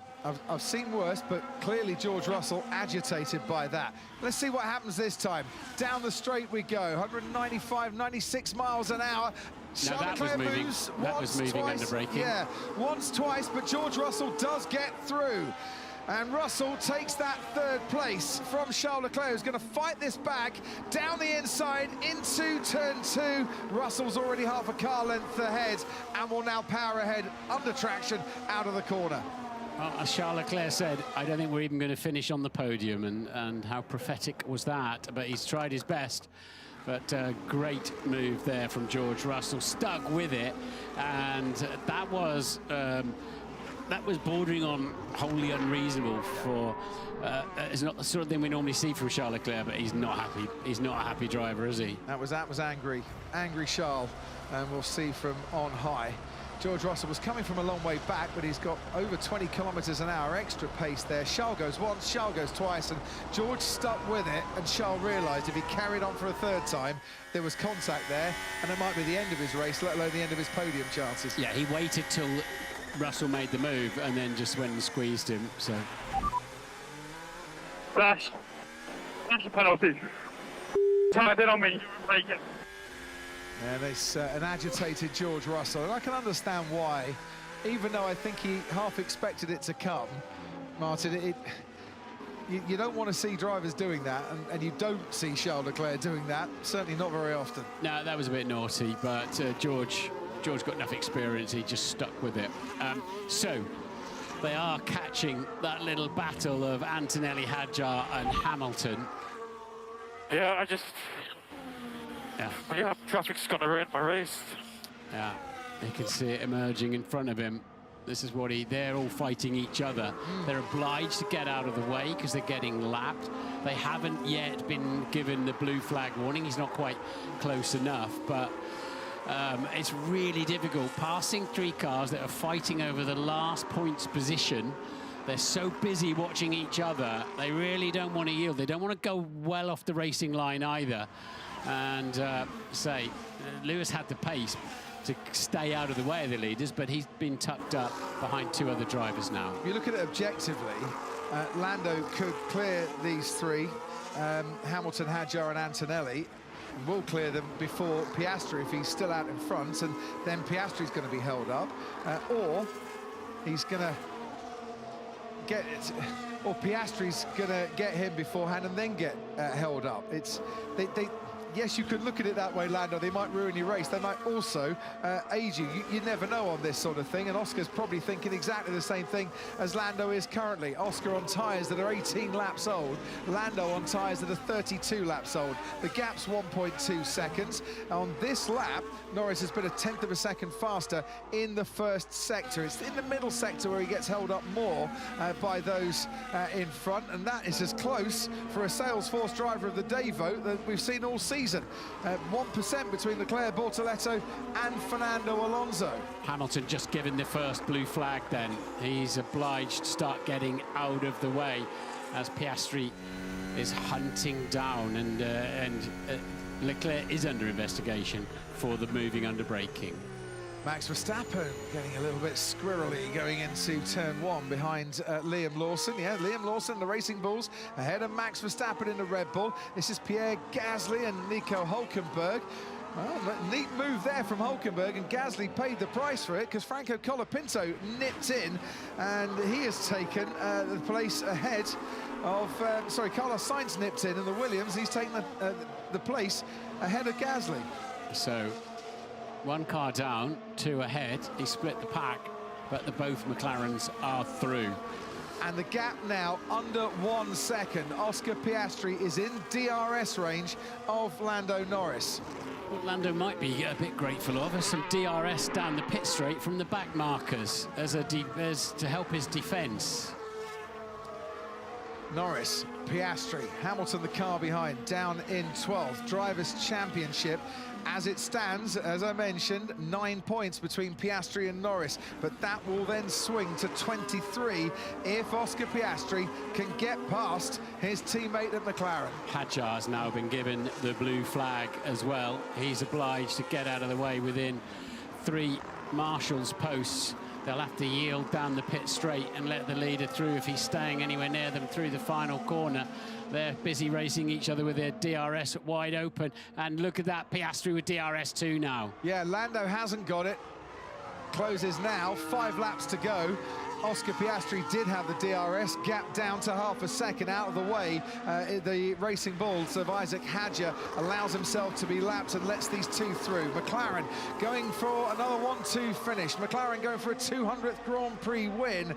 And this may be a foretaste of what is to come for the rest of the season now. Norris and Piastri here in the closing stages, separated by 6/10 on different strategies today. Little to choose between them in the race, and giving it everything. Critical moments, the World Championship hang on moments like this. It's a 14-point swing, as you said earlier on, as to which one finishes ahead of the other. And at such a crucial time as well, going into that summer break, no action for a few weeks and plenty of time to contemplate what's going on. He had some overtaking to do, Oscar Piastri, after he made his second pit stop. He said, I don't care about Charles Leclerc. It's the delta between me and my teammate that I care about, and he is going to be closer than ever before at the end of this corner. No more traffic now until the end of the Grand Prix. Lando Norris has led on a one-stop strategy for quite some time. How long is that lead gonna last here? Piastri is catching him, but is not close enough. It's still that half a second gap going into turn 2. Piastri, with those tyres, with the tyre advantage that he's got, will come off the final corner with more grip, will have the slipstream and the DRS. Norris's best chance now, he's not going to get DRS from any back markers now. His best chance is just to save his battery and punch it down the main straight. He's got to use, as you say, Martin, that extra energy from the override button on his battery to offset the DRS advantage that his teammate gets. And McLaren don't get the biggest DRS advantage of the cars. Around about 20 kilometers an hour. Some will be getting more. That's just the way the McLaren wing is as we look from that rear wing of Lando Norris. And it's a time for a cool, calm head as well, and fair play to both drivers here. They're keeping a very cool, calm head. Norris, who dropped places at the start of this race, has valiantly fought his way back. But he's on tyres that have done half the Grand Prix. 35 laps. Meanwhile, 10-second time penalty for Pierre Gasly for causing a collision. He's down in 17th. Here's the battle for the lead once again. We're on lap 68. Down towards turn 1 we go. Piastri hasn't been this close before. They all stand to see what's happened. And he just emerges the wrong side of the lead for the Australian out of turn 1. Bit of a dress rehearsal for where's the braking point down the inside into turn 1, wasn't it? Lando's going to have to keep it tight on the right-hand side, but it's so dirty over there. But as we saw with Piastri before, when he went past Leclerc, he's very happy with some late braking down the outside too. But Norris driving beautifully. They're both driving beautifully. They're pushing the absolute limits of the car and of the racetrack. Oscar Piastri is going to get 2 more chances down into turn 1. There's a headwind down into turn 1 to help overtaking, but it will also help Lando be that little bit later on his brakes to try and maintain that lead. What a sight this must be for the likes of Zach Brown and Andrea Stella. His McLaren team currently 20 seconds ahead of the best of the rest, which today is George Russell. They're dominating this race, and we still don't know who's going to win. It's beautiful, isn't it? And they're letting them race. A lot of teams in the past would have called this off 10 laps ago. He's a long way. It's a great exit there for Lando Norris, but slipstream, DRS. Is he going to lunge down into 1? He lunges, he locks up. He got close, but he was a long, long way back when he made that lunge. And I thought for one moment he was just going to set this up, not for last lap Lando, but for last lap Piastri. It's given him a bit of a reprieve, Lando Norris. The lock up on the front axle.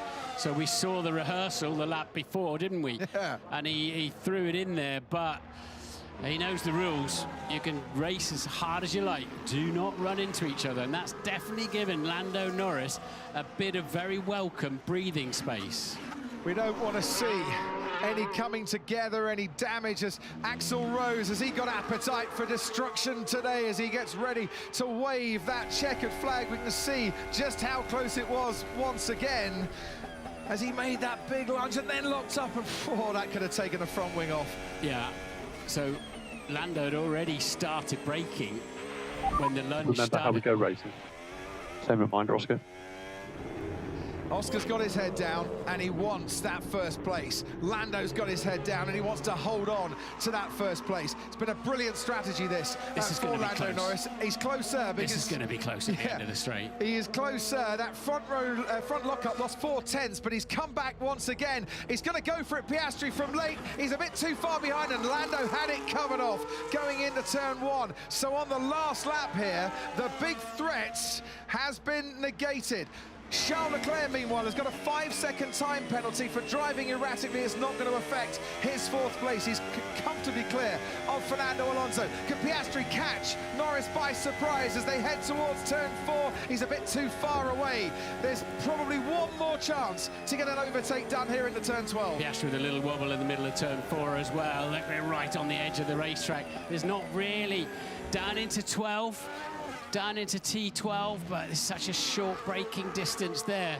And as long as he's error-free, Norris has got the track position he needs. They are the most successful team at the Hungaroring. 12 wins before today. Win number 13 is coming their way on what is the 40th anniversary of the Hungarian Grand Prix. This has been a supercharge to the finish line for McLaren. Debut in 1966. Here in 2025, it is win number 200 for the McLaren team, and it's victory for Lando Norris here in Hungary. Oscar Piastri comes home to finish 2nd. It's a 1-2 for the team in Papaya. Norris got the win that he much needed heading into the summer break. Piastri gave it absolutely everything. Roll on the rest of the season if that is what McLaren are going to deliver. That was tremendous, wasn't it? Really enjoyed that. And that surely was one of Lando Norris's best victories in Formula 1 in his career, because the difference rate, 39 laps he coaxed those tyres at great speed and got it to the end of the Grand Prix. George Russell, podium for him in his first time since victory in Canada. Charles Leclerc was leading for so long in this race, but in the final stint it just went south for him. Fernando Alonso is going to come home in 5th place. Yes, yes, yes. Mega job, mate. Mega job. Lovely. Good racing. Good strategy. Good call. Well thought. Thank you, guys. Yeah, well, they had nothing to lose, did they? He was confined to 4th place, probably would have been 3rd, actually, with the way that the Ferrari fell away. And that was it. If he had done the same as the other drivers after that difficult first opening lap, opening corner, really. As I mentioned, Fernando Alonso, 5th place for him. Gabriel Bortoleto, a career best 6th place finish in a resurgent Sauber. Well done, mate. Well done. Close, Oscar. Really close. Great racing. Good job. So, Oscar, good stuff. Great racing. We're going to shut down. Still leading both championships. So, well done. Good first half of the season. Yeah, it's a 9-point lead for Oscar Piastri in the championship. Could have been 23, would have been his highest leading margin of the season so far. Behind Bortoleto, Lance Stroll finishes 7th. 5th and 7th for Aston Martin, their best race of the season. Liam Lawson held off Max Verstappen, racing bulls, beating Red Bull. 8th place, 9th place. Kimi Antonelli holds on for his first points finish since Canada, and 10th place for him. Oscar will be seething with that. And of course, what they had to do, remember the 2 radio calls, pit to undercut Leclerc. So they were busy strategizing to beat Leclerc.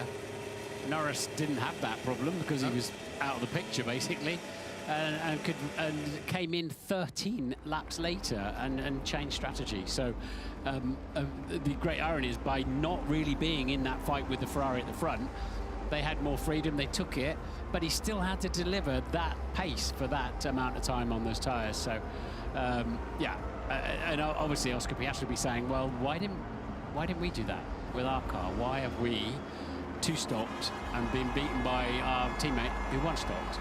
Well, that was the fastest way to run the race that McLaren would have worked out. He didn't have, Oscar Piastri, the pace, it seemed, to get past Charles Leclerc in those first 2 stints. When Leclerc's car balance changed at the end, or whatever the issue was, then the pace came, then he managed to get past him straight away. You know, Oscar Piastri, first time of asking, got past Charles Leclerc there. Could he have pushed that bit harder earlier on to make the undercut work early on, to use pace out in front?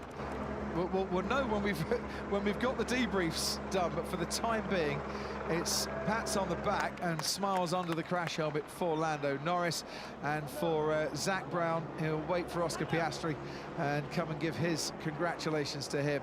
Here's the 2 drivers. That's a big smile on Oscar Piastri's face there, and I'm sure he rather enjoyed the challenge that was put before him. This man, fastest lap of the race for George Russell. I'm sure he will be delighted with a podium there. For Max Verstappen, was never really in the race. Verstappen's nailed on at Red Bull, as we knew he would be. So George is now, you know what, I'll give my Mercedes contract a little bit more thought. I might want the M&Ms without the green ones in my dressing room or something. Balls in George's court, I'm told, on that one. Other sweets available. Balls in George's court. They've had discussions, and he'll go away and have a think about it during the summer, but I'm led to believe no announcements from Brackley on that before the summer break. So I think that's an interesting precedent that Leclerc got a penalty for that argy-bargy down there into the first corner. I think it's a penalty that hasn't affected his race, but just reminds him, in the steward's opinion, that you don't do that, and think about it again next time. Looks like he's been in a bit of a race there. They both do. Yeah. Might need a summer holiday. They were pushing hard. I mean, they were struggling for pace, the 2 McLarens, weren't they? I mean, the Ferrari looked quite a bit faster. Russell was hustling them, but they've ended up 20 seconds clear. Yeah, the Ferrari had that straight line speed advantage that served Charles Leclerc so well during qualifying. Something I said last week in commentary in Spa was, we'll talk about it later.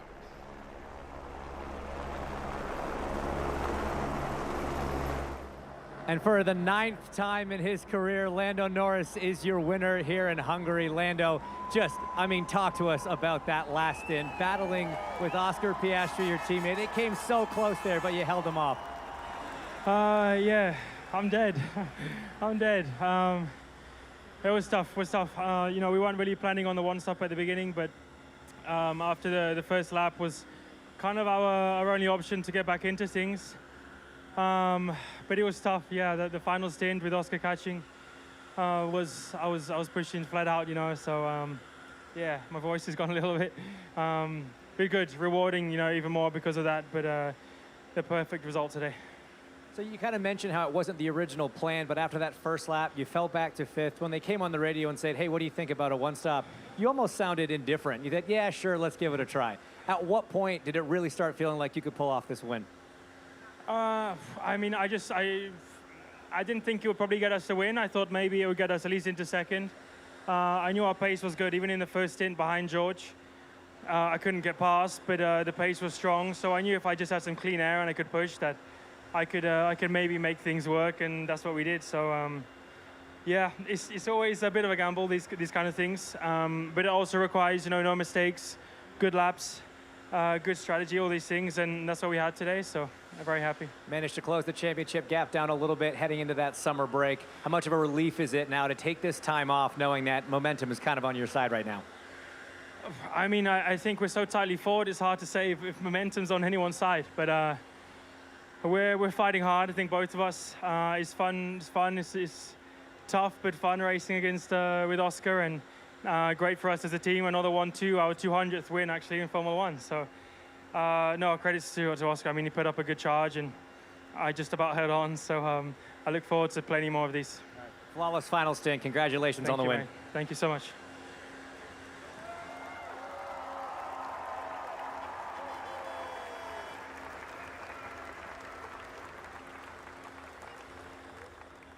All right, Oscar, I know no driver likes coming second place in a race. You came from 12 seconds back after that second stop. Just walk us through that final stint, tracking down Lando, and then ultimately that attempt with 2 to go down in turn 1. Yeah, I pushed as hard as I could. I think after I saw Lando going for a 1, I knew I was going to have to overtake on track, which is much easier said than done around here. So, yeah. Tried a few things, it was a gamble either way, and today unfortunately we were just on the wrong side of it, so the team did a great job. The car really came alive in the second half of the race, and yeah, the car's been great all weekend, so thank you to the team, and yeah, looking forward to a couple of weeks off. Were you surprised when you got the call from the team that Lando had switched to the one stop? Yes and no. At that point he didn't really have much to lose, so it wasn't a huge surprise. Yeah, I don't know if trying to undercut Leclerc was the right call in the end, but yeah, we can go through it after. Is it easy to look at it now and think maybe you tried that move in turn 1 a lap too early, or do you think you pulled it off with the best chance you could? I think I needed to be at least a couple of tenths closer, which was going to take a mistake from Lando to achieve that, and I felt like that was going to be my best chance. You never want to try and save it for the next lap and then it never comes, so I thought I would at least try, and yeah, not quite. Yeah, well, you got a smile on your face. Obviously you still had some fun out there. Congratulations. Thank you.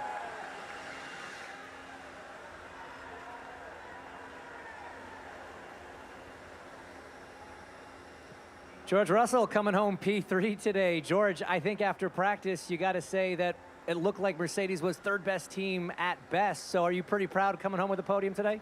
Yeah, really happy with the race today. Obviously, yesterday qualifying was a bit of a surprise. This whole weekend's been a bit surprising for everyone, but so happy to be back on the podium. It was a bit dicey with Charles at some point. Yeah, walk us through that battle a little bit. We saw some close moments, some radio banter back and forth. How did you see it from your seat? It's one of those when you sort of commit to a bit of a dive bomb. If a driver in front moves, you're already right on the limit of grip, and there's not much room for maneuver. So I think we made contact on the second time, but yeah, just glad to get through it, and nice way to go into the break. You guys have came with a slightly different setup on the car this weekend, kind of reverting back a little bit. It seems like it's trending the right direction. Does that give you hope into the summer break that you guys are getting back on pace? I mean, it's definitely better than the races we've had so far, so really pleased with that. All right, enjoy some time off. Congratulations. Yeah, what I was starting to say is, I mentioned it at Spa last week, so often we've seen in a championship duel that the drivers find an overdrive and step up to sort of like scarcely believable performance. And I think we saw that this afternoon from these two. I mean, that was intense. They looked like they'd done a hard day's work, didn't they? Unusually these days when they got out of the car, they pushed that for all it was worth. And I think we're going to see an awful lot more of this now after the summer break as they just start homing in on every fraction of performance. That's the winning moment and the winning 1-2 for McLaren, an 11th victory for them in 2025. Another 1-2 finish. It's a 7th 1-2 finish this season. Honing in on the records of 1988 as Oscar sits by himself for a moment in the cool-down room, still leading the championship. His points lead now 9. Started second, finished second. His teammates this year came to beat him from behind in Hungary. Brilliant race from both McLaren drivers. Love to know what he's thinking as he sat there. Maybe, come on guys, hurry up, we've got no one to talk to. Yeah, he was thinking straight away, wasn't he? It was reacting to Leclerc, the right thing to do. Yeah, but I don't know why. Like he was had a problem. Because like the middle seat, he was fine. Huh? Yeah, he was fine. I mean, once I got some clean air, then I was a fair bit quicker, but not the amount in the last. Like he got the back of Sonoda, and then in the last bit it was 20 seconds difference here. You know, actually, he must have something. Oh, you put a little punch off. Oh man, jeez. It's like I don't know. He didn't bloody drive like that with me. Oh my god. Jesus. Why did you T-bone him? That'd be great.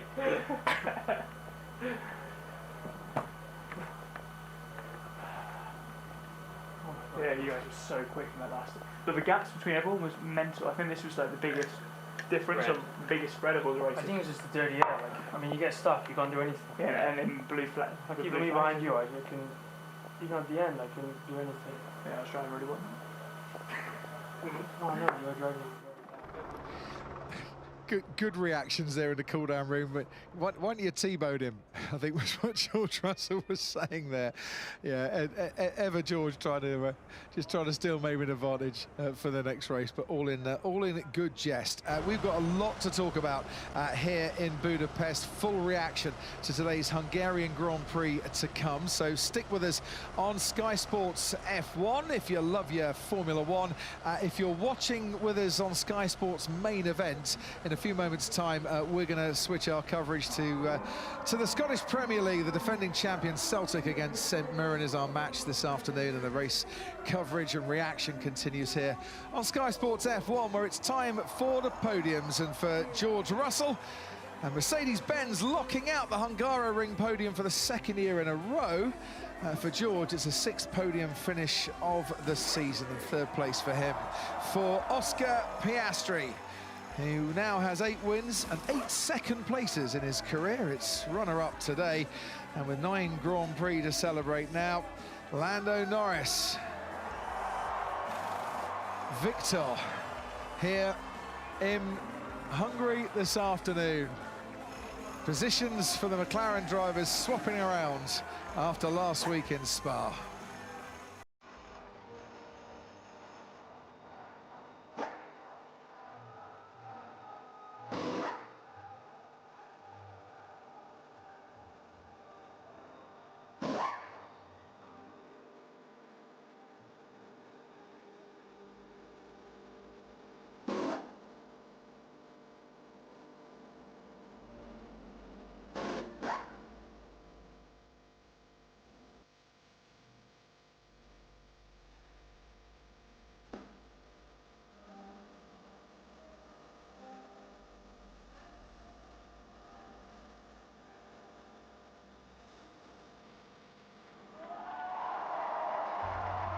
the second team behind Ferrari to win a 200th World Championship Grand Prix.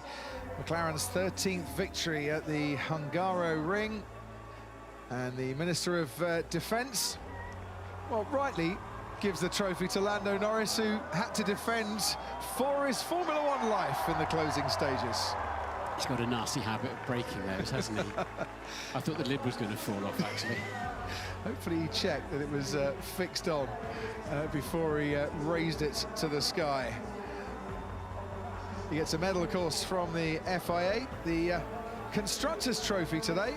McLaren have sent up Mark Ingham to the podium. And Mark is the design director at Woking. 30 years he has been working for McLaren, one of their longest-serving employees, and loving it. And they're going to have to keep extending that trophy cabinet, because here's another one coming McLaren's way. Oscar Piastri getting the second-place trophy. George Russell will be receiving his for third place as well.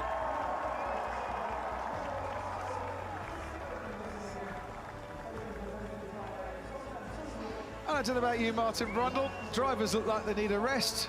We could do a hit and a beach as well, and then refreshed and ready to head back in Zandvoort. Yeah, we'll soon be on our way to the next race, next season. They have stopped wishing anything away because they keep disappearing behind us, but the drivers will definitely, and everybody in the Formula 1 teams will be looking forward to a well-earned break.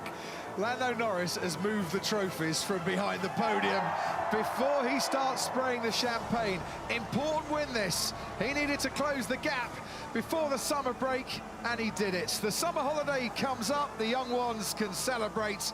And what a race we had here in the Hungaroring today. Norris on top, McLaren on top.